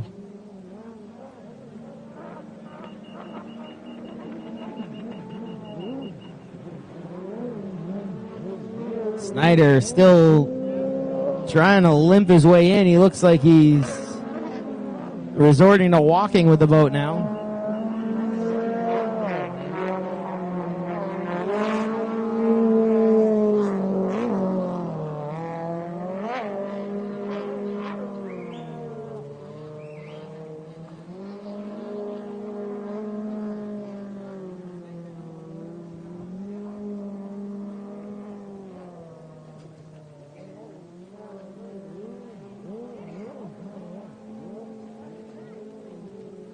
Cope making up some ground on the back of Cantola, though.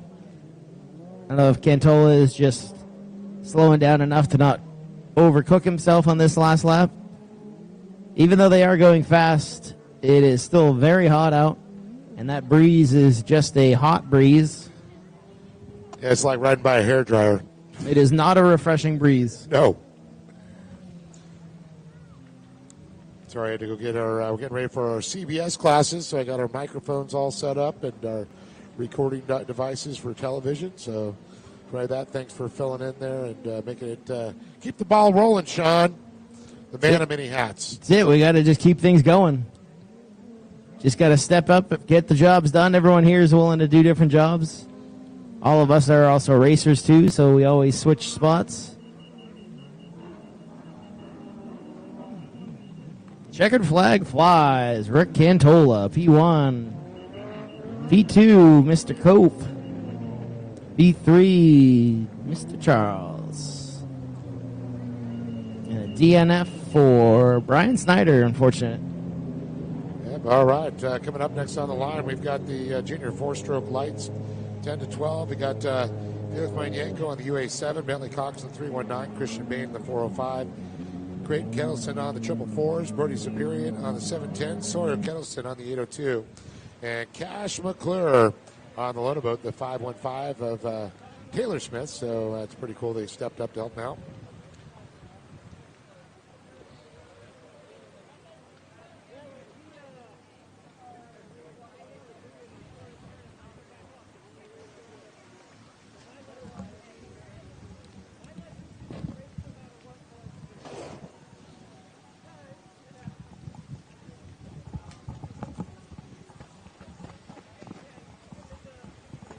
And for your listening pleasure, we've got some Spice Girls going on in the background right now.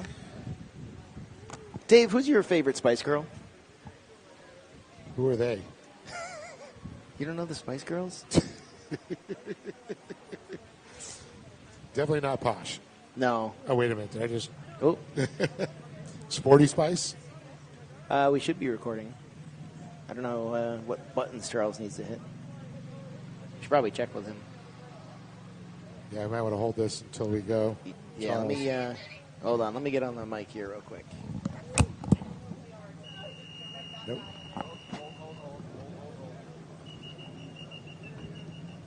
Callan, run over to Charles and ask him for a recording here.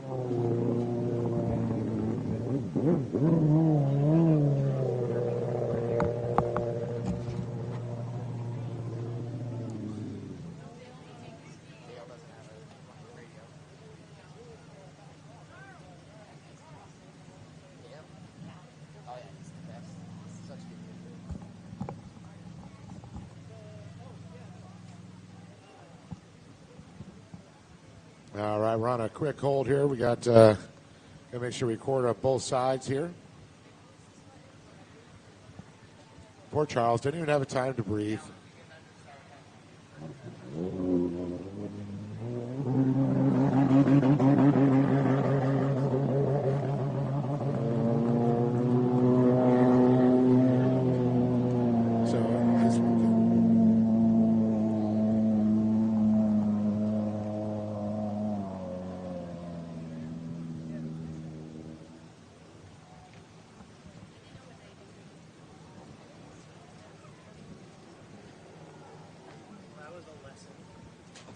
I backed off because the guy was doing the wrong split.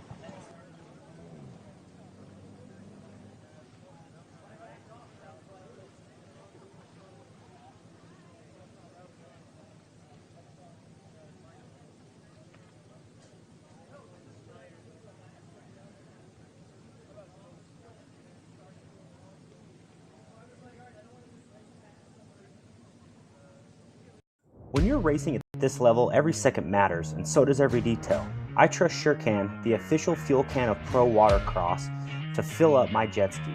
With the rotating spout at the bottom, I fill up.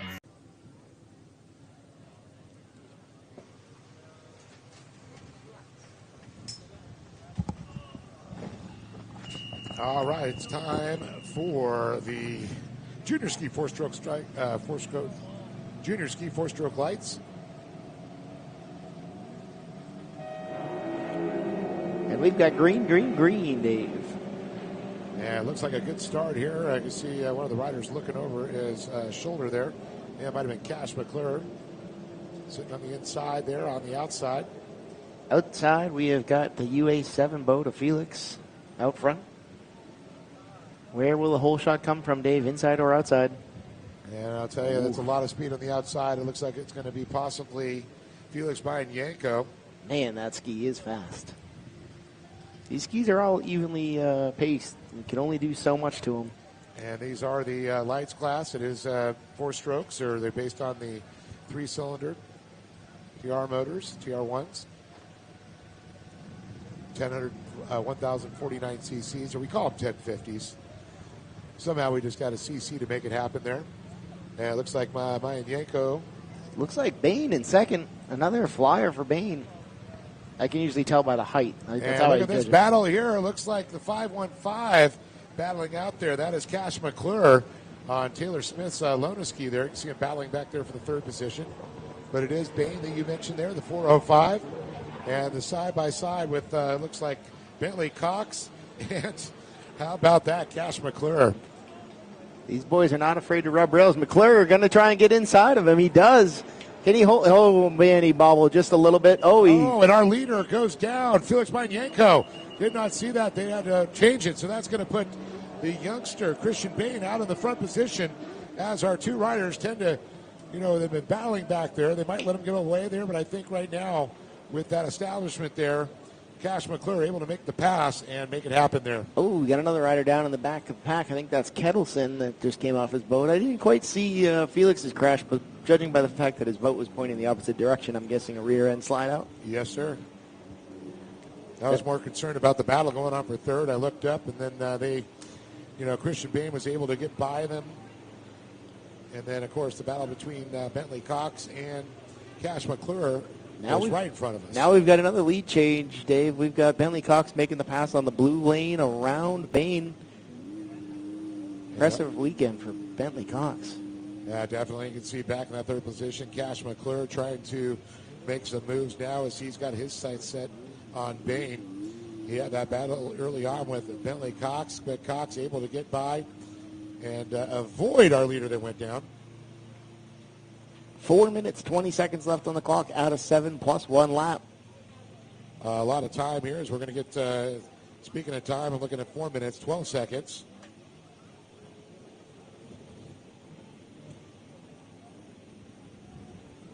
And we're going to get some lap times now. With Bentley Cox now in the lead as he comes by. Bentley just threw down a 1 minute, 37 seconds, 0.8 to Christian Bain. So still on to that position there with a 147. McClure with a 147. McClure about 0.3 of a second faster than Bain, who's sitting second place right now as we go back up top. Bentley Cox, the man in control, the young man, I should say, in control. But don't look too soon to the back of that front pack because Felix, oh no, Felix goes down again. Felix was right on the heels of Cash McClure, and he chose to dive in a little bit too hard and lost traction again. Well, I got to wonder. I know they did a lot of work on that ski. His dad, Basil, told me that they had an issue. They had a crack in the hole from all the hard racing they've done, and you got to wonder if that fixed. Something may have changed. He said the boat was starting to flex, and we know when these things flex, they tend to slide out. Interesting. They have put a lot of time into R&D on that boat. They have been to quite a few races and traveled the country a lot this season. Be curious to see how he does this year out in HAVASU. Had a strong showing last year. As all these young boys mature, they certainly learn a little bit more of the ropes and know when to push and when not to Every push. race is a lesson, is what I look at. But who's putting the clinic on? Who's the teacher? Well, that is Bentley Cox out front, as he's got a big gap back to the second-place rider who got by Christian Bain. That is Cash McClure, riding that teal and white 515, but it's the that boat there, the Bentley Cox machine, 319 on the side. Bentley, of course, comes from Plattsburgh, and we can see that Mike Yankin, we talked about him earlier. And he's making moves around Bain, right around the long way around, outside. Christian Bain right through down the road of Oklahoma City. Oh, another bobble out of Felix, trying to come around the back of Bain. These bobbles are not helping him out. He's going to have to figure out a better way around these boys.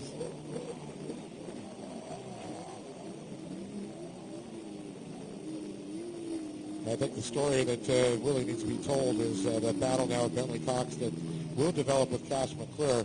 But Cox, I'm telling you, he's turning some fast times. Looking at that last time by, it was a 138.6. Cash McClure's 139.0. McClure's got to be a little bit smoother.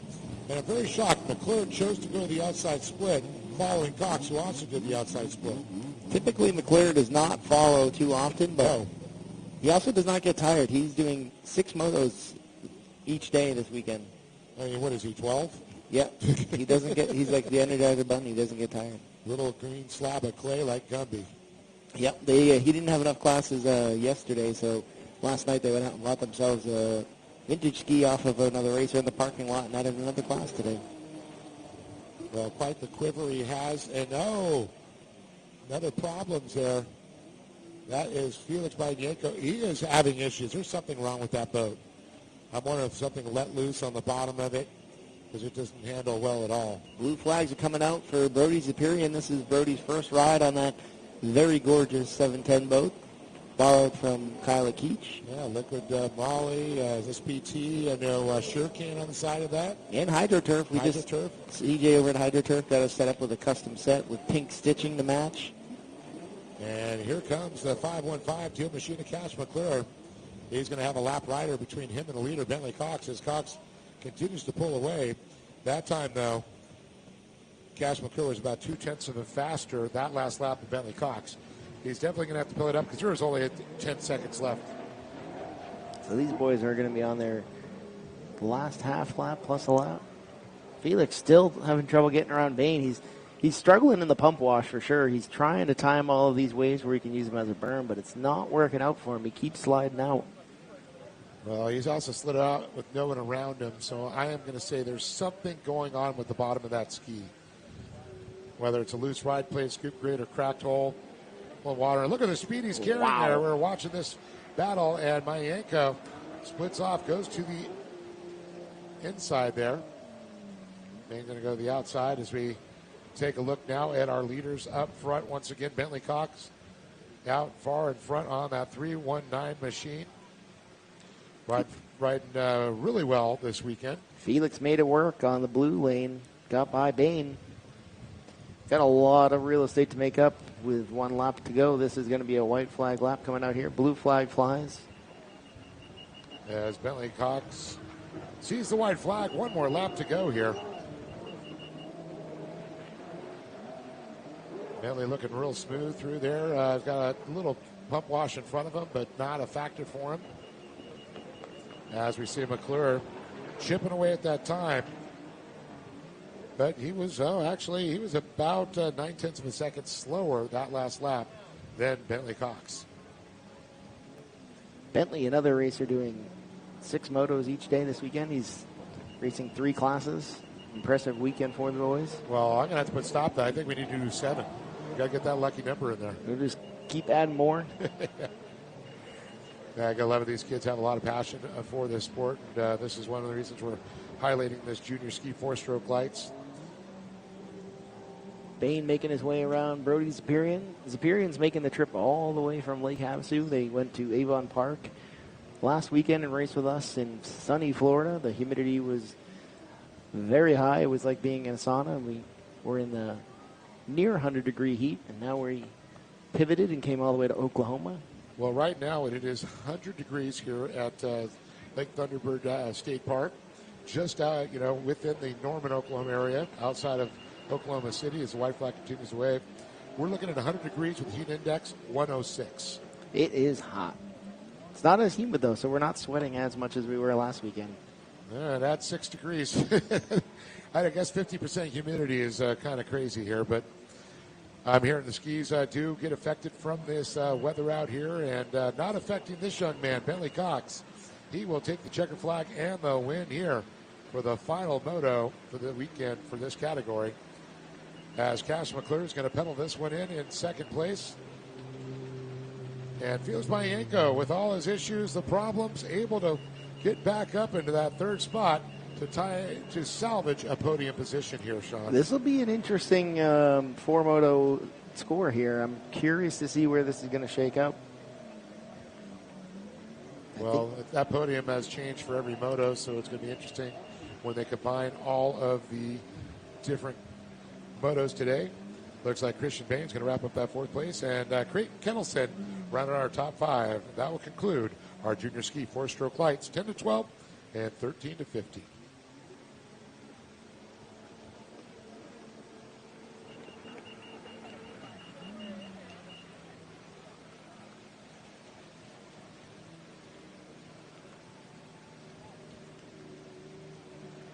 Up next, we have our race number 6. This is the sports spec class. Had some good battles in there last moto.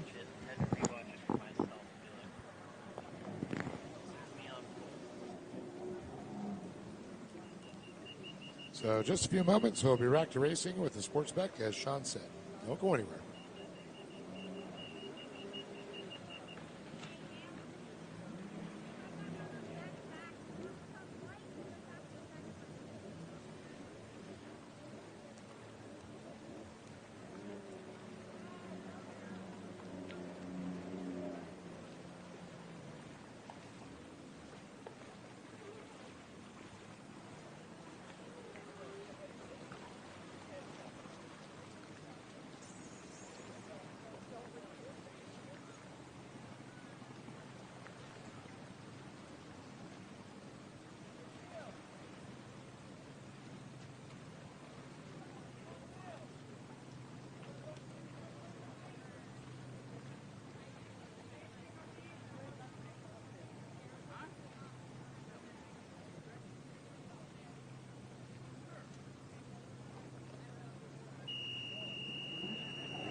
All right, here we go. Back up and running again with the sports specs here.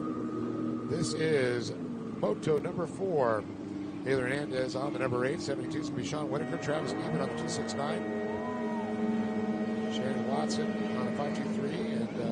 And Greg Ingram able to get that ski fixed and rejoins for Moto number 4. Yeah, didn't get a chance to talk with him and see what the issue was with that boat, but typical old boat. Spin a few wrenches, throw a few parts at it, should be good to go. I remember for many years, Craig coming out. He's from Norman, Oklahoma. Crazy, I'd call that out for many years at the World Finals, and sure enough, we're racing back in Norman, Oklahoma now. It was meant to be. Everything's meant to be, Dave. Yes. You're meant to be here with us right now. Yes, and I'm enjoying it. We got a great crew, great racers, and some fun locations. Been fun traveling with the entire Pro Watercross series this year. Speaking of, next stops, Sylvan Beach, New York. Oh, boy. If you haven't been to Sylvan Beach, this race site is super cool. I'm sure you guys have seen the pictures. There's an old school amusement park in the parking lot. There's restaurants. There's bars. Our starting line is 20 feet in front of a casino. It's going to be a real fun weekend. We do our annual cookout each year in East Coast Watercross. We have over 150 registered folks coming to our cookout. It is a $5 donation. So if you do want to come join us in New York and go to the cookout, it's $5. 9:10 leads them through in the first lap. They must have fixed whatever the problem was, because that thing is running on point. That's the Craig Ingram I'm used to seeing out front there. As Travis Neiman, Haley Hernandez. I see Ty Smith doing sign language down there. Looks like he needs some gloves. We don't know what his sign language is. It's not gloves. Not quite sure what he needs. He was speaking Heat and HAVASU. Jamie Smith, we don't know what your sign language is you guys are doing down there. What is all this sign language? Gloves. I was right. It was gloves. Is this your first time going to the line, Ty? You forget your gloves?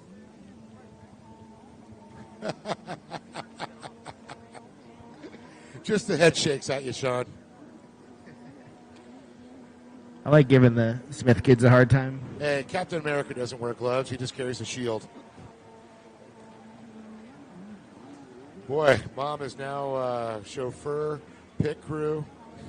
She's everything. Ballet. Jack of all trades. And Tom Lambert's getting ready to go. Look at him. He looks nice today. I'm sure Bobby is back home watching. Bobby, are you at home watching?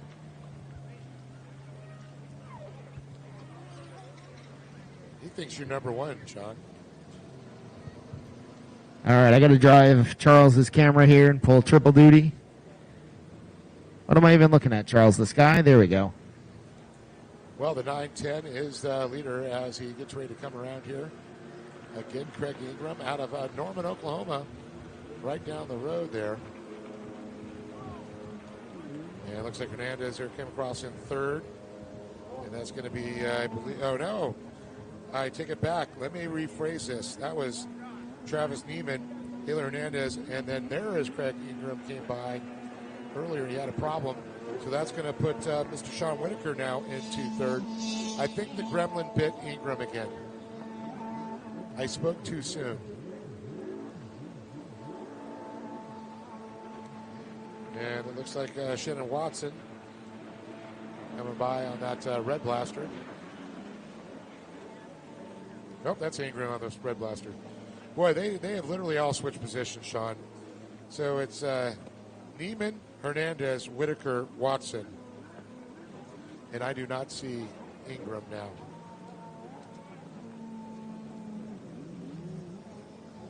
He went from the Fuel One hole shot to disappearing. Did he go in a hole?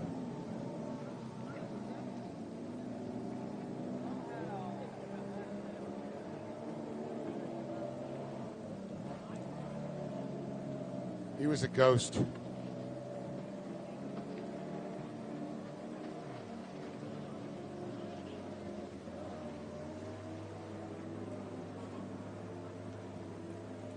Race 7 to the line. Race 8, you're in staging.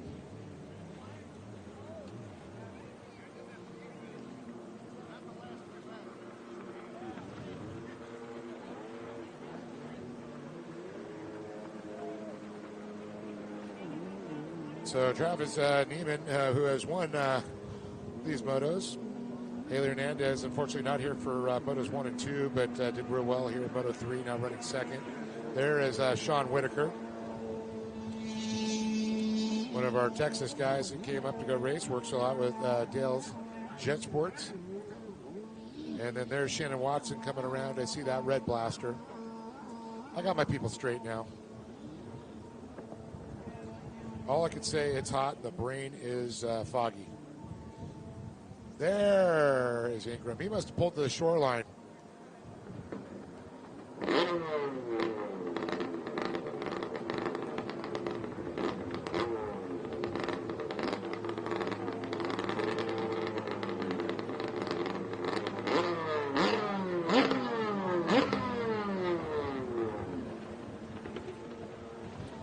So we're about 1 minute right now, so next time around the white flag will come out.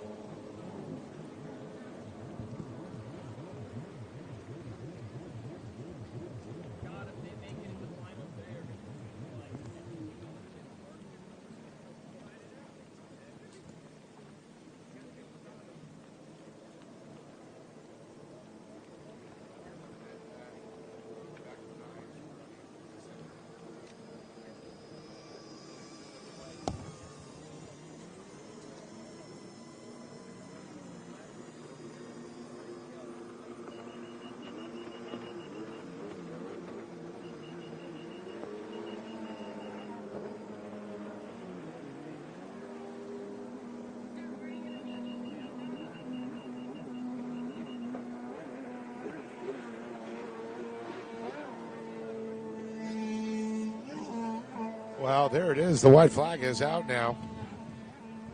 Travis Neiman, Haley Hernandez, and Sean Whitaker, 1, 2, 3.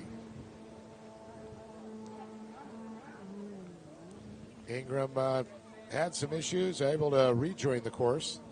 You can tell he's turning and burning out there as he's got past Shannon Watson, but unfortunately still down an entire lap there from Watson.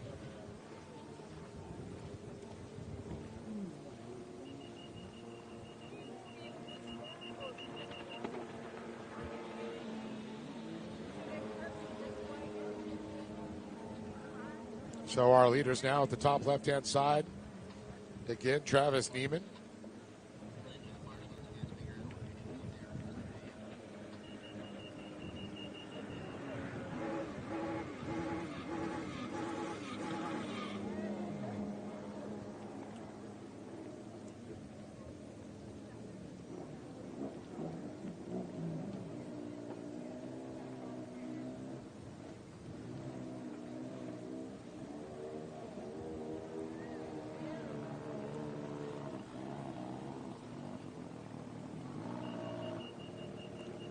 So there it is. Travis Neiman takes the win. And Haley Hernandez was starting to reel him in there. I don't know. I'd like to hear what happened with Ingram because he was really good at speed. But Sean Whitaker going to end up in third place. Shannon Watson. As long as Ingram doesn't get around and get him again, she will end up in fourth and Ingram will end up in fifth place.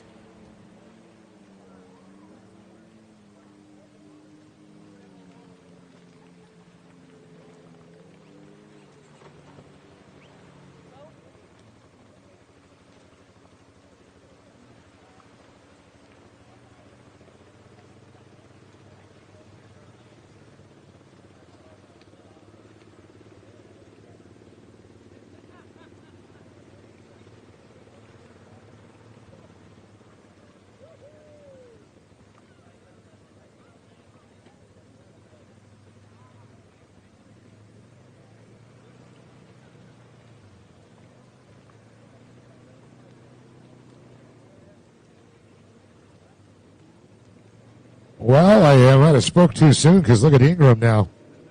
He's back on the lead lap. Nope. He's still going to be a lap down. So even though he'll finish in front of Shannon Watson, Shannon will still come across in fourth. Ingram will be fifth.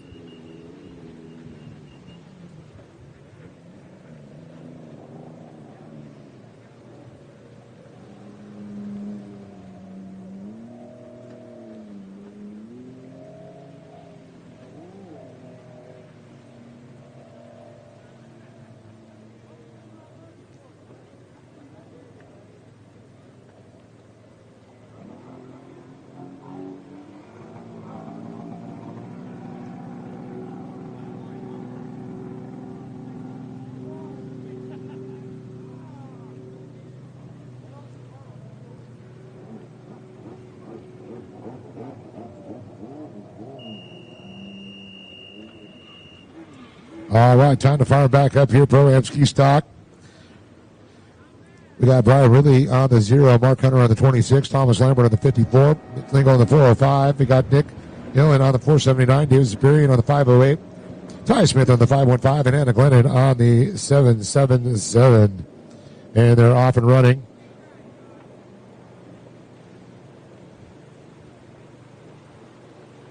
And let's see. Didn't see Glennon get the whole shot on that one. She's been so great on her starts here. We'll see. So we got Dave Zapirian out there. Let's see, I think Zapirian had a great start. Let's see, I think he might have been up there. Get the long eyes out.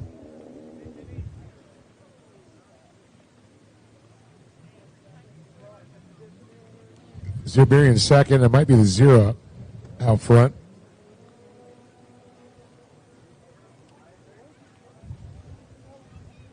Or actually, let me take it back. I think it's Mark Hunter, the 26.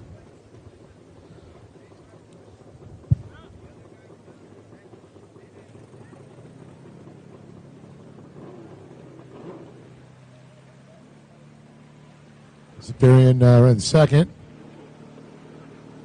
Ty Smith third. Anna Glennon's going to be fourth on the 777s.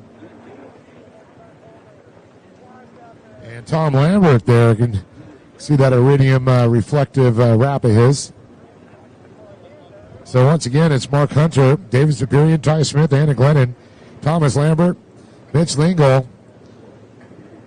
And then you got Nick McMillan. And it looks like Ryan Ridley did not make it the call.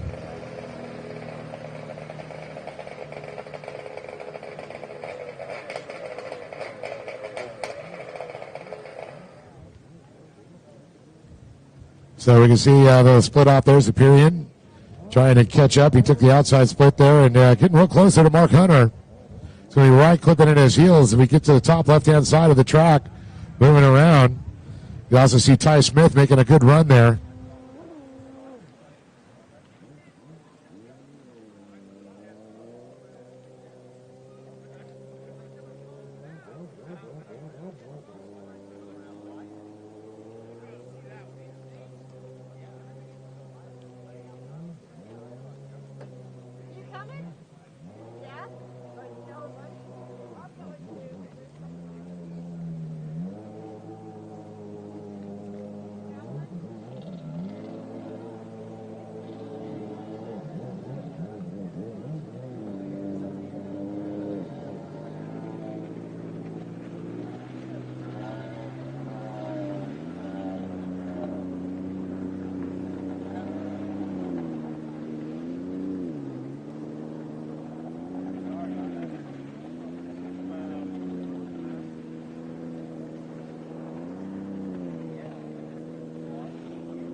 Well, another shout out. Good seeing our good friend Kenny Sims. Man, I lost track of how many World Championship boats that he's prepped and loaned and rented and fixed.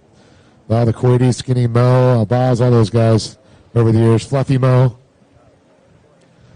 But back to the action out on the water. We got, of course, still Mark Hunter, David Superior, still working on him there.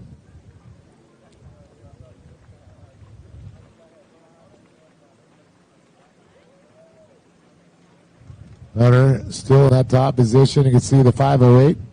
See the white hood on that there. Easy to distinguish him. Ty Smith starting to creep up. I think we're going to have a three-way battle going here. We got about 3 minutes and 35 seconds still to go. This one's far from over, and these three riders will be going bond line to bond line here very shortly as they get around the finish line buoy, the Liquid Moly buoy there. Top spot once again is Hunter, followed by Superior and Smith. Going to go back a little bit deeper. Not used to seeing her this deep in the field. She's usually up battling there, if not for a whole shot. Anna Glennon, Jet Girl, the 777.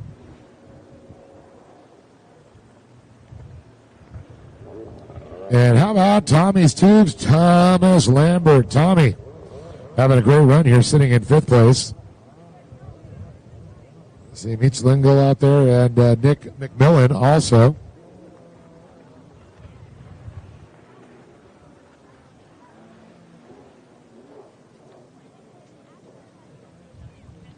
As they watch the battle here, Superior took the outside split this time. Hunter was to the inside. Could not make it stick at this point. And Ty Smith right there trying to use that outside split to his advantage. Still time on the clock here. Let's see, their last time by was a 139, a 138, and a 137. Ironically, Hunter, who's out front, had the 139.3. Second, Superior with a 138.5 and sitting second. And Ty Smith, who's third, was a 137.5. So Smith turning up the volume here. He's going to rack it up to 11 and rip off the knob.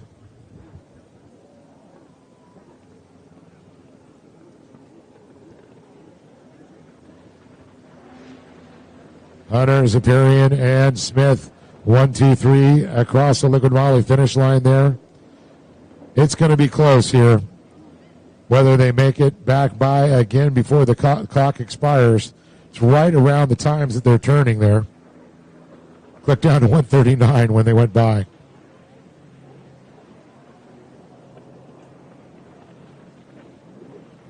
Glennon and Lambert make their way across. That's 4th and 5th.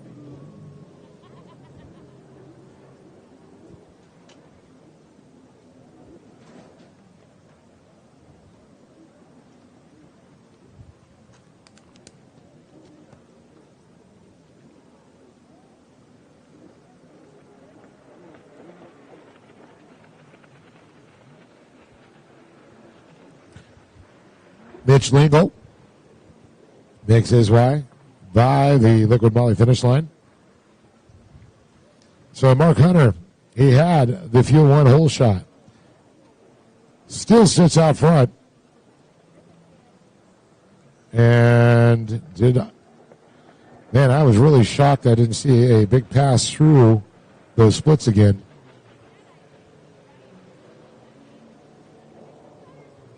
Hunter definitely turning it up, I should say.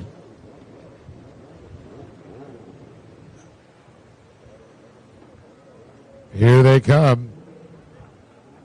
I think they're going to beat the clock. They're going to get another lap before they see the white flag here. Hunter, Superior, and Smith. I know Superior and Smith have rubbed fiberglass over the last couple of years down at Body Beach.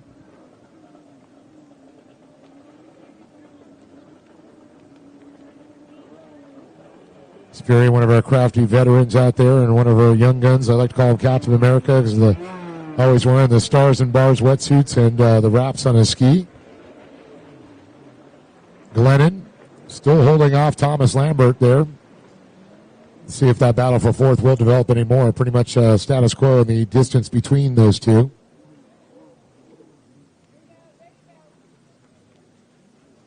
Big shout out to Ray and Vincent here making it all happen for CBS Sports, a digital wave.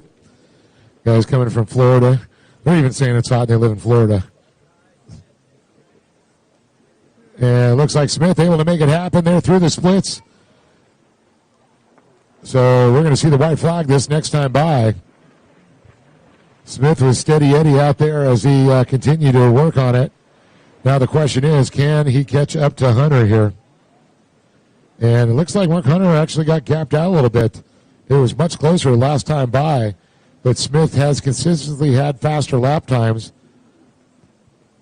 But I think getting caught up there battling with Superior. No, it didn't happen. Superior's still sitting in second.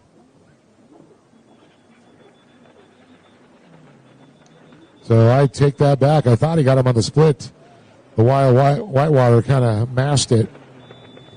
So white flag. Hunter wasn't sure if that was a checkered flag. He slowed down. He realized he puts the hammer down. That extra lead he had. But look at this. Smith now all over the backside of David Superior.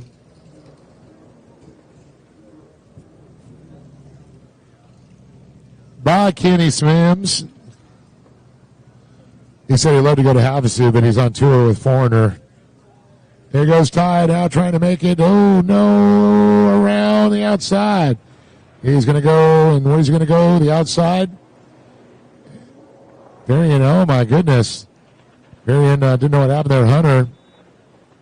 We might have a lead change here.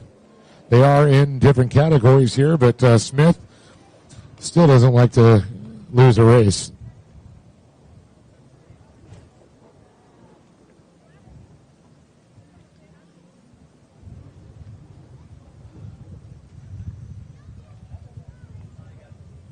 So it looks like Ty able to make the pass. Man, he made easy work of Hunter there out using that splits. And look at him just stretch his legs out here. He's already got a 1-turn, 2-turn advantage now.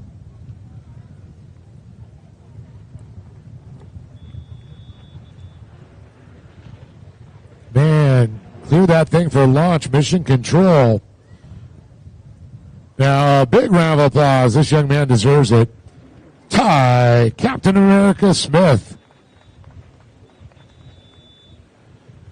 Yeah, looks like Mark Hunter is going to hold on a second there, and Dave Zapirian will wrap up that third overall, but Ty wins his class. Zapirian will be first in his category. Hunter will go back to second. We'll let him figure out the other three motos to give up the total score. But I do believe with that score, Ty will get his category win.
All right, time to switch it up here to vintage 650, 750, 550, limited 550 open.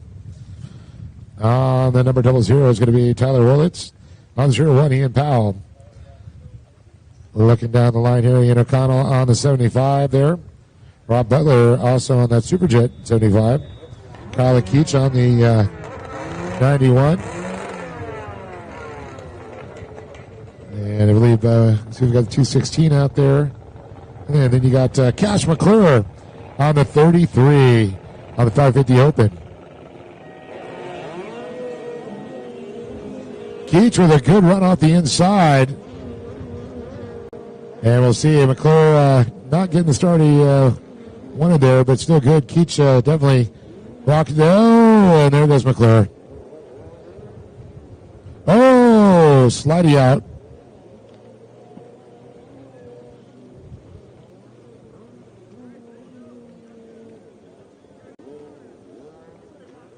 Actually, that was the 75 of O'Connell that slid out.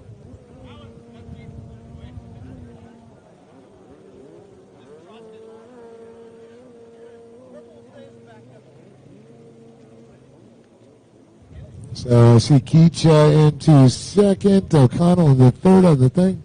Tell you that though, his ski's fast, so I expect it's going to be a quick mover.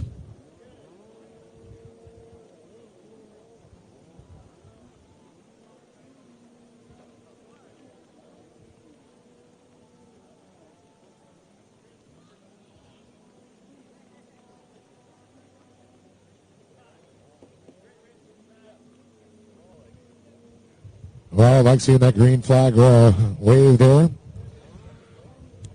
As this is a 6 minutes for the vintage class out there.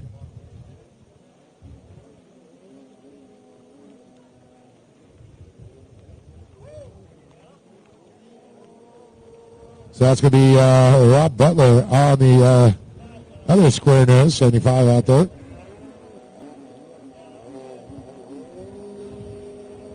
And O'Connell able to get by Keach there, moving to second. Keach now moved back to third. Oh, O'Connell goes down. Keach goes a wide berth, tries to avoid him, not a problem there. O'Connell's got to get remounted. Here comes Cash McClure. He'll move up into that third position. He was sitting fourth. He was about fifth on the start there.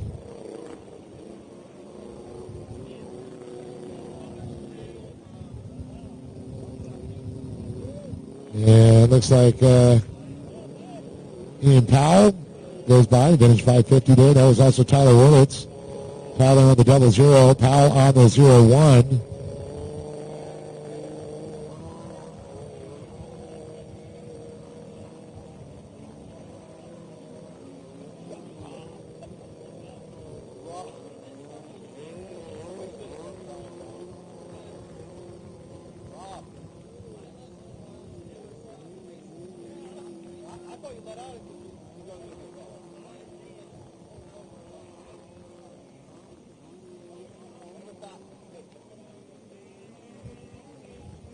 And Butler now on the top left-hand side as he's made his way through the splits there. Gapping out just a little bit. Keach. And you see O'Connell up and running, trying to just down it. Hey, that 550 open, but is quick. We saw a hole shot early on a couple times today.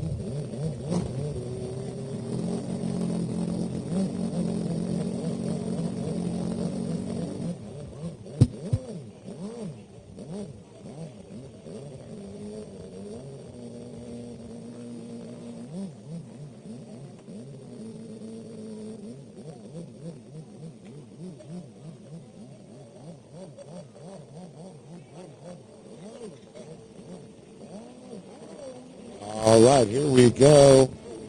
So we have to switch microphones again there as we see Rob Butler goes by. Here comes Kyler Keach. Keach also on an old square nose.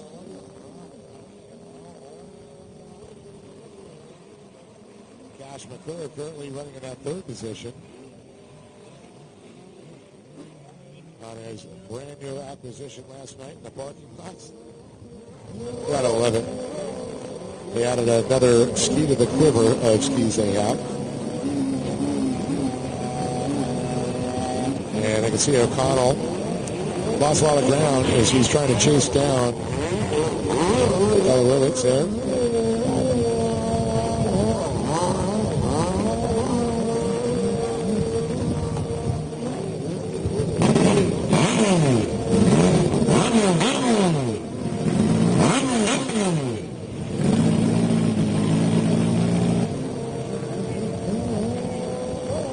We're looking at about 1:05 right now. The clock to expire here. About 2 minutes. Probably going to make it back by before the clock expires. So they might see another lap before the white flag, but we'll see. Barring any issues. We're now at 35 seconds now.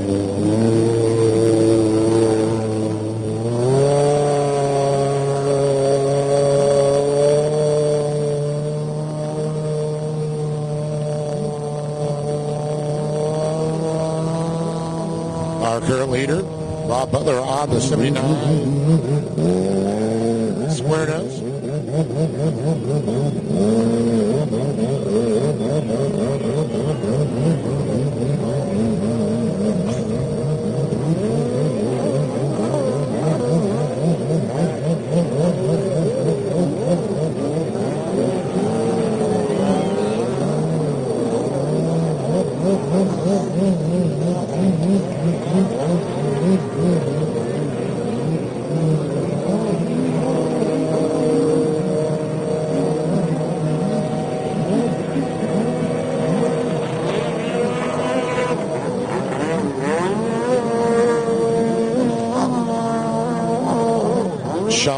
Sean Dudek to the tower, please. Sean Dudek. CBS time.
The white flag is out finally.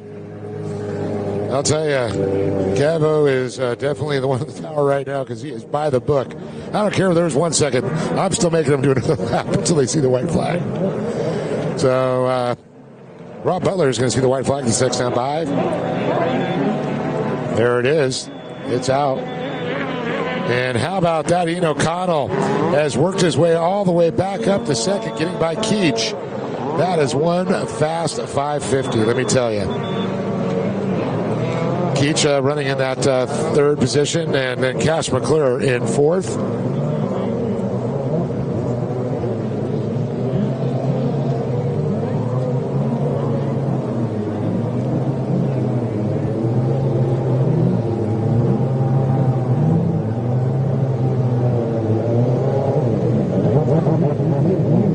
Coming up next for Pro-Amsky GP, the GP classes.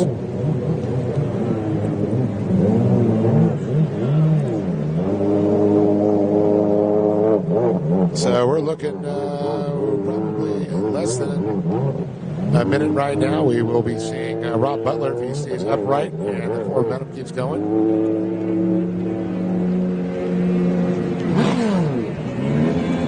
Our leader now at the top left-hand side of the track as he exited the splits there. Little merge section.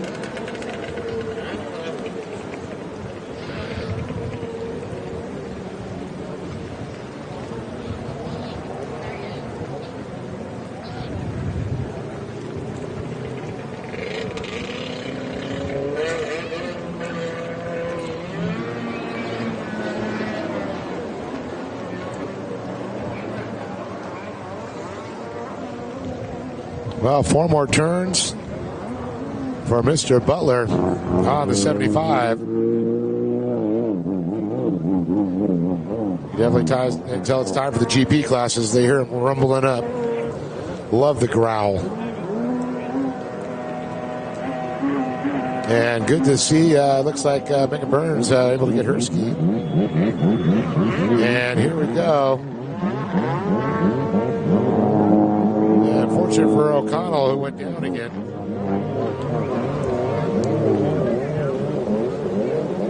And there's a checkered flag comes out for Rob Butler, taking the win. Actually, let me rephrase that. O'Connell, I thought he was down a lap. He actually got by Butler, so it's going to be O'Connell, Butler, and Keach, followed by McClure. Boy, do not blink in a vintage class because things happen fast. At least the skis break or go down or fall.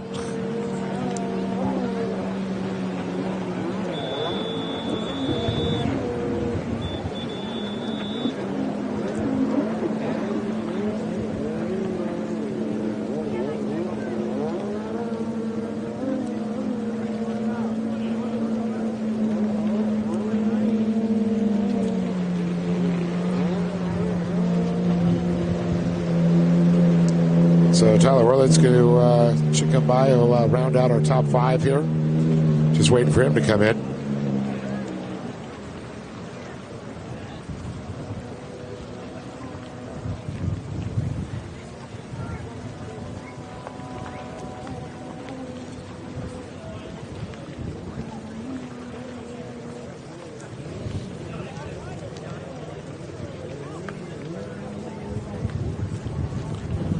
All right, real quick on the line, we got Ben Reber on the 89, the 114, the Braden 7, 255 is going to be actually 299, and it's going to be Megan Burns.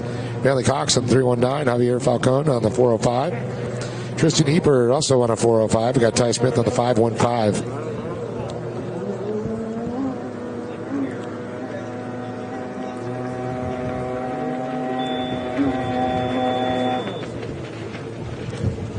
And O'Connell does the victory lap.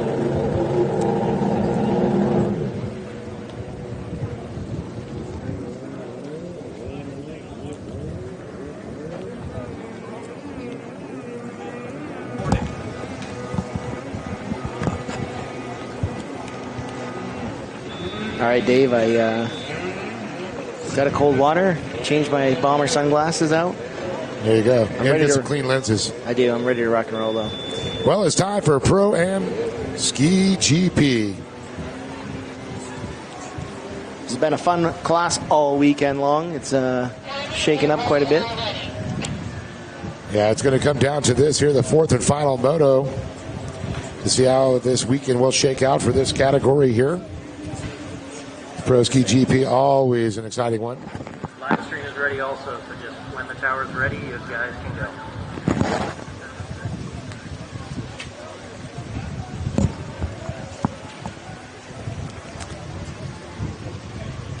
All right, who do we have down on the line today, Dave?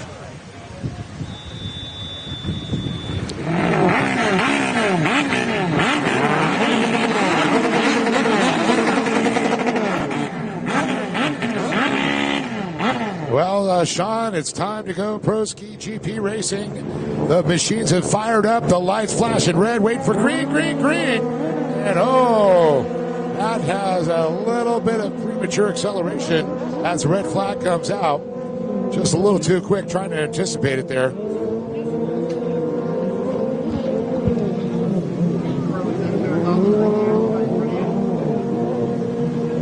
So we'll go ahead and re-rack him and restack him here.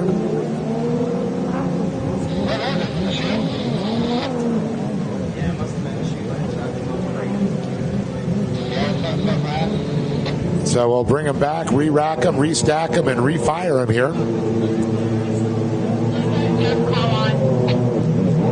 A lot of anticipation here for this class. It's been a big switch up back and forth here. 3 motos are in the book. The 4th one's going to decide it all. Question, who is it going to be? Well, we saw some great racing.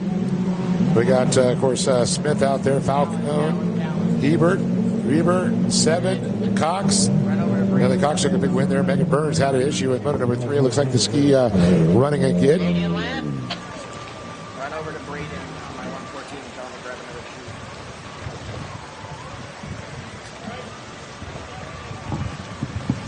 shoe. Just waiting for that penalty to be dished out.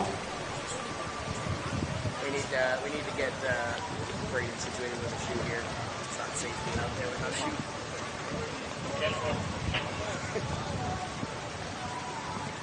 Okay.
And I'm hearing the 1 minute call now for grade 7 to get back. And look at him run down here.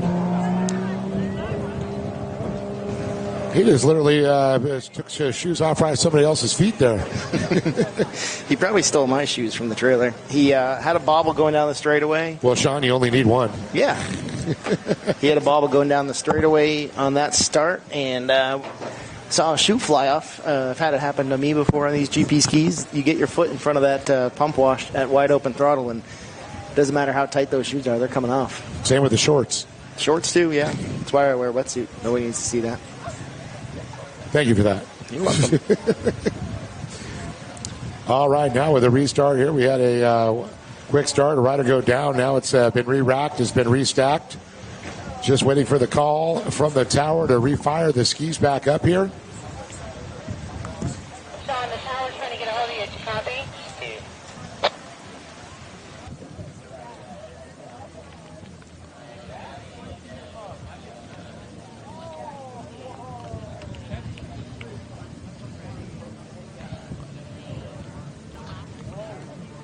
How many minutes?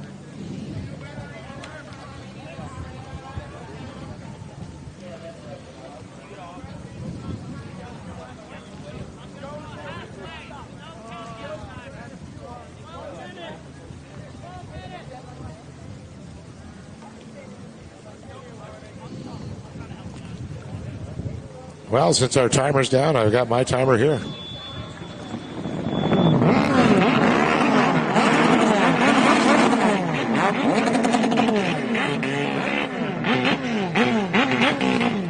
Well, it's time to go pro ski GP racing here. 12 minutes on the clock. It's all the riders to back it up. A lot of anticipation from these riders, all wanting the whole shot here.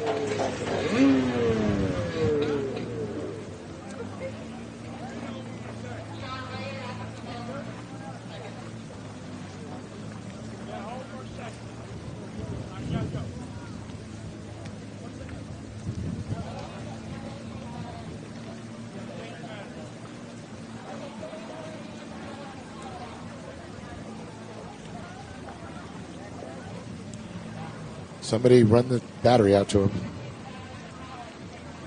Sorry, folks. Getting ready for our television class, trying to get everything tip-top for our racers to go racing here. Back in just a moment.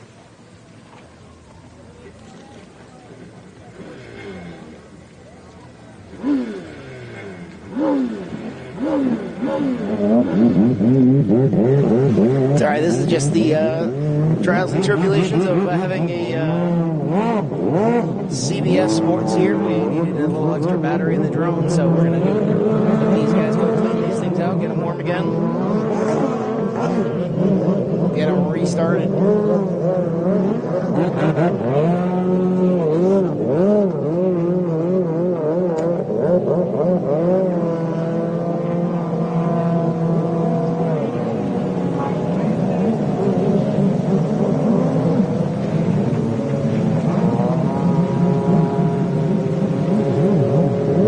So the racers with the boats sitting there, they get them out there, get them refiled, get them back up to temperature there. You want these motors to be warm. The warmer they are, the oil moving through the motor, the less the resistance, the faster reaction that the motors provide power to the pumps. These are direct driven. And also, more importantly, most of our boats leak water, so yes, they do.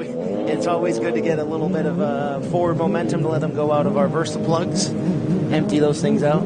And if folks are curious about that, they use either the Versa plug or like a duck bill. And what that does allows the water to go out but not in. But, you know, they do let a little water in every once in a while. When the water's lapping at the rear of the boat, and the motion causes the little ball stopper on the one plugs, Versa plugs versus the duck bills. A little different. Some are who they're sponsored by and what they prefer.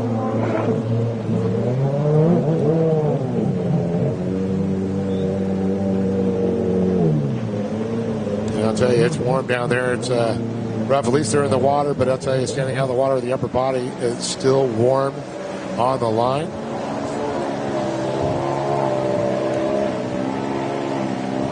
If it wasn't a little drama in racing, period, it wouldn't be any fun.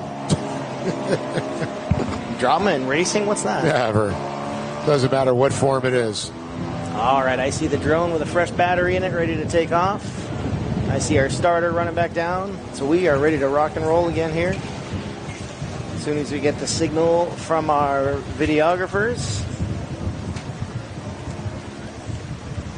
This heat is brutal on all of our electronics. Batteries do not last in the heat. I'm noticing that on my timing pad and my phone. You can see our starter with the remote control Callan down there.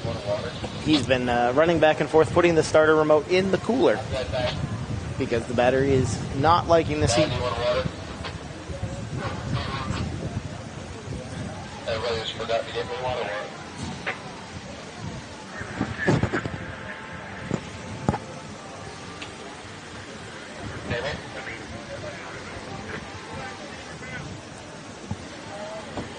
Well, good thing is, of course, Marshal Randy says the red flag's back in its holster. Time to go Pro Ski GP racing here. Let's try this again, Dave. From the top.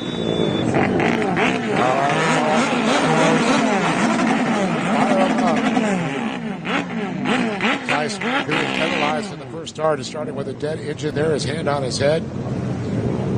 Surprising, he had pro holder Josh McClure helping him. There we go. Yeah, looks like a good start for everybody else. And Smith off and running behind him. He's going to have a lot of dirty water in front of him to contend with here as we look out there. Bentley Cox with a good run here. Inside, see on the outside here, too. Ooh, a flyer from the outside. Who's got it on the outside? Is that Tristan? Let's take a look here. Yes, Nope. it is. No, he's Tristan's second on the outside. I can see his helmet in the back there. Wait for him to come around the corner here behind the tower. Good start from a dead engine for Smith to get that in there real quick. I don't know what happened to Braden 7. That thing bogged coming out of the hole for some reason. May have had the trim all the way down. We've talked about going 3/4, and it's been working better for him. But I don't know if he maybe panicked and pulled it all the way. You pull those trim levers in all the way, that thing will turn into a submarine pretty quick. You got a blue and white. Oh, it's Reber. Reber, yes. Good start for Ben Reber. Now, Ben had a good day yesterday. Kind of faltered the last couple of motos. He's looking for redemption here. Here we go. In moto number 4, here the final moto here in the weekend as Reber goes ahead and takes the liquid finish line and gets that fuel one hole shot. Good start for Tristan Hebert in third on the 1050. Impressive. And Bentley Cox, who used that inside line, came across in second there. Hebert third. Javier Falcone in that fourth position, followed by Ty Smith and Megan Burns as Braden 7 makes his way across the line. As they circulate there, our leader again, Ben Reber, on the back section as he uses the outside split. The SPT, red and blue cans, Sean. And Cox following him through the outside. Tristan Dompton to take the blue inside lane. Very smart. Probably smart on a 1050. You can carry your momentum a little bit more than the tighter turns and the red and yellow over there on the outside.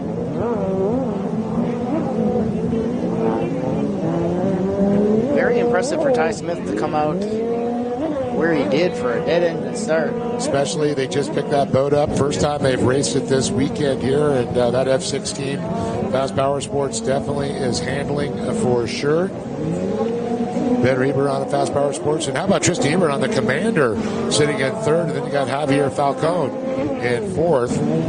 But like you said, Smith is now working on Falcone. The battle for fourth will develop here as Reber comes across the finish line one more time. 9 minutes, 25 seconds on the clock. A lot of time on the track still to come. You can see the difference in line choice, Dave, between Reber and Bentley Cox. It may just be a little bit more age, a little more racecraft, but Reber is definitely holding his momentum through the corners a little bit more, whereas Bentley Cox is forcing his way through the corners. I'll tell you, somebody's going to get a lot of company real quick as Falcon and Smith are trying to hunt down Tristan Hebert, who is currently sitting in that third position as they're making way for the right side. This is where the decision. Let's see, we're going to split off here. Sean, what do you think Tristan's going to do? Tristan's going blues. There you go. Falcon's going to make a pass on the outside. And it looks like Smith goes to the outside or the inside also and follows Hebert. Watch this merge here. This merge of Falcon coming in. Oh, yeah. See you later. Bye on that 1500, Tristan. Sorry, bud. You're down a cylinder. Good move by Javi. Next up to swallow up that 1050 is going to be Ty Smith on the Go Fast boat.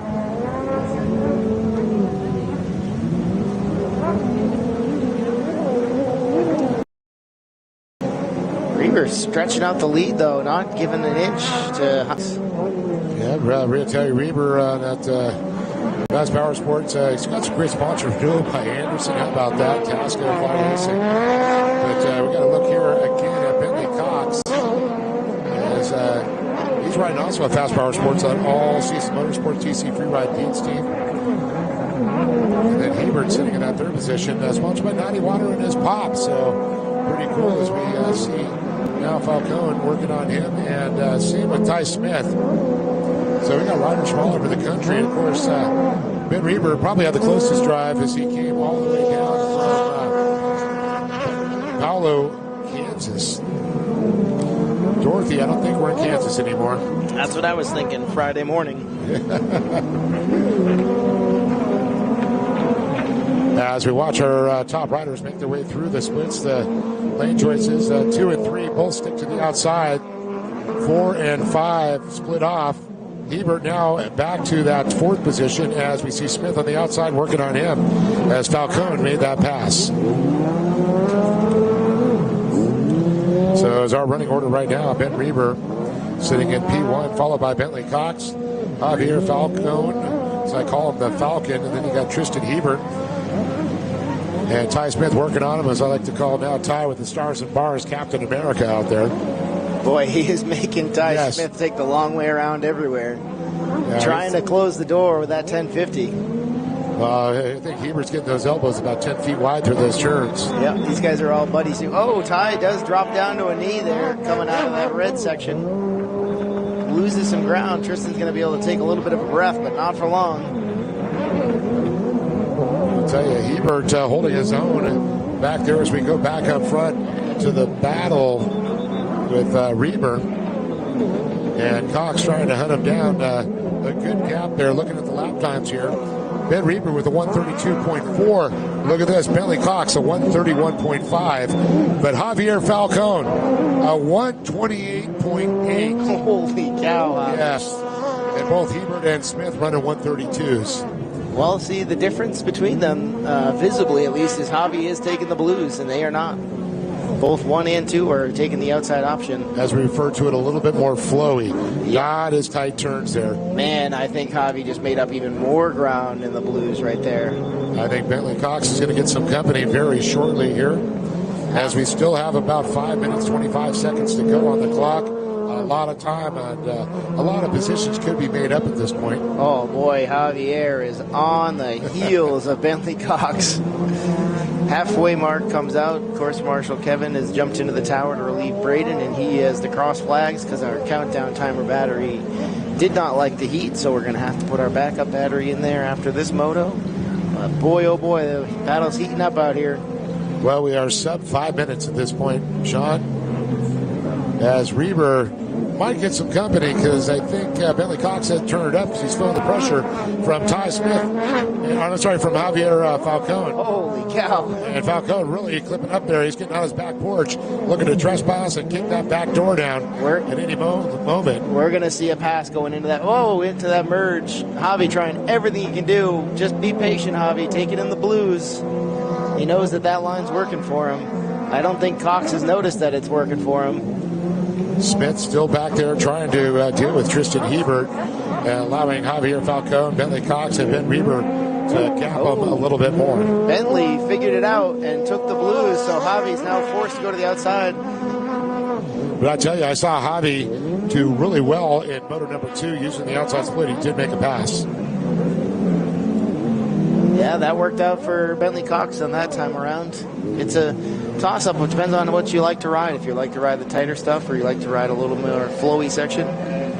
Tristan still made that work on the outside around Smith. This is probably the best weekend I've seen Tristan Hebert ride, even though he just showed up today.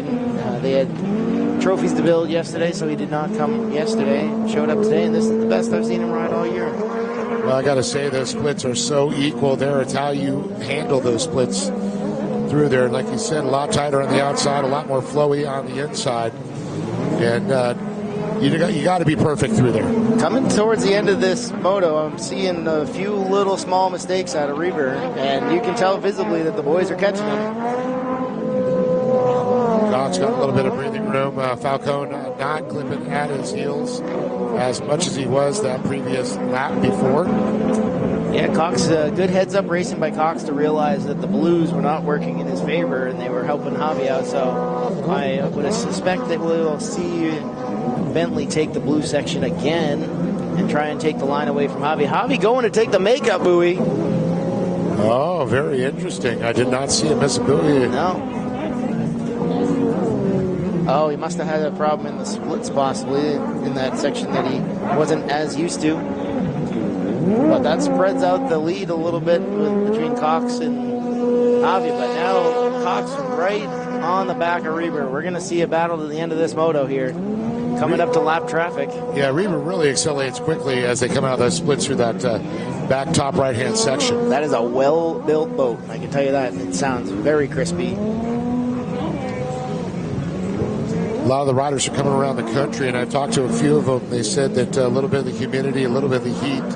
So heat's one thing, dry heat. Humidity, another thing. You combine the heat and humidity together, totally changes a whole new setup. You live close to this area, you're used to it. It really helps with the tune. We are not used to it in the Northeast. No.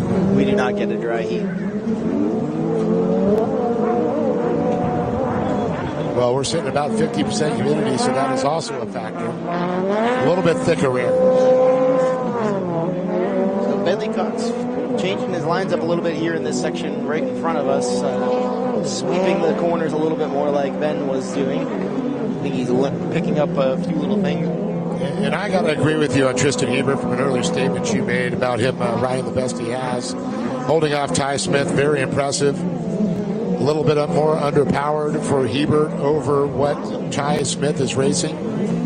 But, man, the kid has stepped up the game. He's been training. Yep, he's been playing a lot of football lately, too. That also helps. He is big into football. Him and his brother Trent also into football. So these boys are definitely in shape. And back in school now, too. And back in school. I believe they have football practice at 5:30 tomorrow morning. I wouldn't doubt it. August usually starts, as they refer to, Hell Week for a lot of the high schools. Smith trying everything he can to get by his buddy Tristan. Throwing Hail Marys out here. It's not quite working, and he's not going to be happy with that. He definitely wants to beat that 10:50. Looks like we may be at 2 to go. Yeah, I think it's going to be 2 to go. I do believe that Ben Hebert will beat the clock before it expires. As we look now, it's about 20 seconds, and not going to happen. Hebert is going to beat the clock. Yeah, you can see Cox and Falcone there is now moved into second. Cox now back to third. So I missed that pass. It looked like it happened through the splits there, Sean. We talked about that. Falcone was able to force the issue and change it up a little bit.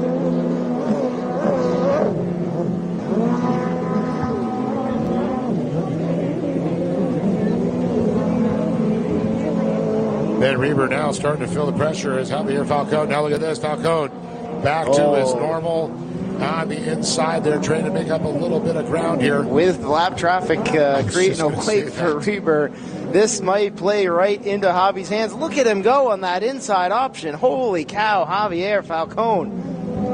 Oh no, did he spin it out? He did, and Reber's going to go and get it. He got right back going again, but allowed Reber to get back into that top position here.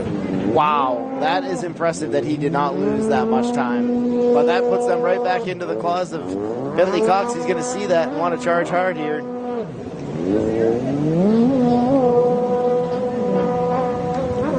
Wow. The white flag's coming out. There's only one more lap after this to make it happen here.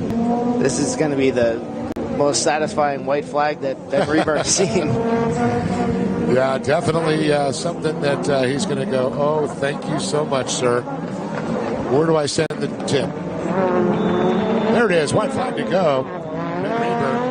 Javier Falcone. It's amazing that he recovered that fast, and he's right there. I can't believe it. I hope Charles got that on camera, because that was thoroughly impressive how quickly the back of that thing stepped out. I have a feeling we'll have the drone shot right over the top of that as we're going to look at it as the pass happens. The spin out. All right, let's put our eyes up here on the splits. Reber is comfortable on the yellows and reds. He's going to opt to take the outside. Javi is going to hold that thing clamped. He already had that thing leaning before he even got there. We are going to see a merge at that yellow, and holy cow, it's going to be close. Javi's got a big run on him. Does he make it happen? He does. And it was a close one there. Oh, man. So Javier, the Falcon Falcone, takes the lead on the white lap. Does not spin out, makes the pass that he did earlier, but did not spin out this time. Able to make it stick. What a recovery. That kid's got an incredible balance, spatial awareness, too, I'll tell you. Absolutely incredible, yeah. What a ride for Javi.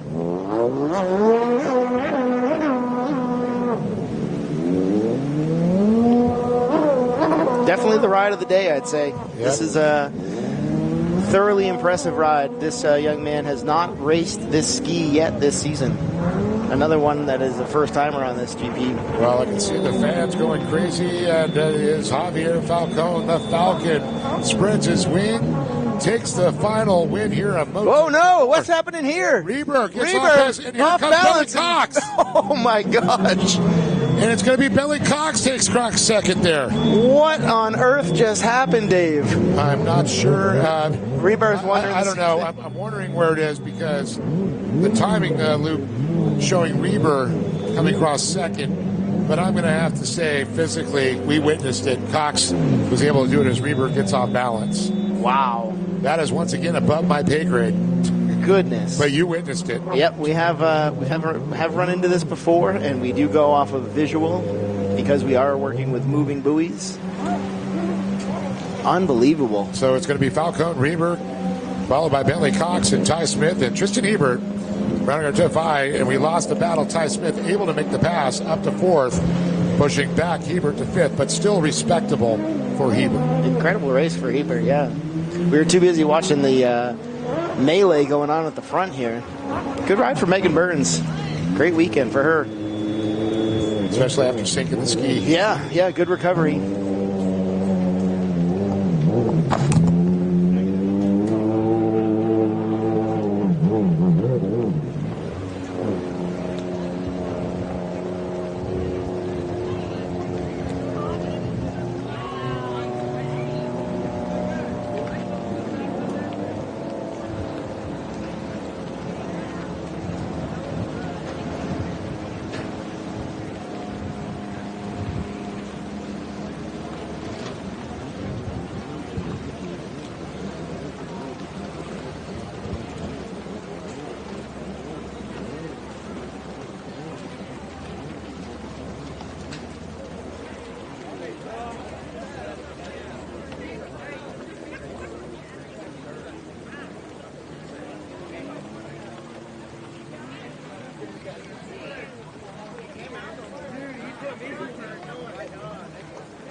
Run, Forrest, run.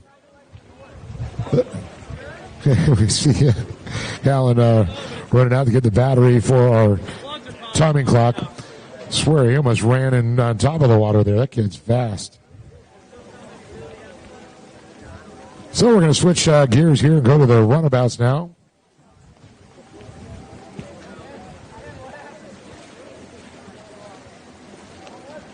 I went on the wrong side. I was looking down, and then as soon as I looked up, I was on the wrong side of it. Oh, he's pushing me hard.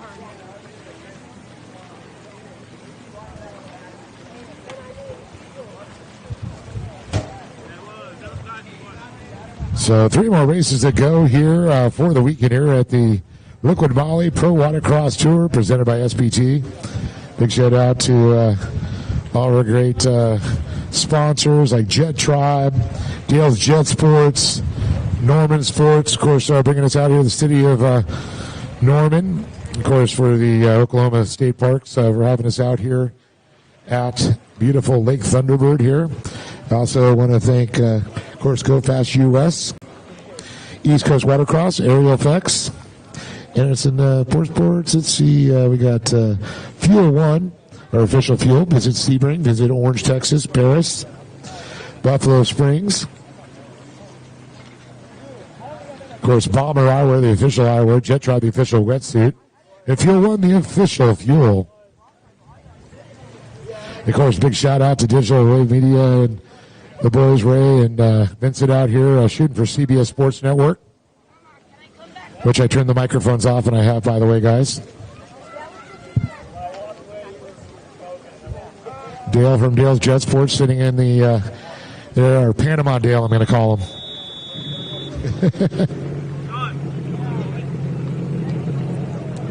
All right, time to fire them up, they say.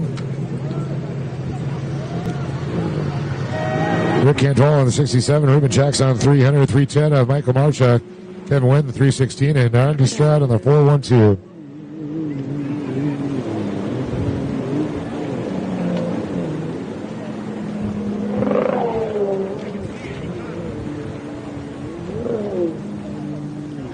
And not surprised, the Caribou, the 67 of Cantola. Or as the kids say, 6'7", 6'7".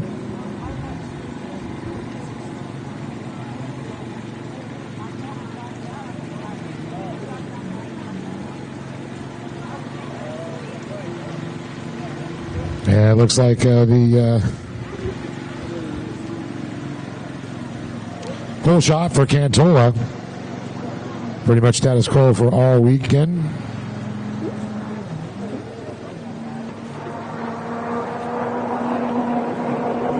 As he rips it by the Liquid Moly finish line for that Fuel One hole shot once again.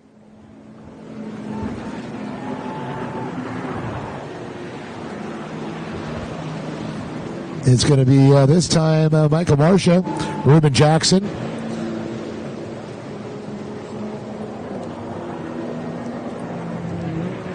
And looks like Randy Stroud and Kevin Quinn,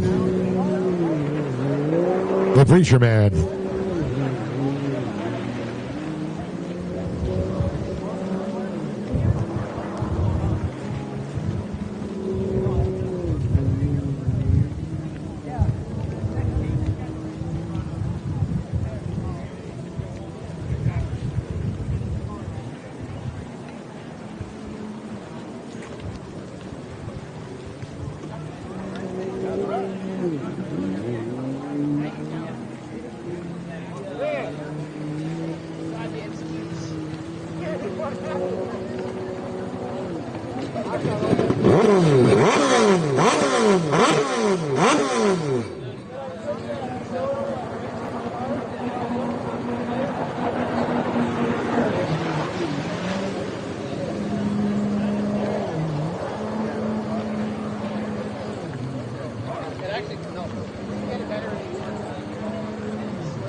So it's still going to be Rick Cantola followed by Marco Marcia. First time Marcia we've seen him this weekend in second place on 310.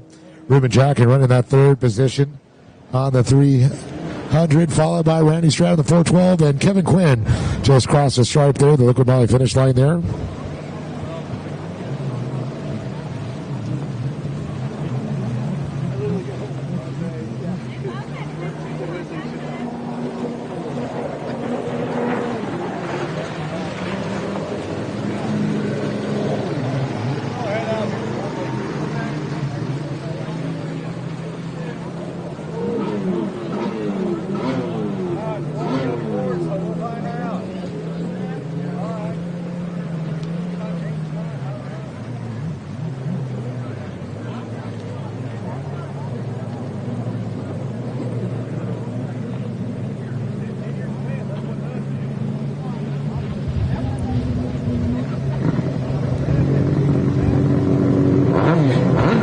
So the Caribou already putting a couple riders lapped down there.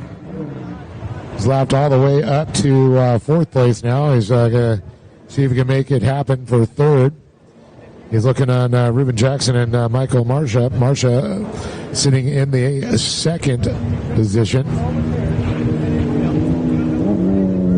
We got about 3 minutes and 20 seconds to go now.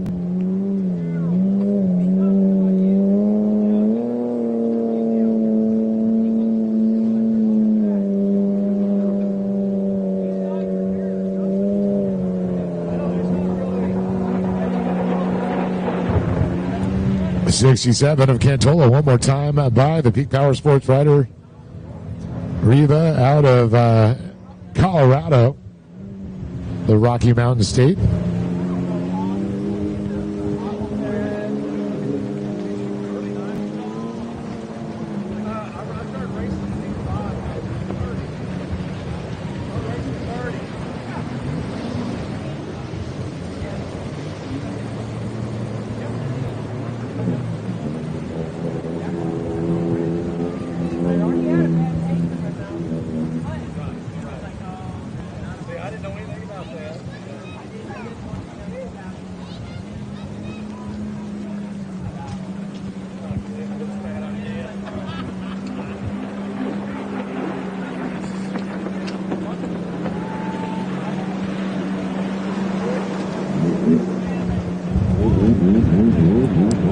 And Jackson goes by.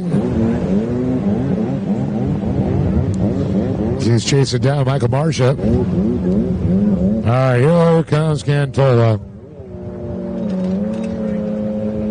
About a minute 45 seconds to go here.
Well, looking at Cantola, he might actually beat the clock again. Yep, he does. Next time by for Cantola, he'll see the white flag. He's already got Stroud. Now he's working on Jackson and Marcha here.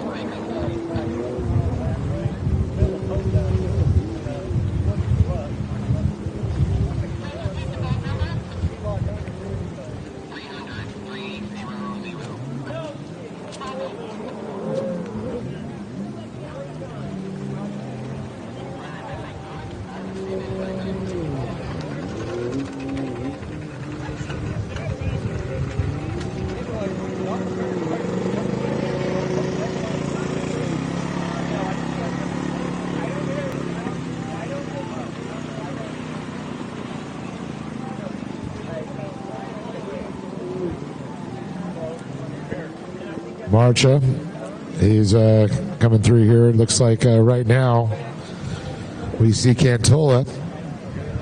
He's working on Jackson.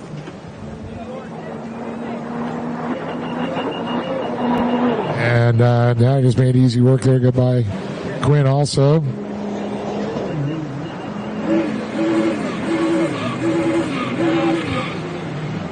So Cantola, next time by, we'll see the checkered flag.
And there it is for Rick Cantola, the Caribou.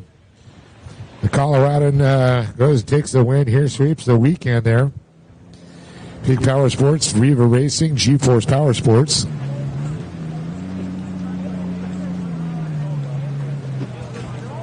Here comes Marcha, the 310 machine, Michael Marcha, out of Altus, Oklahoma.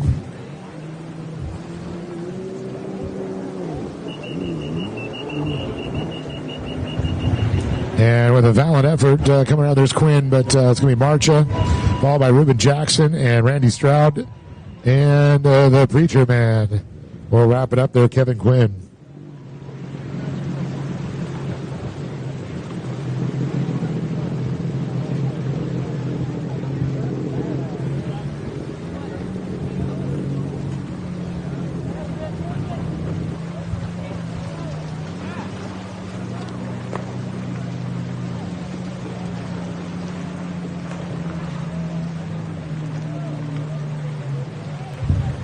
Well, we're going to switch it up. You can go back to stand-up racing here. Ski Vet Stock, Women's Mod, and Ski Mod 1100.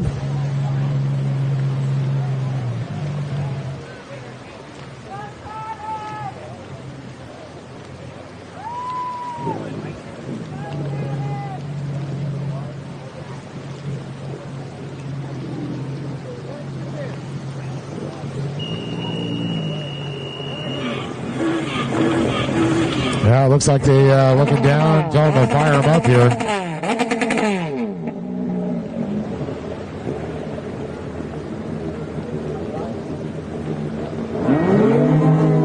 And we are green.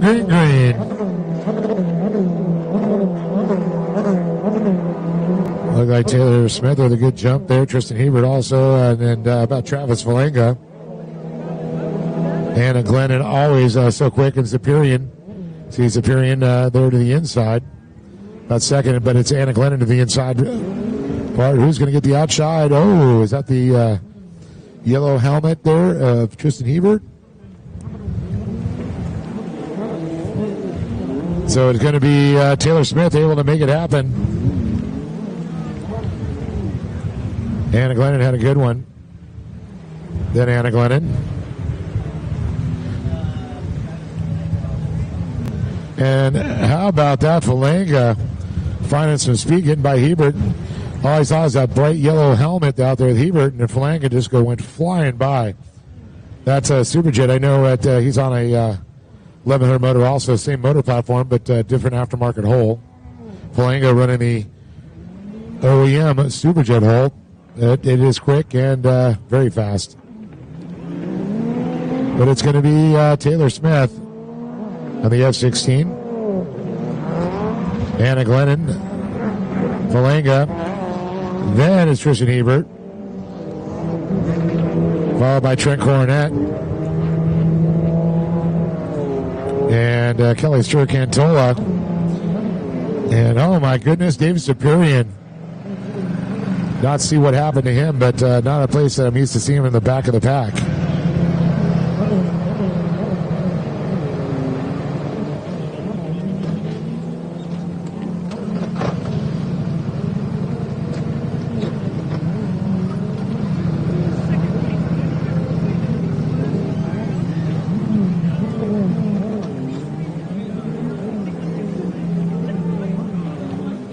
Smith pretty much deja vu from earlier there. She starts to walk away from the rest of the pack there. The Tiger Shark put her teeth into that hole shot there, receiving that Fuel 1 hole shot. She was first across on the start, the Liquid Moly finish line buoys.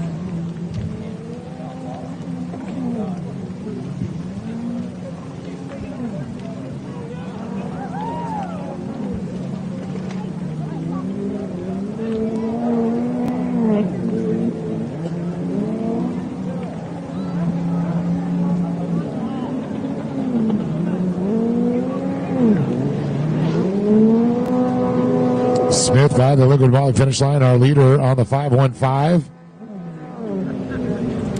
Here comes Anna Glennon on her 777s. Travis Falanga, followed by Tristan Hebert, Trent Coronet. The brothers.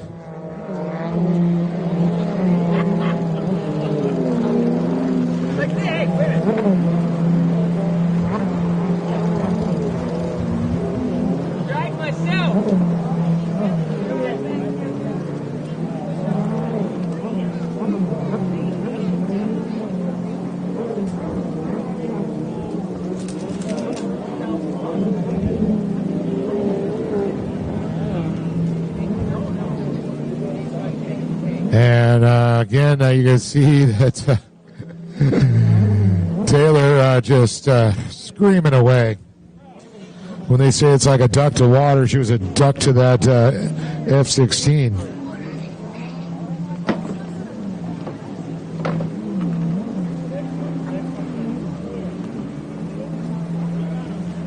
Anna Glennon, I can see her making her way off the top left-hand side, making her way onto the front section here. She hits the double reds there, making the left sweeper. And back to double yellows. And then another set of double reds and double yellows to the finish line.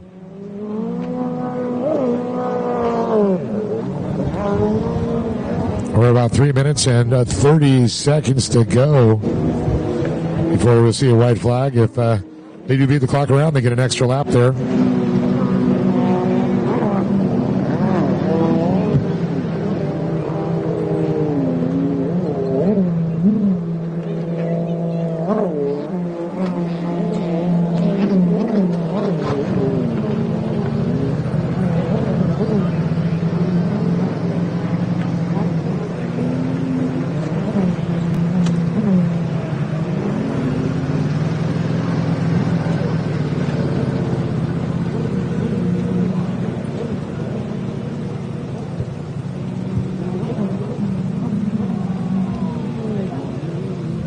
Falanga goes down.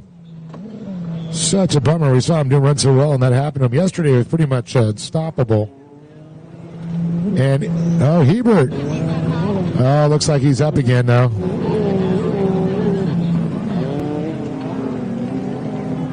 So Falanga moving again. Yeah, I can see Hebert hand up in the air up by the outside split, the yellow buoy. Our course marshal out there. I'm not sure. I can't see if that's Randy or Kevin at this point. They're close. I could definitely identify the two.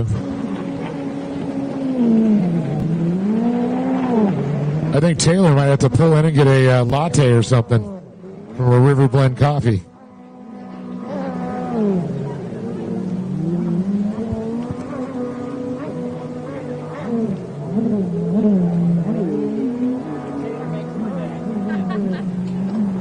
Definitely does. That's good to hear.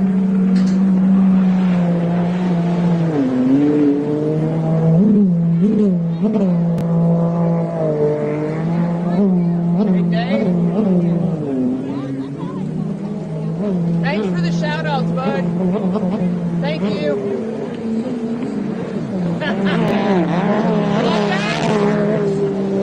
Oh, yeah, Kenny's around. I see him weekly. A lot. I told him, I said, come on, help us. He goes, oh, no. No.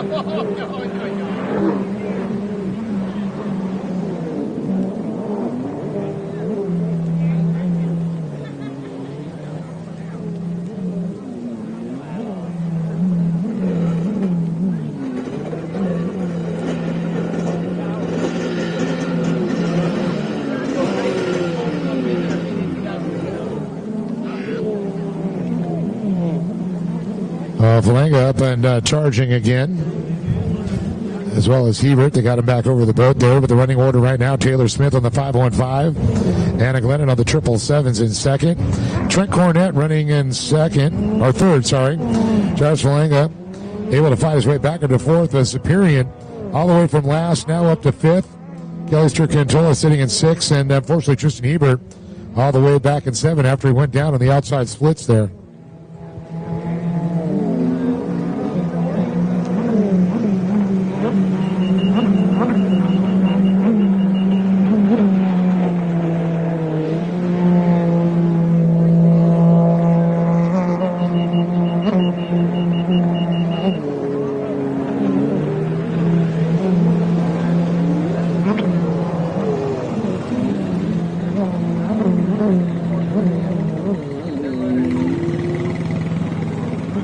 Oh no, Falanga goes down again with the white flag out now. He's up and running again, but man, he found a gremlin or something going on.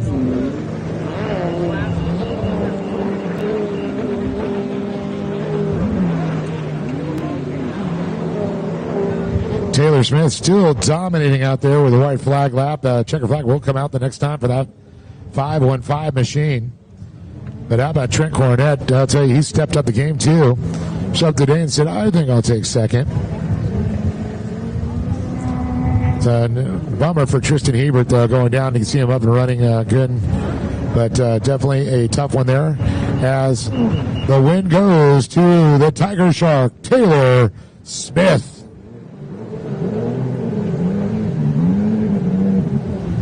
Here comes Trent Cornett. We'll wrap up that second slot there here at Moto number 4.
All right, we're off and running. Here we go. Paul Pistone, what's up, my friend? I'll be seeing you soon. Paul, former factory Yamaha racer, our official flagman for the Best in the West series. The flagger with the mostest.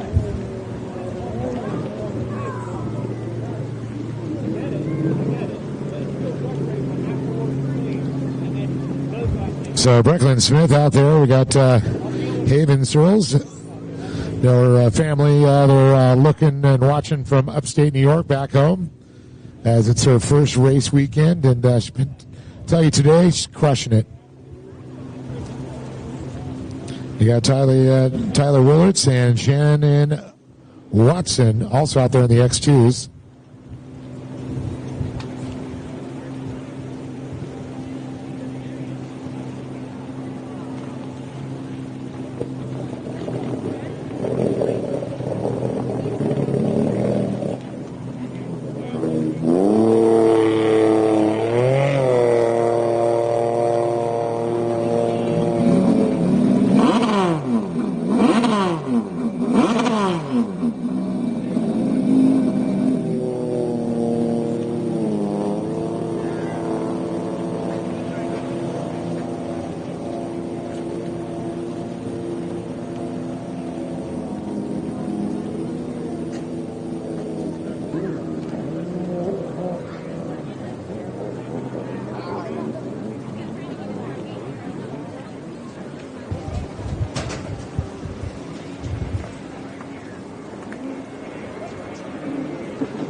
So we're looking right now about 4 minutes, 50 seconds to go here.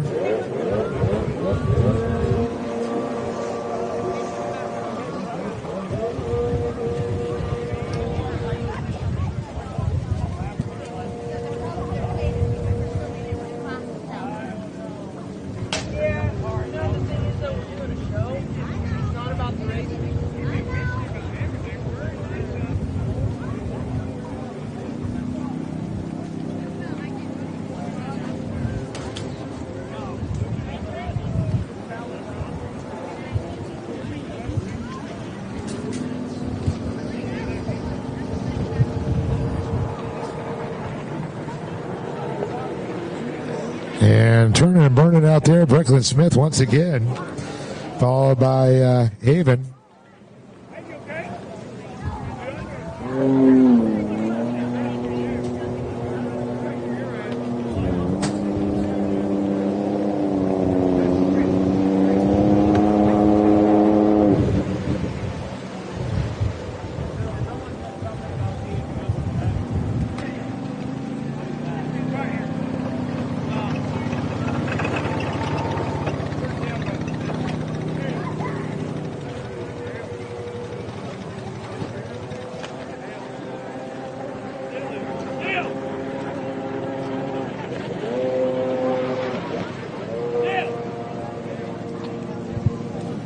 Once again, the last race, the run with Chabrung out there right now. The Rec Lights and X2s running.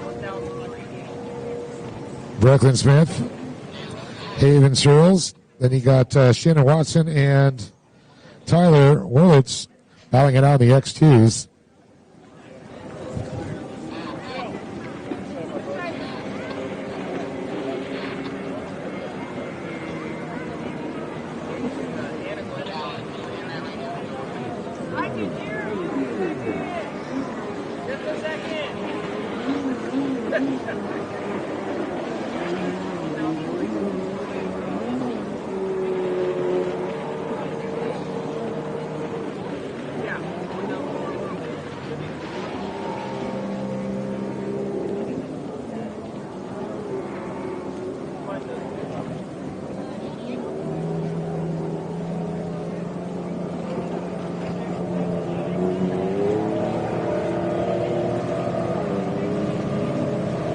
So coming up on 2 minutes to go here with Brecklin Smith coming up there on Haven.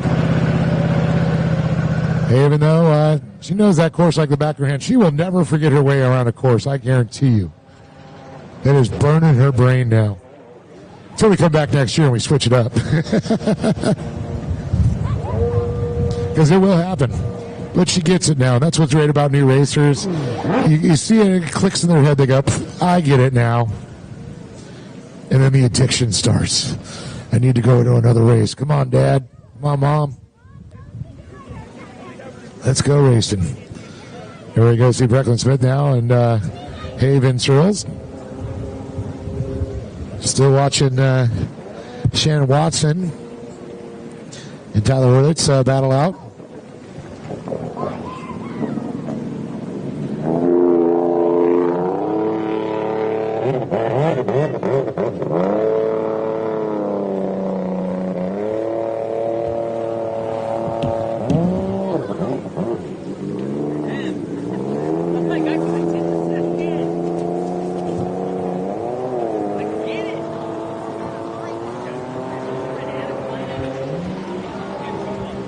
Brecklin Smith by the Liquid Moly buoys one more time. She will get the white flag next time by.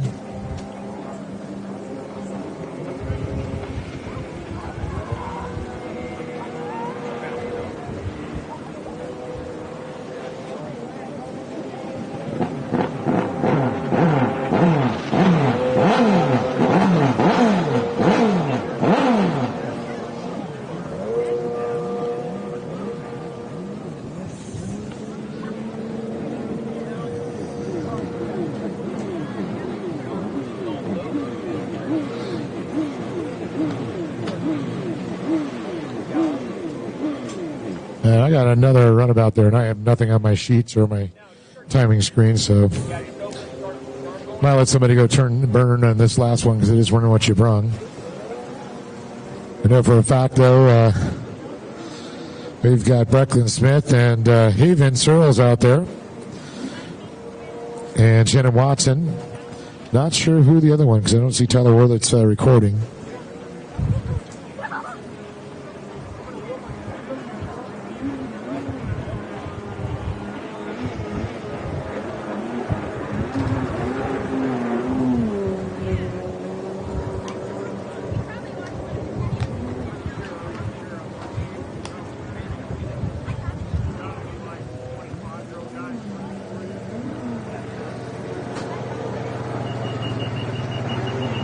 White flag comes out for Brecklin Smith.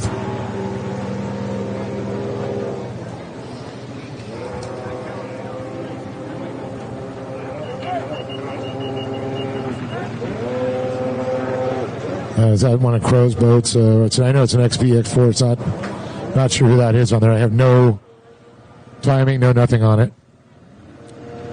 Well, I'm glad somebody's having fun.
There it is, Brecklin Smith taking the win there. And whoever is out there also, the XB4.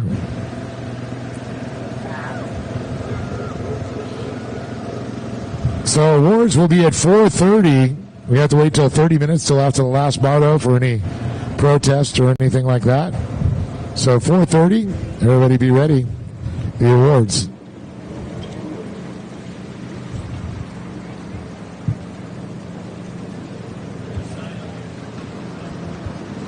Well, folks, join us for the awards. We'll be live for that here at 4:30 today. Myself, Dave Arnold, Sean Dudick, Charles Ginshard, and Kyla Keach. We say we'll see you at the awards, and we'll see you in Sylvan Beach, New York next weekend on the water.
Whether on the streets or the track, our premium oils and additives keep you moving no matter the road. Powered by people, driven by passion.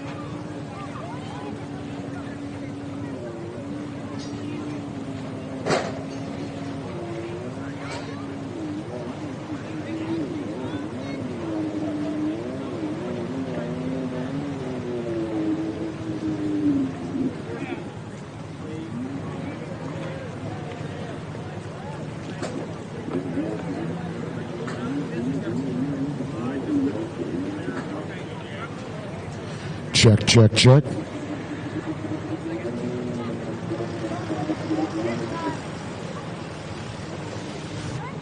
Check 1, 2. Charles, are we working? Charles?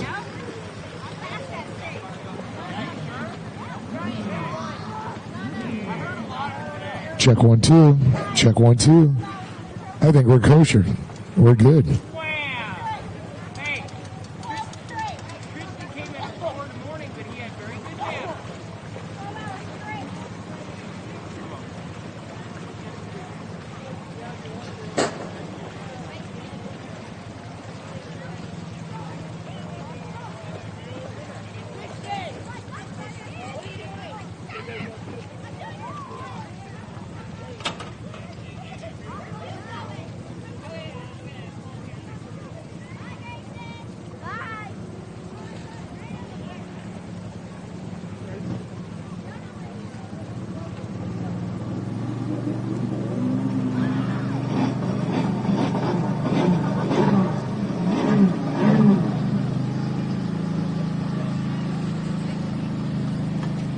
Hey, Charles. Check. Are we working in the car here? I know where I'm doing the awards from.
Check 1 2. Check. Check 1 2. Check. Check.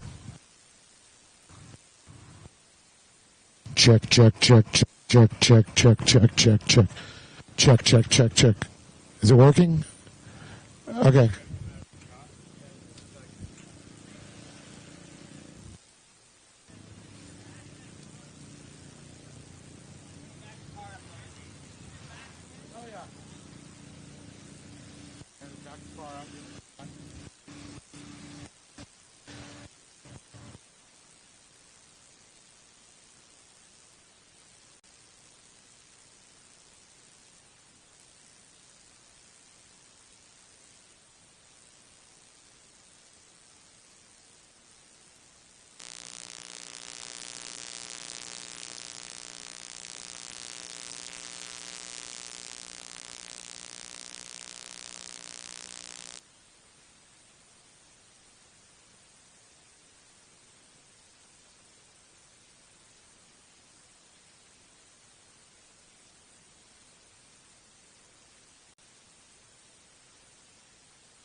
Check, check, check, check, check. Oh, great. He doesn't have hooked up to the PA.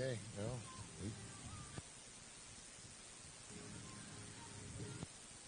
Yeah.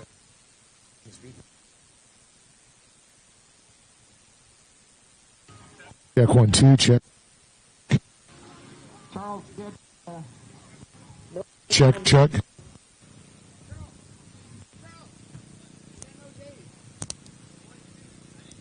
Check, check, check, check, check.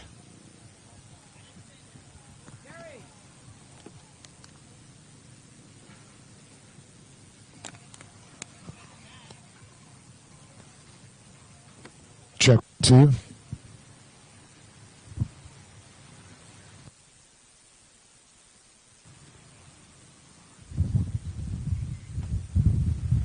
Check, check, check, check.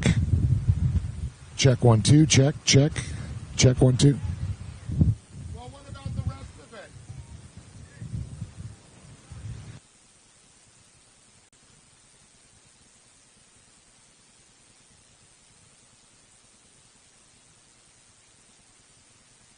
Check, check, check, check, check.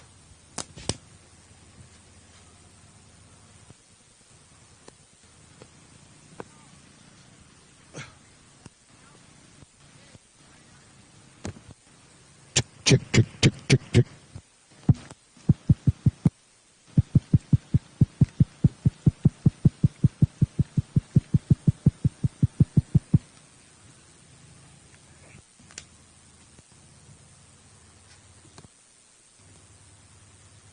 Check, check, check. Check, check.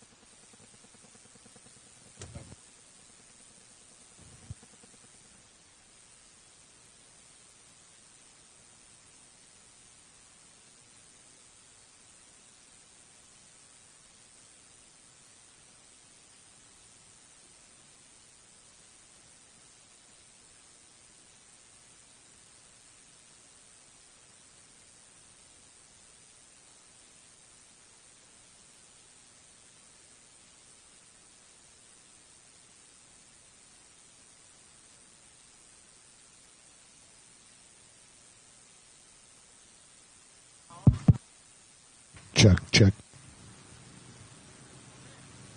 We didn't do anything. Oh, perfect.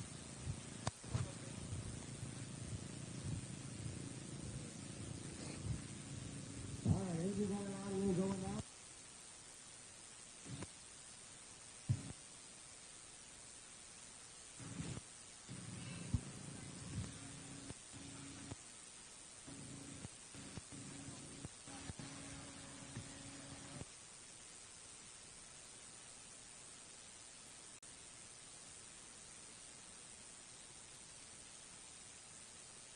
Check, check, check 1, 2. Now it's working.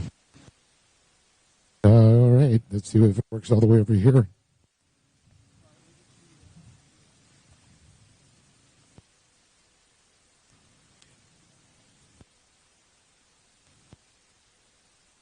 Check. Check 1, 2. Charles, you want to maybe lift it up a little bit?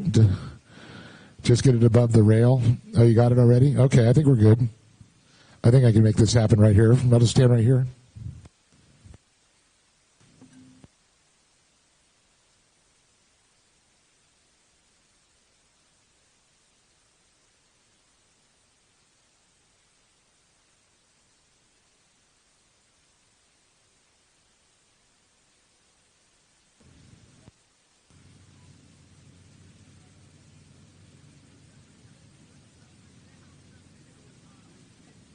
Fucking up, man.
Hey, if you guys want to come up, there's some shade up here. This is going to be for CBS. It looks great when we have some people up in the shot. I know everybody's like, I want my piece of shade, please. We got some over here. I don't know. They're not jumping and running. They're like, we're good, we're good. It's too hot to move. I don't want to move. It's hot. I sweat when I move.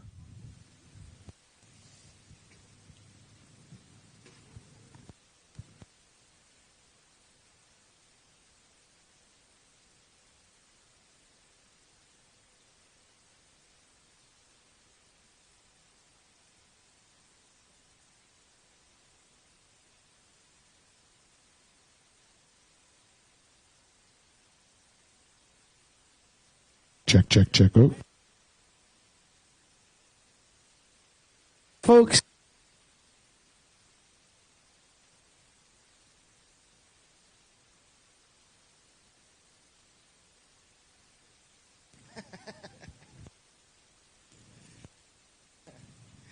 All right, bear with us. We have a absolute crap load of trophies to give you guys. I hope you brought your trailers down here because we have Pro Watercross trophies for today. We also have Outlaw Series championships and the Midwest Series championships to give out today. So bear with us a little bit. We are going to try and do this as efficiently as possible.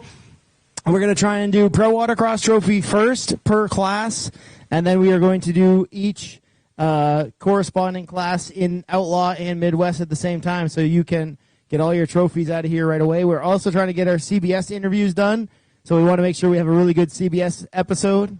So we're going to get this last one done here. Felix, fix your collar. Your collar's all jacked up. Get your collar fixed. Help him out, Ray. There we go. There we go. Now we look nice. I'm here to help.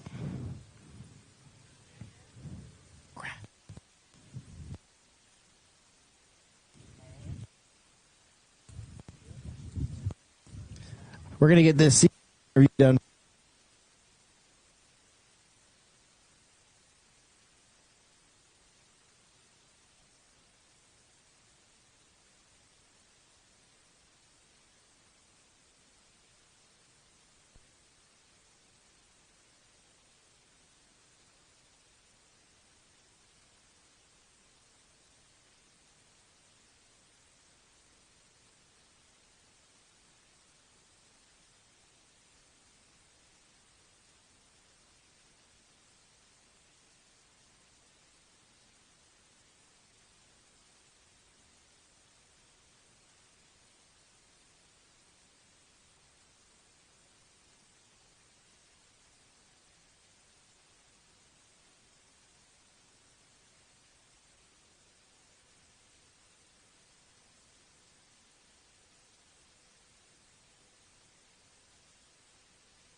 All right, now that Ray's done taking up all of our time with CBS Sports, it's a necessary evil. You guys have seen how awesome episodes are. Just keep getting better and better. Appreciate all the patience. I think we are ready to rock and roll. Been working up against a lot of different things, range for our live stream as well. So we have a lot of trophies to get through. We're going to try and get this done as quickly as possible. Glad that we got a little bit of shade from these trees over here. We got Brecklin Smith doing our photographs for us. Ready to cave? Yeah. I had to think about it for a second. All right, we got 3 sets. We got the Mid-America, we got the Naughty Water Series, and we also got the Pro Watercross. We're going to start with the women's class here for 4 strokes for Pro Watercross. In third place, and you see Brecklin Smith. Big round of applause for everybody coming. In second, Ava Hike. And on top of the box, Kyla Keach.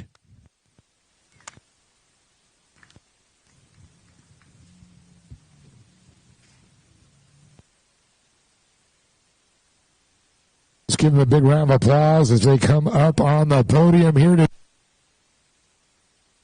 once again, Brecklin Smith, Ava Hike, Kyla Keach.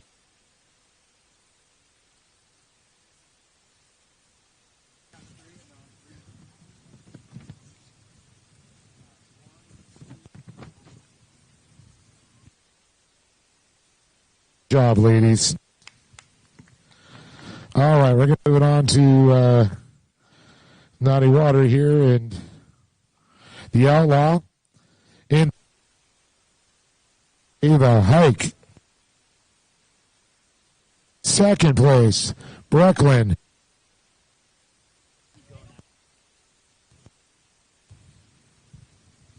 And on top of the box, Kyla Keach.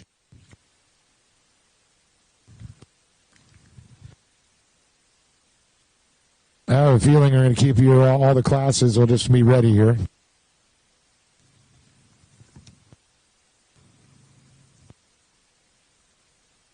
All right, one more time. Ava Hike, Brecklin Smith, and Kyla Keach. Brecklin, hold on. You got the Mid-America. First place, Brecklin Smith. He told you you're going to need a truck to get home with that.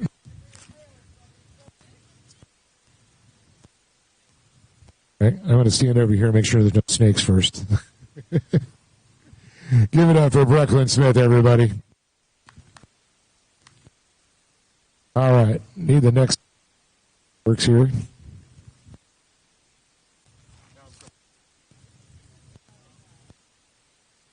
Yeah, I know. We also don't need you running back and forth. Taylor's the runner. Save hop along.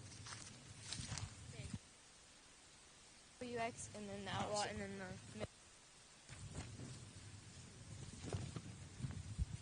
All right, we're going to move it on here to Ski Amateur 4-stroke ski lights.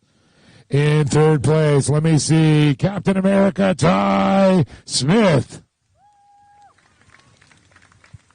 In second, Felix Mayenko. And in top of the box, the Falcon, Javier Falcone. I know, Falcon, Falcone, it's the same. But his grandpa said Falcone. Right from your mom. So one more time, give it up for Ty Smith, Felix Manienko, and Javier Falcone. Big smile.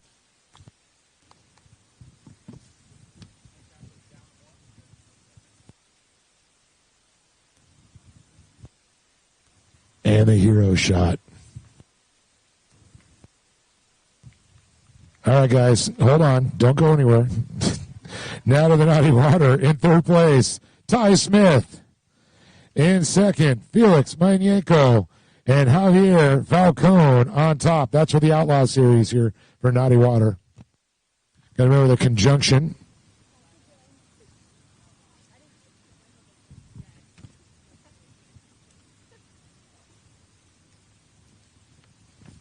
Give it up for it one more time. Ty Smith, Felix Manienko, and Javier Falcone.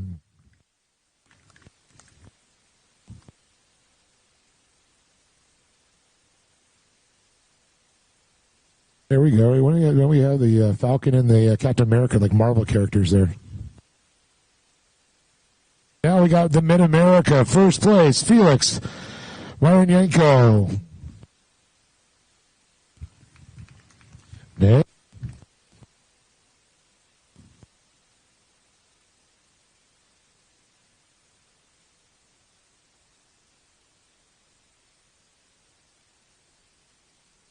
All right.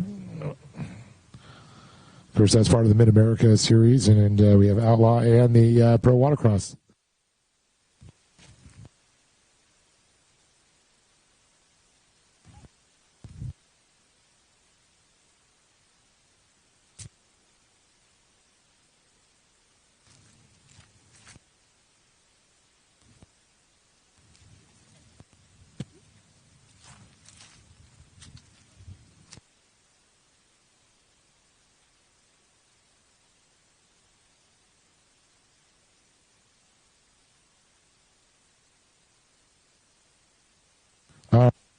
We're going to have 3 every time, it looks like here.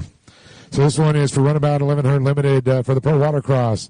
In third place, Jeffrey. Now, is it RC or Arse? Is he here? Jeffrey, third place. Second, let me see the Crow, Nathan Crow. And on top of the box, Tucker Hill.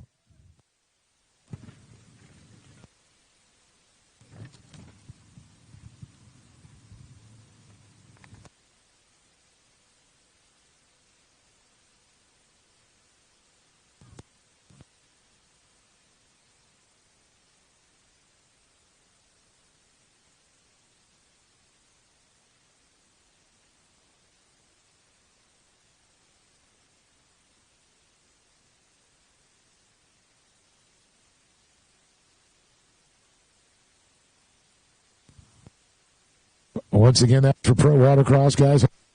Hero shot.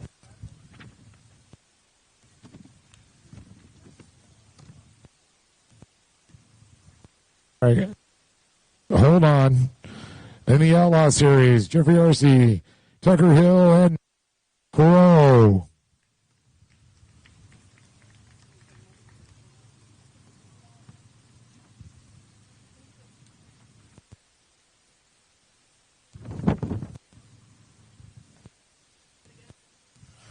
Third place, RC. Then you got Tucker Hill second and Nathan Crow first.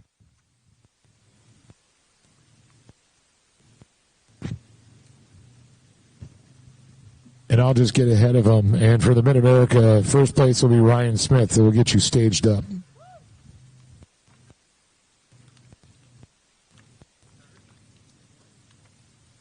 Goes Jeffrey. Check.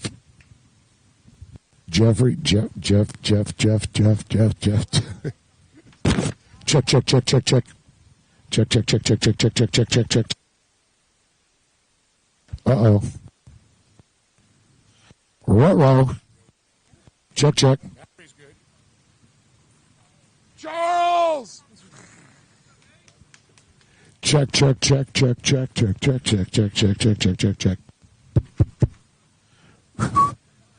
Bet you it's the cable again. Did you not you plug it back in? Charles! Check the cable.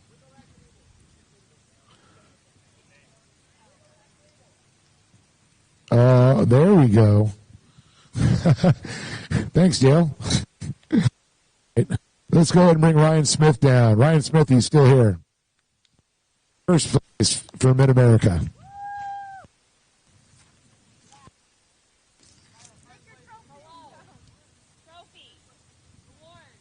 What? Huh?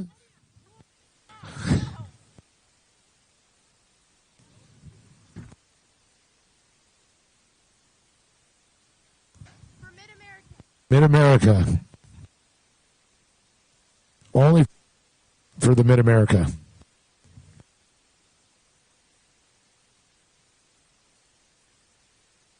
He gets the Mid-America award is kind of special. It's just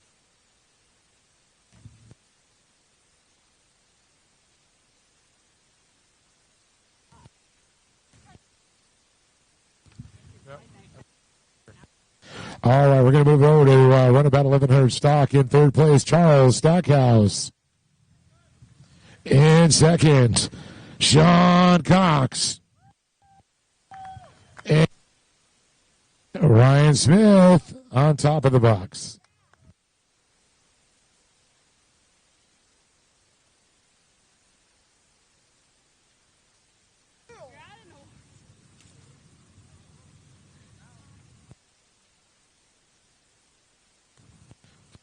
Again, this is for the runabout 1,100 stock.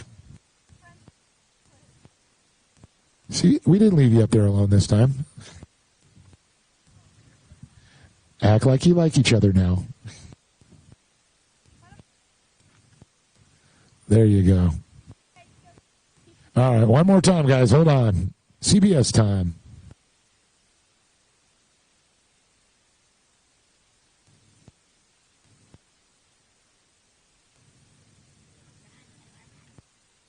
I'm not allowed to move now, apparently. I found a place that works.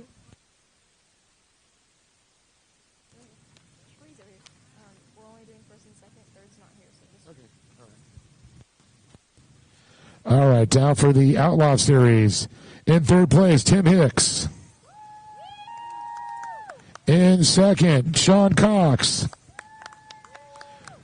And Ryan Smith on top of the box again. Well, you literally must have to bring another trailer for all those trophies.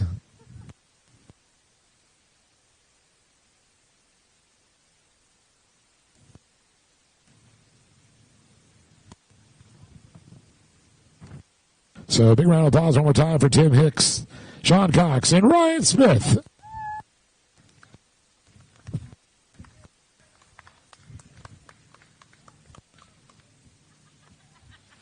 All right, now we're going to move it on to first and second in Mid-America. In second place, Tim Hicks.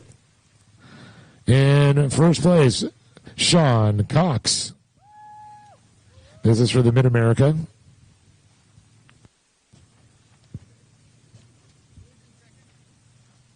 Tim Hicks. I don't remember this being in my contract.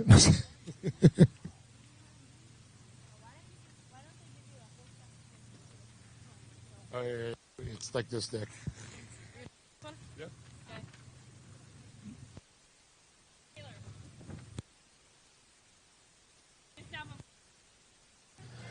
All right, now to the Pro Watercross for junior ski, 10 to 12 lights in third place. Let me see the little zipper. Brody's up here. In second, Christian Bain. And in first place, Cash Money McClure.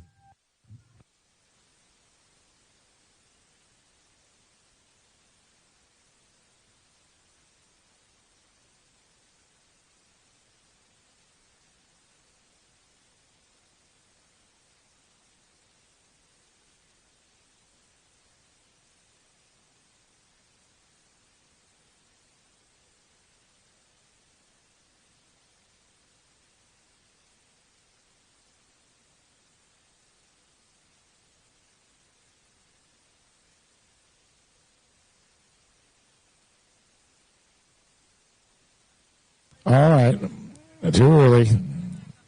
And you guys, I don't want you running away either again.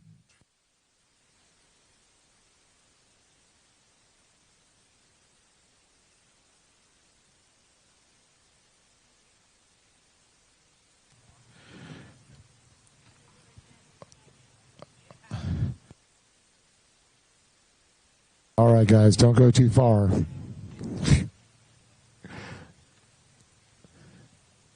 Why don't you stay right where you're at?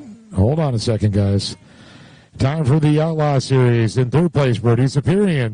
In second, Christian Bain. In first place, Cash McClure.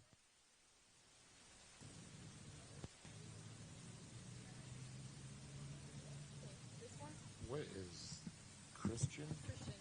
It's Christian. All of these are Bentley Cox. Like, all 3 trophies are him. So you could just call them all. Okay. I like it.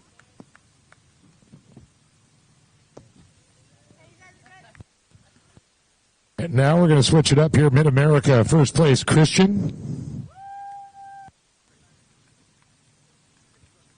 That's all I got is Christian on my sheet.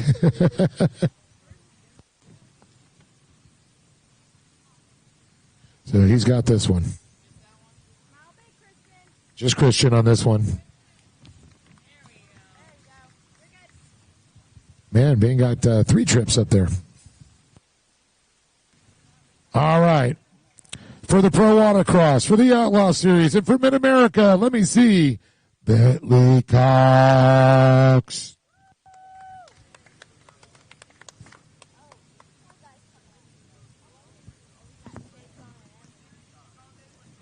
All 3.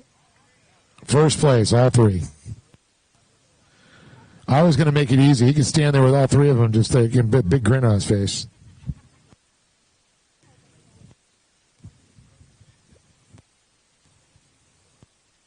Like Sheba and grow some more arms.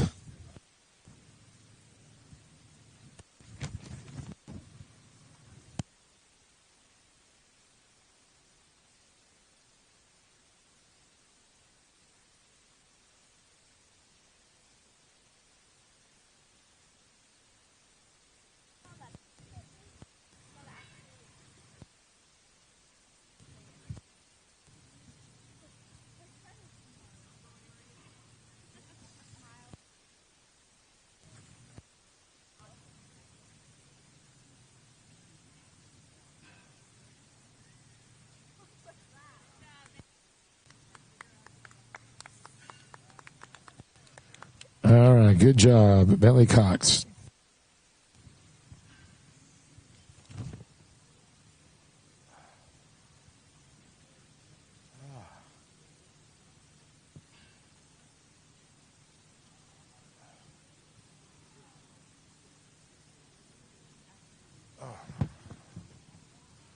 Hold my arm up, it starts to go numb. I got a non-union clavicle, and it pushes on the subclavicle artery. I haven't had time to get it fixed. Yeah, I was going to say, of all people should know that one.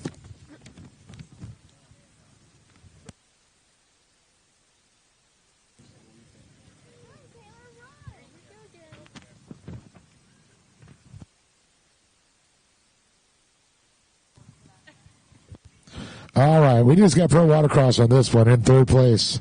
Craig Fan. Sorry, Grandmasters GP ski. So Greg Fan. Don Cope in 2nd, and Brian Snyder is 3rd. Anyone? Bueller?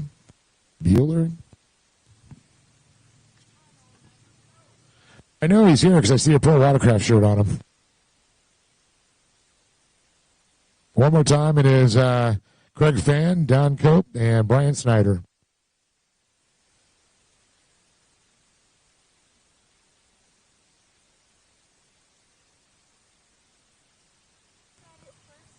Snyder is 1st, Cope is 2nd, and Fan is 3rd. Brian Snyder still. Who's on 1st? I don't know who's on 2nd. I'll tell you next week who's pitching.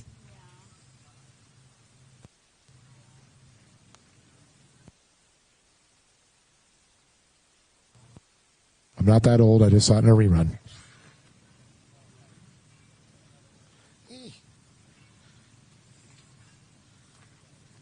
Everything wants to kill you.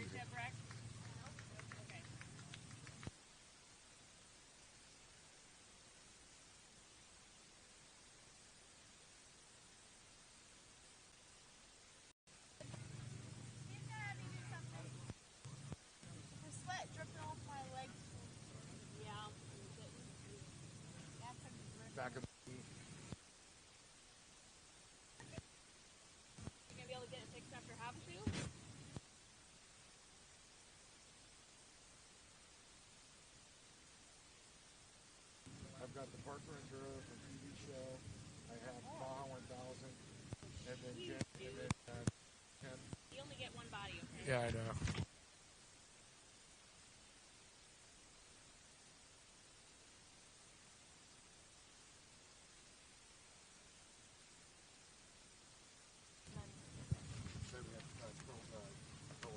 Yes, that's for those that guys who's going.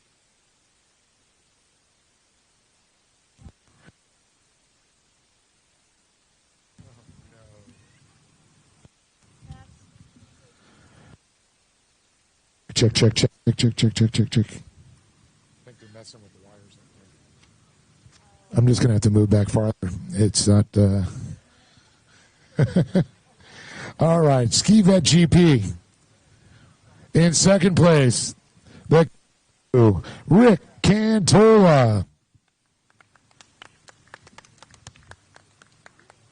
And in first place, wait for it, Charles Ginchard.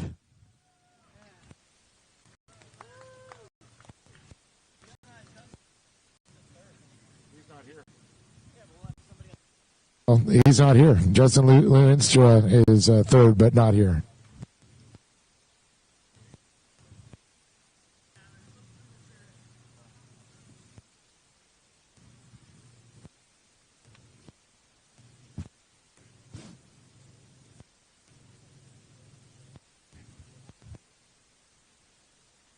On the podium? Is that the only way you get on the podium, Sean? We need a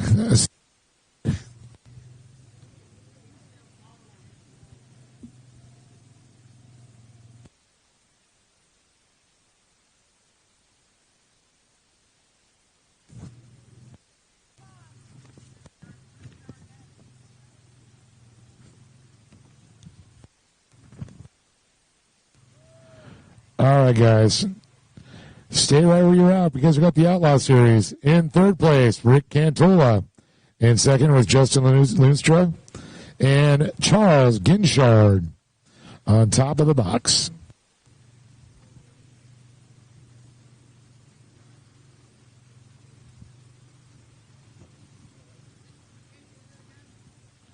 Third place, Rick Cantola. Second place, Justin Luenstra. And the Riggeroo, the Flying Mullet of Charles Ginchard.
All right.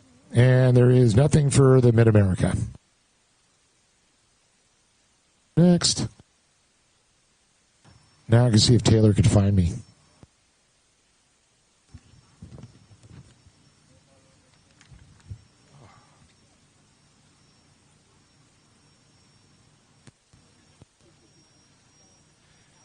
like, Dad.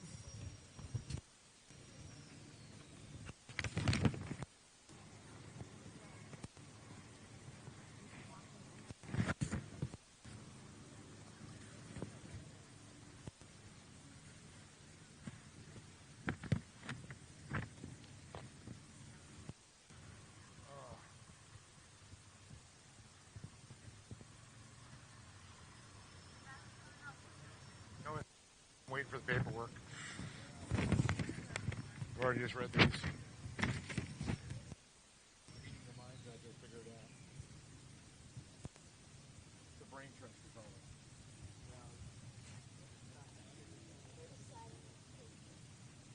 See the smoke coming out of your ears?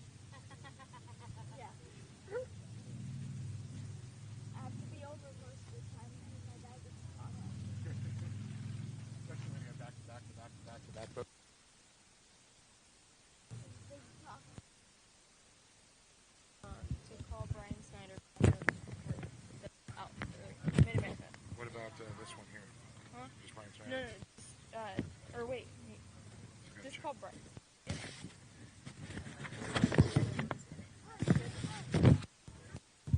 Okay. Apparently we got to call up Brian Snyder again for the Outlaw Series for the Ski Grandmasters GP.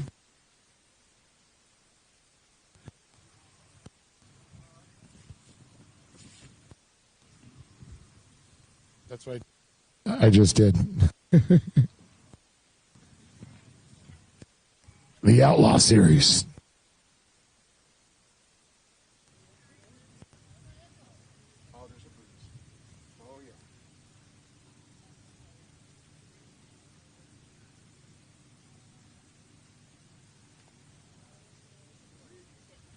All right, now we're going to move on to Ski Lights Junior Ski 4-stroke 10 to 12. In third place, Sawyer Kettleson. In second place, Christian Bain. And let me see Cash McClure one more time on top of the box.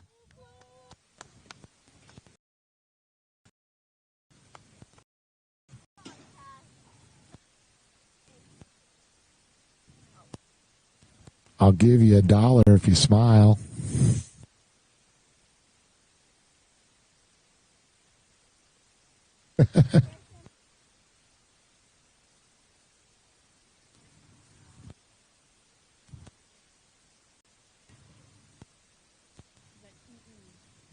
Not going to do it. It wouldn't be prudent.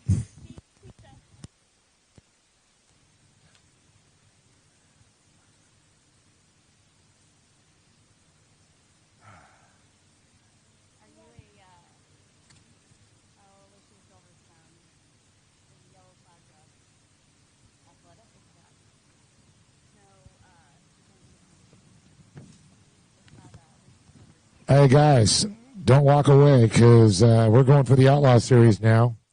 In third place, Sawyer Kettleson. In second, Christian Bain. And on top of the box again, it's Cash McClure. And I'm going to need to have Sawyer Kettleson sit around and wait, and Christian Bain, because you're part of the Mid-America Series, too.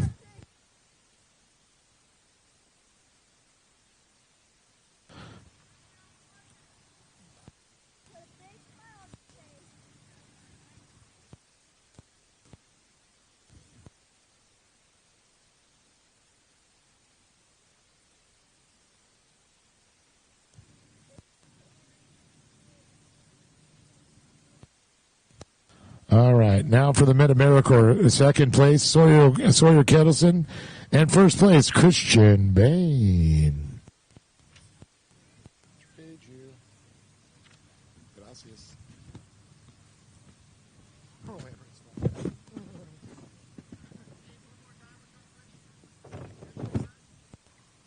Taylor's got the sheets.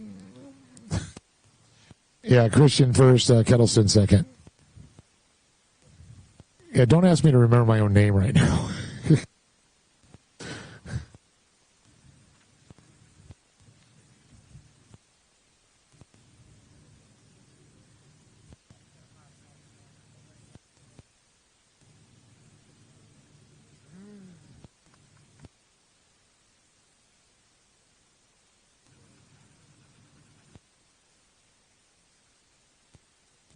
All right, we're going to move it on to the Pro Watercross Junior Ski 4-stroke Lights, 13 to 15 in third place, Bentley Cox. In second place, Creighton Kettleson. And on top of the box, Felix Manyenko.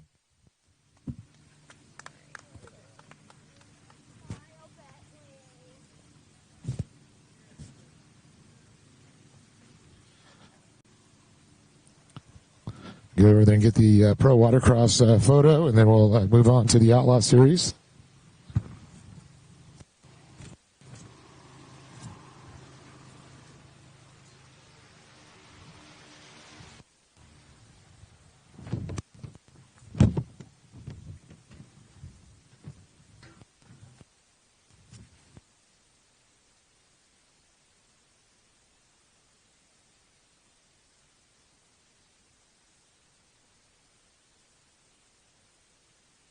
One more time, Bentley Cox, Creighton Kettleson, and Felix Manyenko.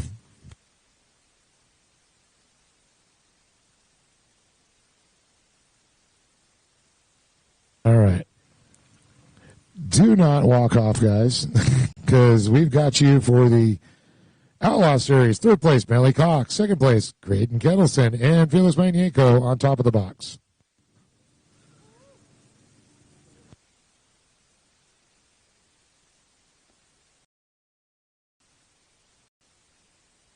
There's more. America, third place. Second, and Bentley Cox on top of the box. That's for the Mid-America Series. Felix Manienko third, Creighton Kettleson second, and Bentley Cox first. I feel the same way, apparently. There's a lot of serious. There's a lot of stuff right there. That's pretty cool picture.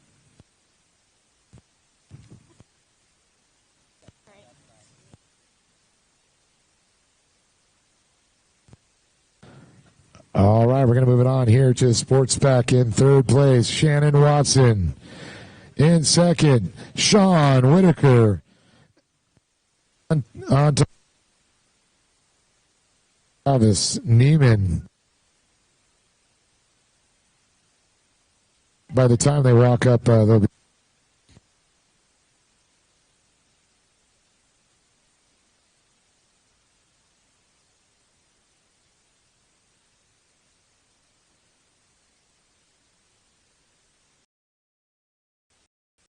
All right. Shannon Watson, Whitaker, Travis Neiman was first. And then we got the Outlaw Series. Third place, Shannon Watson, Sean Whitaker, and Travis Neiman. So let's kill two birds with one stone right there.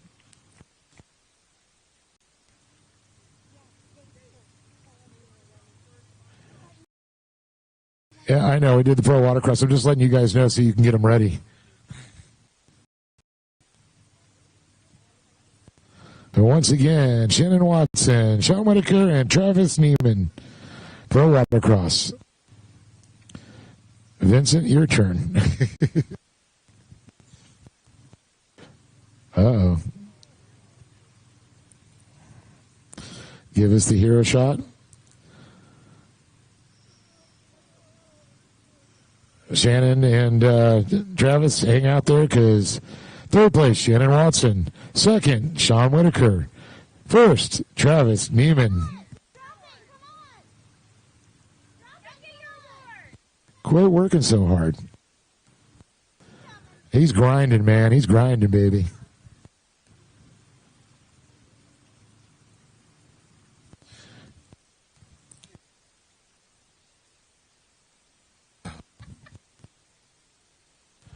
I can't move.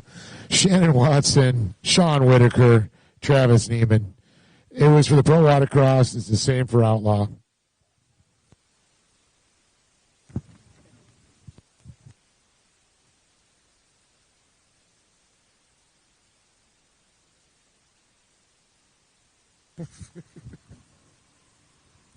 I love it. Dummy trophy.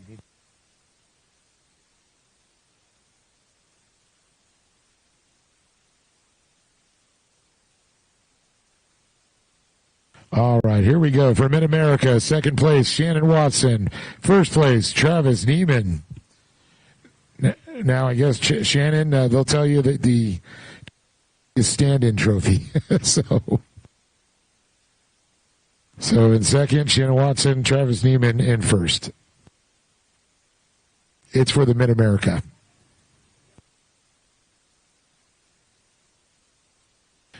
They will let you touch the trophy, but you cannot keep it.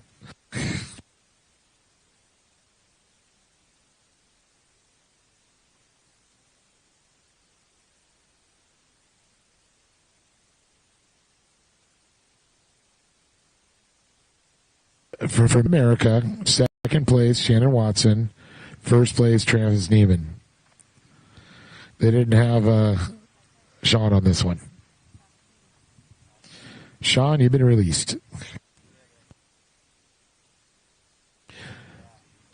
You got 2 out of 3.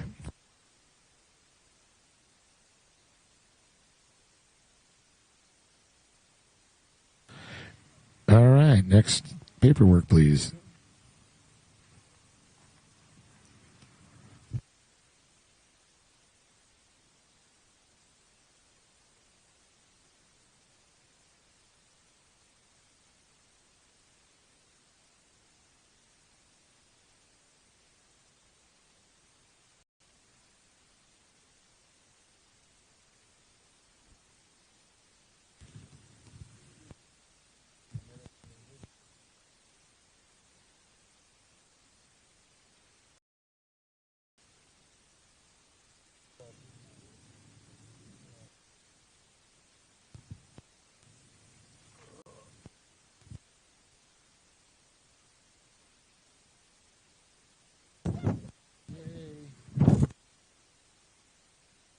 All right, we're going to move it on to pro watercross now.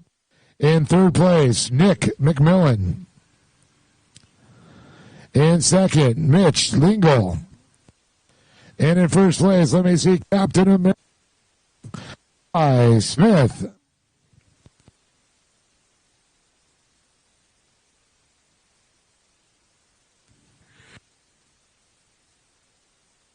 Keep moving back.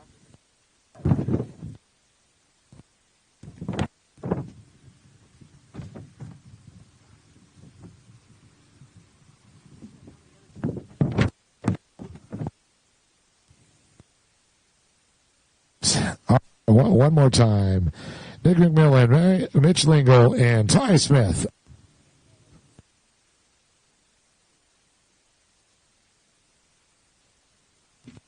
I think we should have put the bigger antennas on, Charles.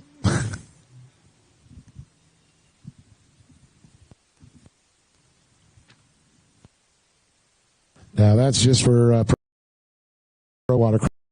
There's no, I guess, on the naughty water, not a class there. Haven't brought it to me yet. Vincenzo's time.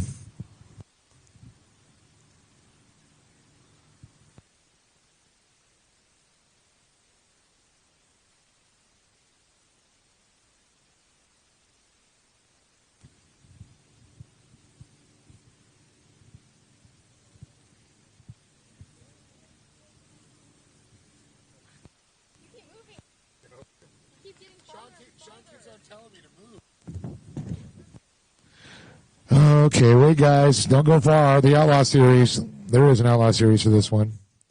In third place, Nick McMillan. In second, Mitch Lingle. And Ty Smith on top of the box.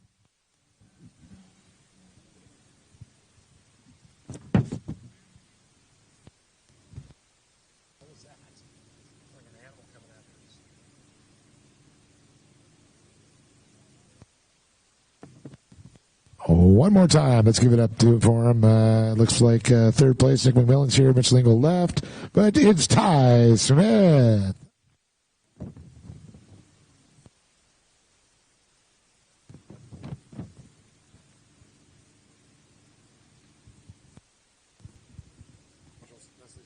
She goes, oh, that's so freaking cool they're doing that around the country. Okay. She's heard me talk.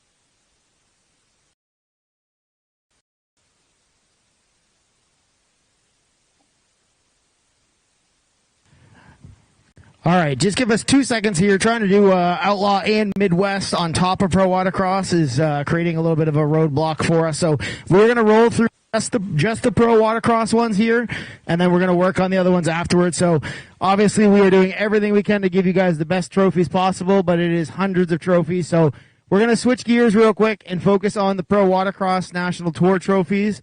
Try and get these done efficiently and effectively, and then we're going to jump right back into the other series because we're running into a few little issues. But bear with us. Appreciate all of the patience. This is a lot of work for us to try and get all of these trophies done in a short period of time, and everybody's doing a great job.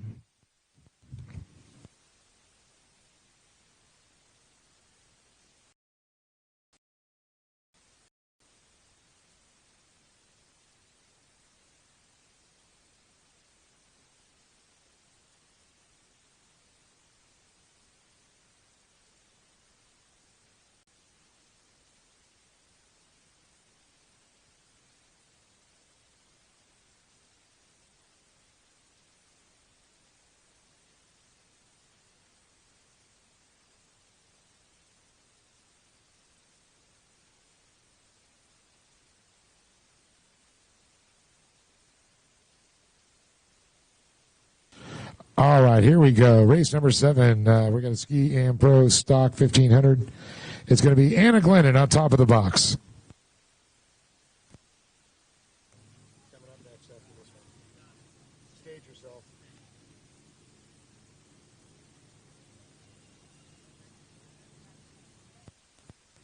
Jet Girl. Da-na-na-na-na-na-na-na-na-na.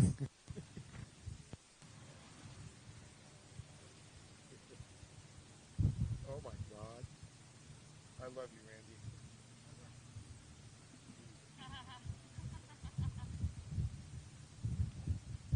All right, here we go. Moving on to Ski Master Stock here in third place. Let me see. Tommy Twos, Thomas Lambert.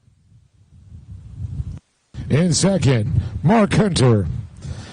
And David Superior on top of the box.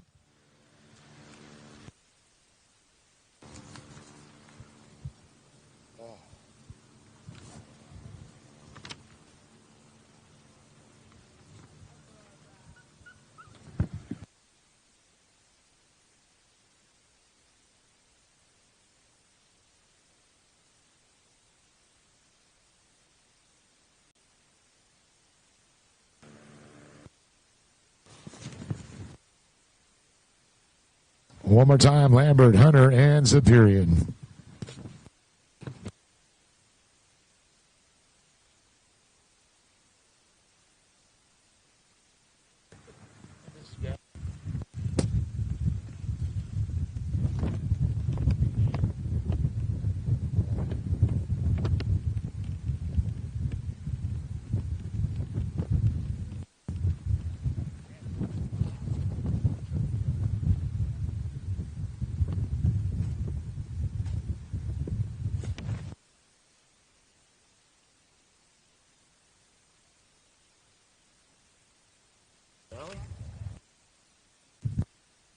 And a vintage 550 limited, Ian Powell. Ian Powell, come on down. It's for the Pro Watercross race number 8.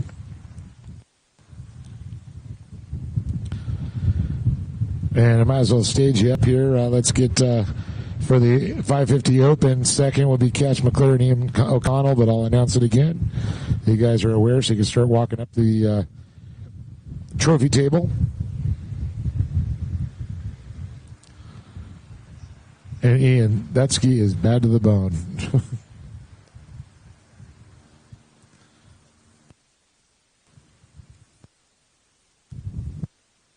All right, one more time. Where's Cash? There he is. All right.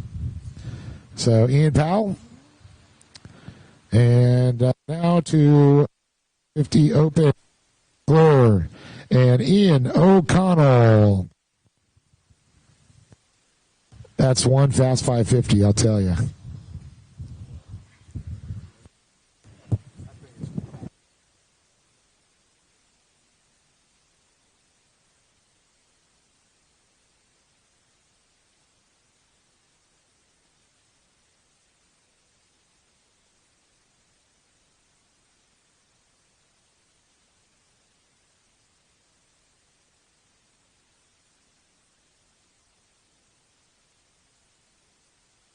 No, they said something about they might need a trophy back. It says in the paperwork here, photo trophy. I don't know.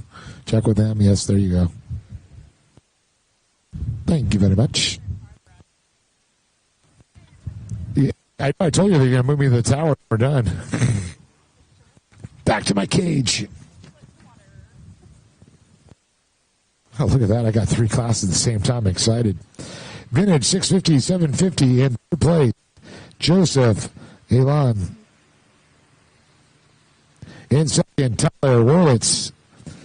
And on top of the box, Rob Butler.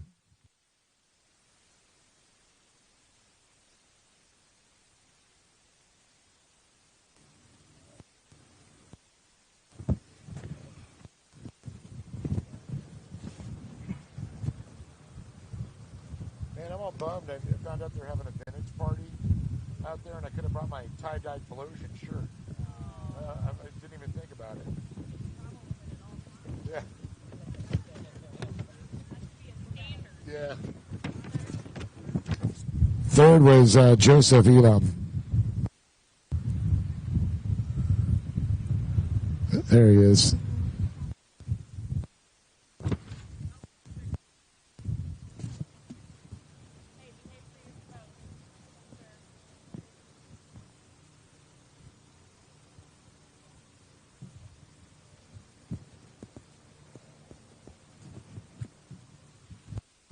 One more time, give it up for Joseph Elam, Tyler Wurlitz, and Rob Butler.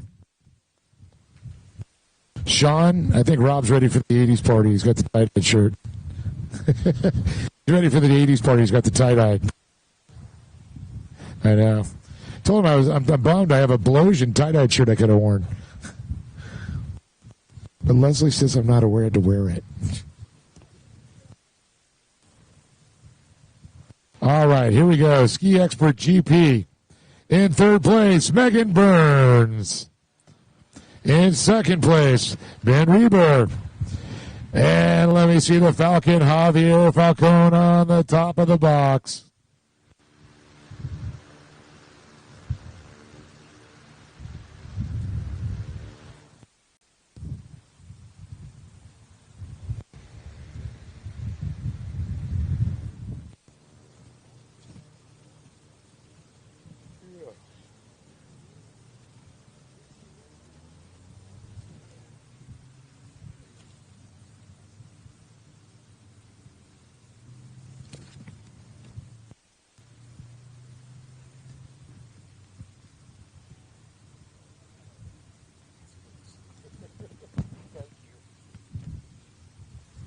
Yeah, I got to give another shout out to those guys. Saved our lives this weekend. Food, water, all kinds of stuff. If you're local, you need something, you hit them up. Pro-Am Ski GP in second place, Justin Lunstra. And in first place, Braden Sebin. Sure. Stick that one down my pants. Oh.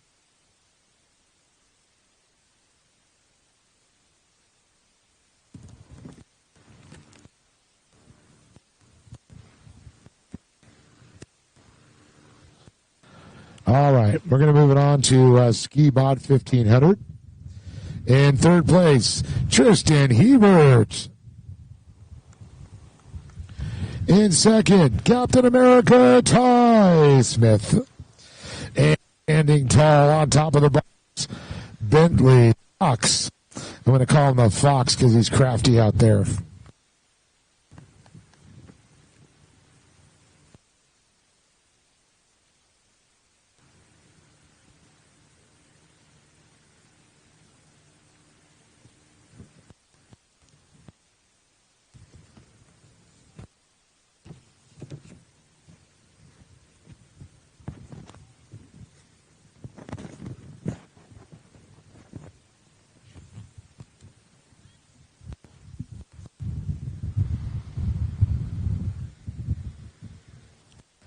Time for the hero shot. All right, we're going to move it on to Pro-Am Runabout Open. In first, the Caribou, Rick Cantola. He was so fast, he thought a hunter was after.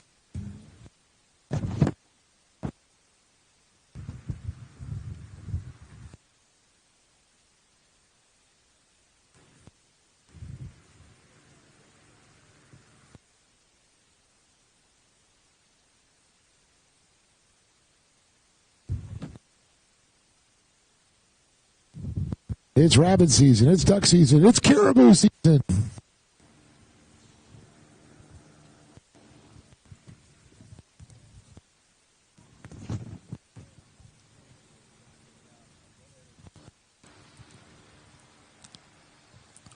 On to Runabout Amateur Stock. In third place, Ruben Jackson. In second, the Preacher Man, Kevin Quinn. And on top of the box, Michael Marcha. Michael Marcha.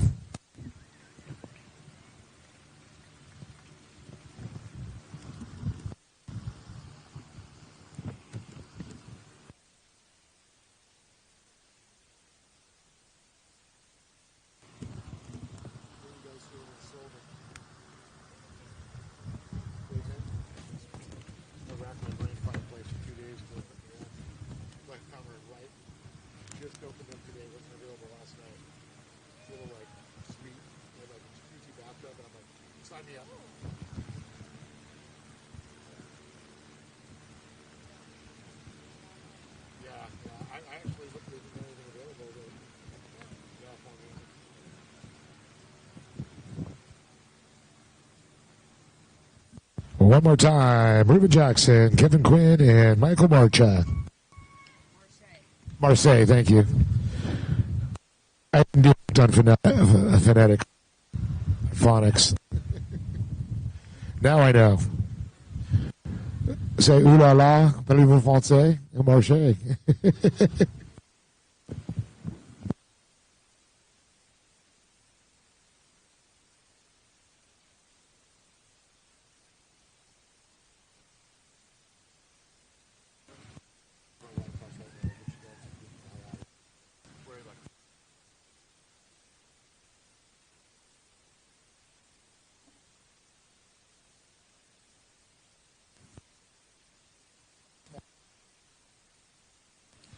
All right, moving on here. In third place for Ski Mod 1100, Tristan Hebert.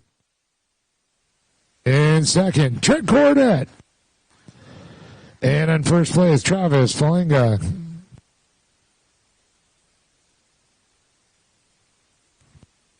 Tristan Hebert. It's like an episode of Step Brothers. Brothers. We're going to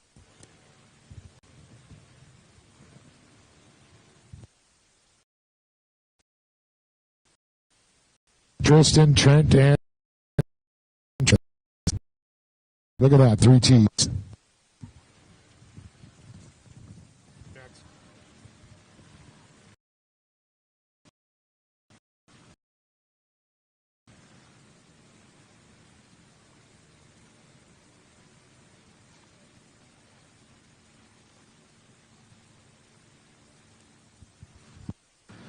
And we're going to move it on to Ski Vet Stock after the hero shot. In first place, David the Zippers Aperian.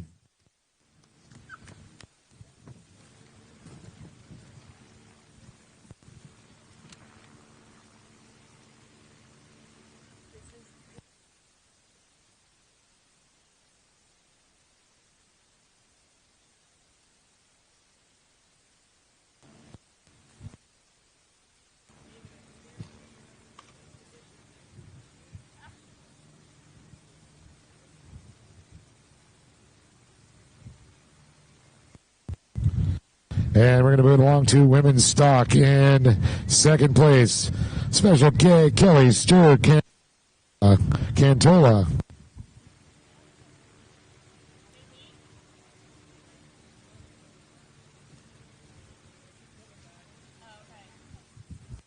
All right.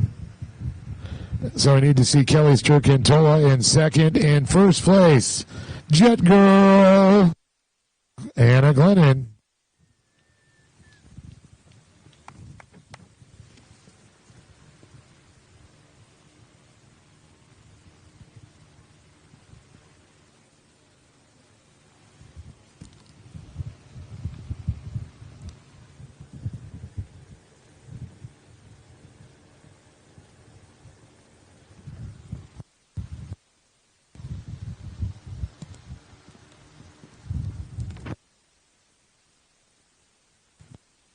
Photos, hero shot, shuffle on.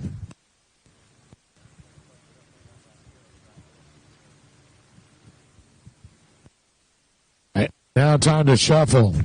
Well, she doesn't have to go far. Let me see the Tiger Shark. Taylor, women's mod 1500. We're ripping that at 16. This needs clearance to buzz the tower.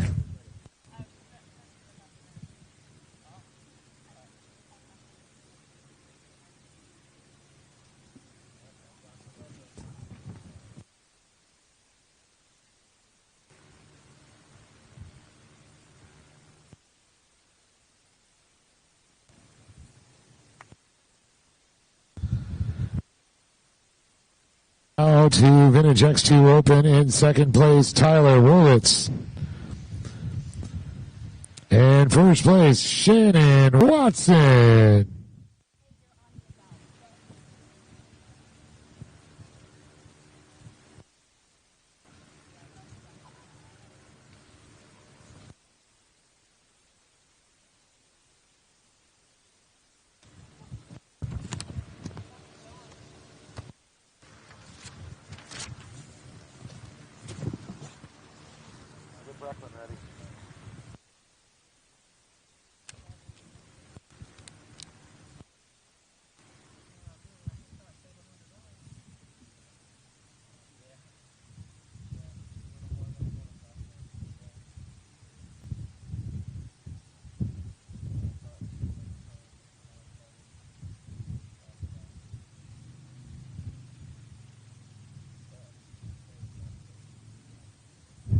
All right, time to move to runabout rec lights. They run.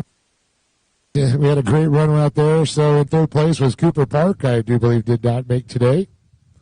But in second place, let me see, Haven Searles in her first race, second place. So awesome. She's hooked.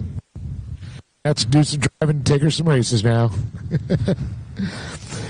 And on top of the box, Brooklyn Smith.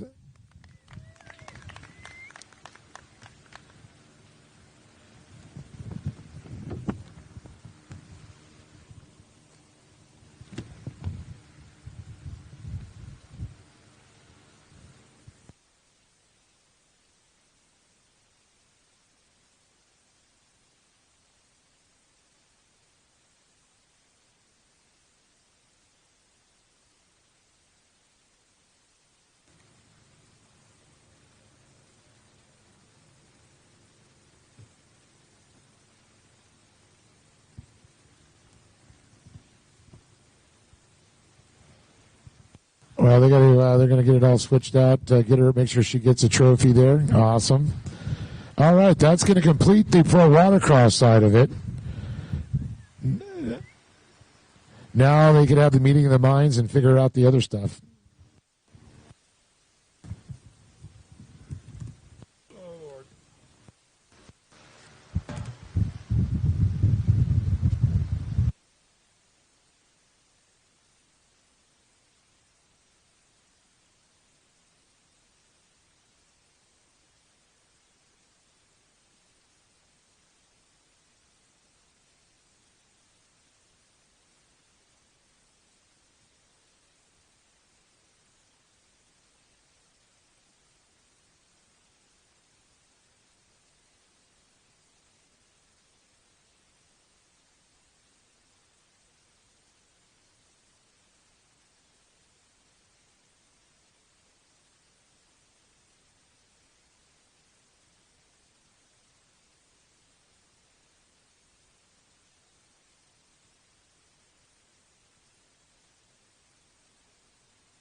All right, that wrapped up our pro watercross. We still have the Midwest and Outlaw. We're just working through a few little kinks here and trying to reorganize because we have 8,000 papers with 8,000 trophies to give out. So hang tight. We worked really hard on these trophies. We're going to roll right through these championships from the Outlaw and Mid-America Series.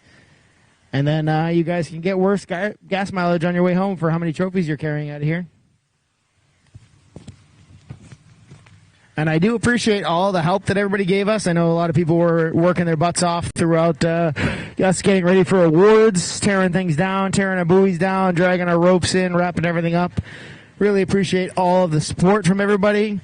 We are headed to New York next weekend, so this truck is going to drive this trailer right out of here. Kevin and Randy are driving straight to New York. What's the Zippers plan? What are you guys doing?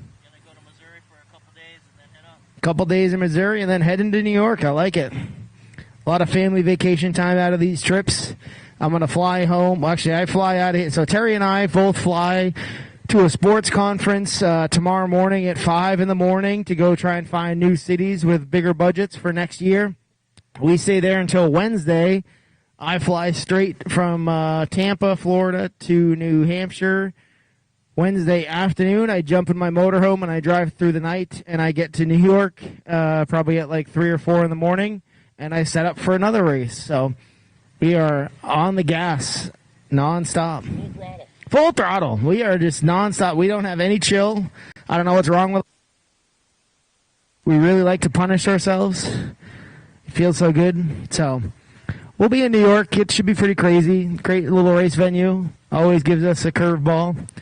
We don't have 100-mile-an-hour gusts there, but we have quite a few wind gusts.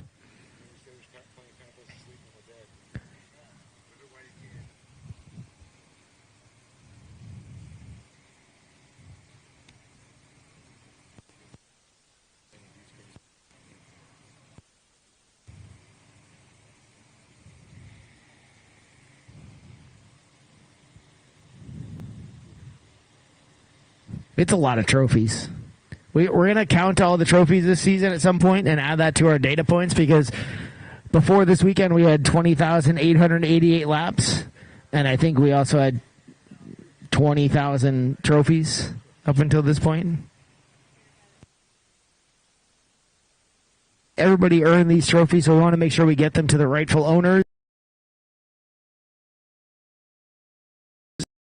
If there were any that we handed out that we told you that we need to send them to you, we do have a running list, but obviously there's a lot going on, either on the Pro Watercross page, the East Coast Watercross page, the Naughty Water page. Any of those will get to us. We will get you on the list. We'll make sure that we get your trophies to you.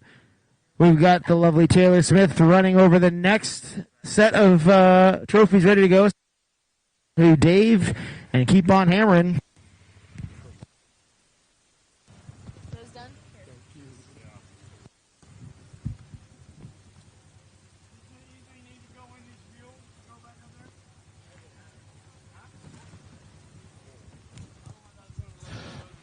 All right, when you got Ski Master Stock in third place for the Outlaw Series, Mark Hunter. In second, Brian Ridley. And on top of the box, David Zopirian.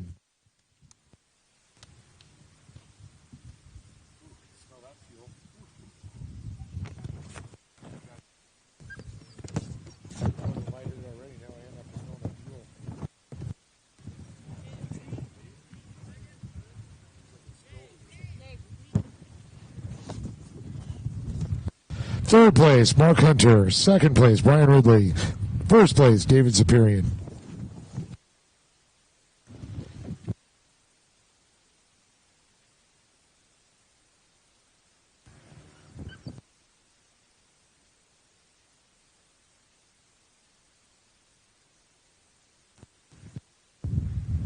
And for the Outlaw Series, Ski Pro Am Stock 1500, Jet Girl Anna Glennon.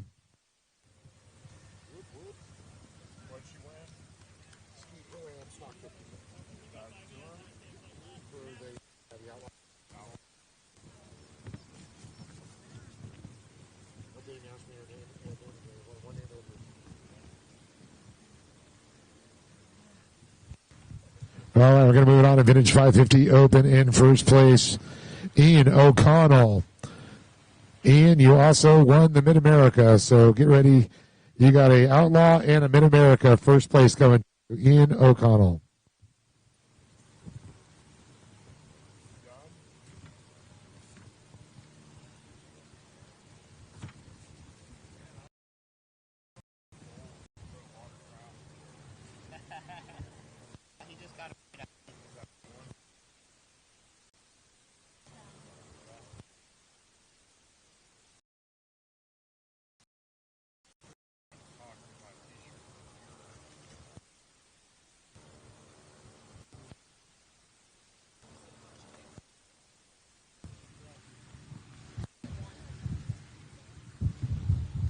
All right, Vintage 550 Limited. In first place for the Outlaw Series, Ian Powell.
All right, moving on to vintage 650, 750 for the Outlaw Series. In third place, Tyler Wurlitz. In second, Shelby Weatherman. And top of the box, Rob Butler.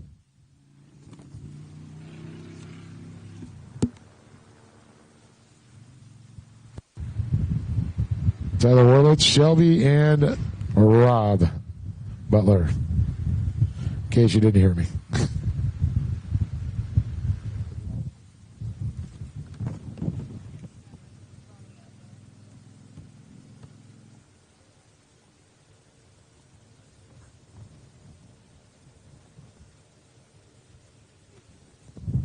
Pro-Am Ski GP.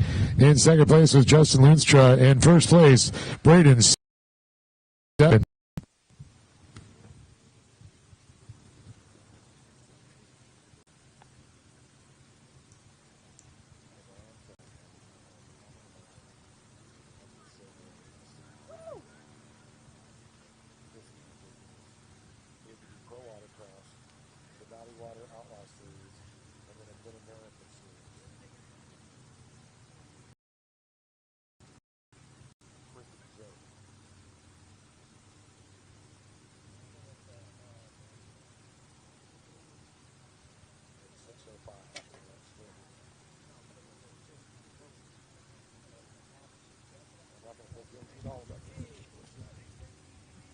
I just did that, Brady 7.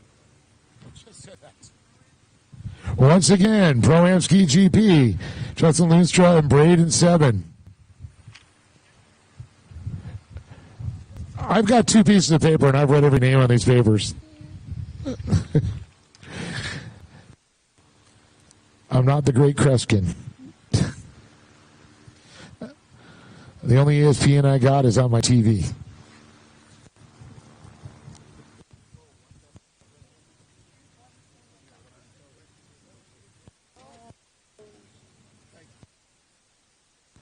Ski Expert GP. In third place, Megan Burns for the Outlaw Series.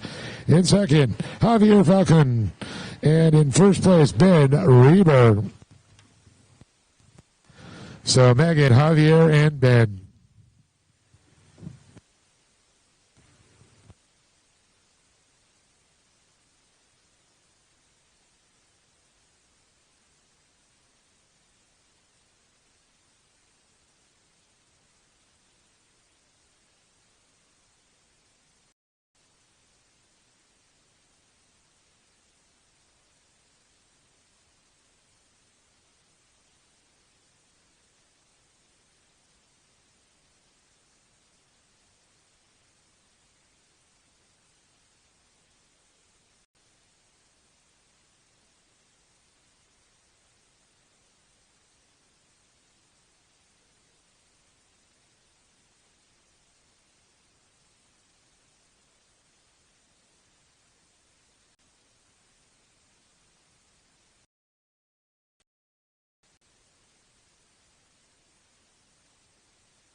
Ski Mod 1500, Ty Smith in second place. First place, Bentley Cox. Ty Smith and Bentley Cox.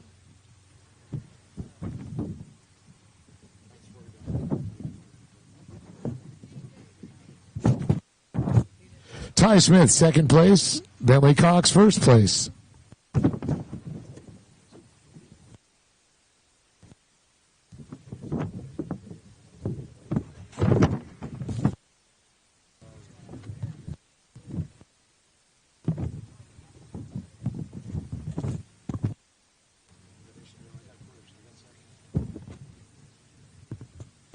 And for minimum first place, Ben Reber.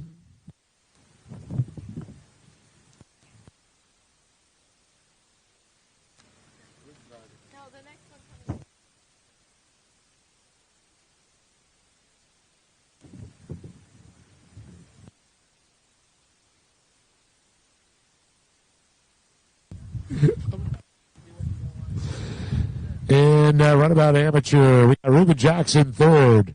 Second, Kevin Quinn. And first place, Michael Marsha. Marsha. God darn it, she said it and I just blinked on it. Marsha?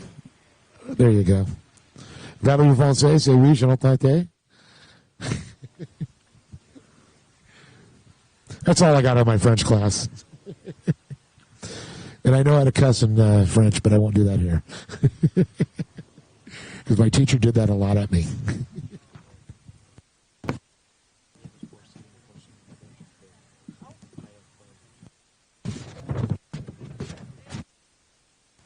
In third place, Ruben Jackson. In second, Kevin Quinn. Michael Marche in first. And nothing from America. Oh, I feel blessed. All right, Ski Mod 1100 in first place, Travis Palenga.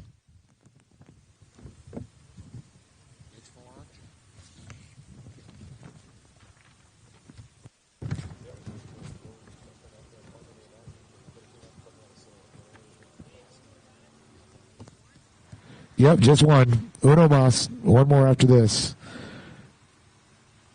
And in women's mod 1500, it's going to be Taylor Smith.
This is for the Outlaw series. I'm just reading what I was given. I don't mean to leave anybody out.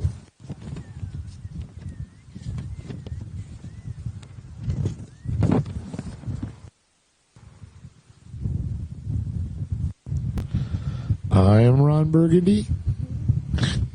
That's all I have here. Is it Anna Glennon first now? And then Taylor second? Okay. I'm only good as the paperwork they give me. I told you I only get ESPN on my TV. Huh? For women's 1500? You got that Watercross mankini? You sure, right? Sure. I'm like, it's like, here's some stuff for your trip. I'm like, Thanks, Hack. right? I was going to send it to him, but... Who? I just said that. I say that. All right, I guess they switched it up. Anna Glennon first. Taylor second? No? Okay, just Anna. So they throw it in you now? Okay, Okay, so this is the replacement paperwork, or this is the next class they gave me? Okay. Okay. Now it's women's stock. Kelly Sturcantola and Anna Glennon. I can't figure it out without paperwork, people. I'm good, but not that good.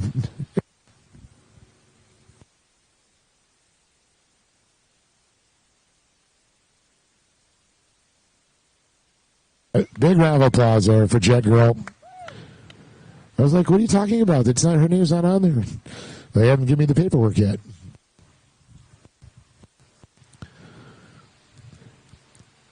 There's a lot of reservations on it. We send smoke signals, maybe. Hey, hey. Too soon?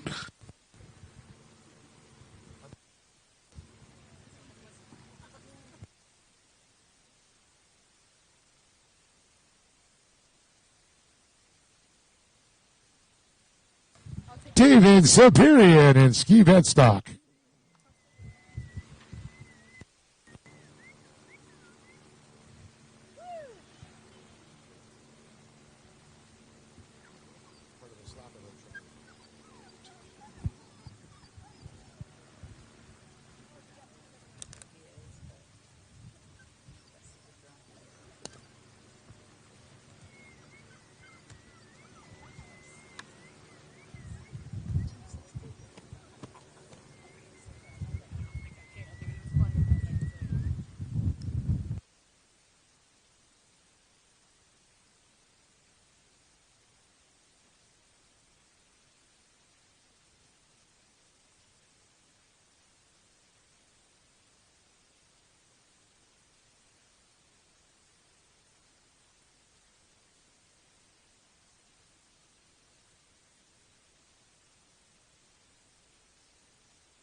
All right, here we go for the Outlaw Series.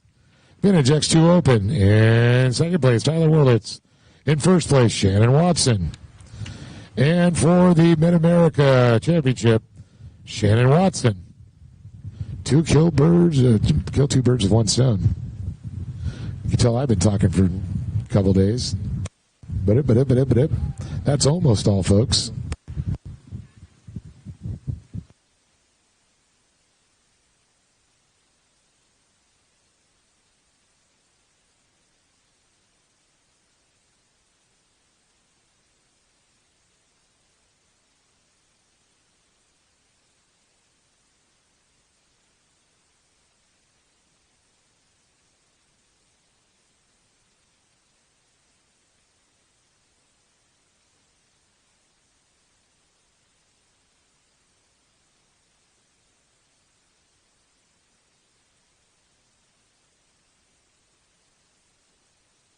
Oh, no mas, uno mas. And here we go. In third place in the Runabout Rec Lights, Cooper Park. In second, Haven Searles. And in first place, Brooklyn Smith.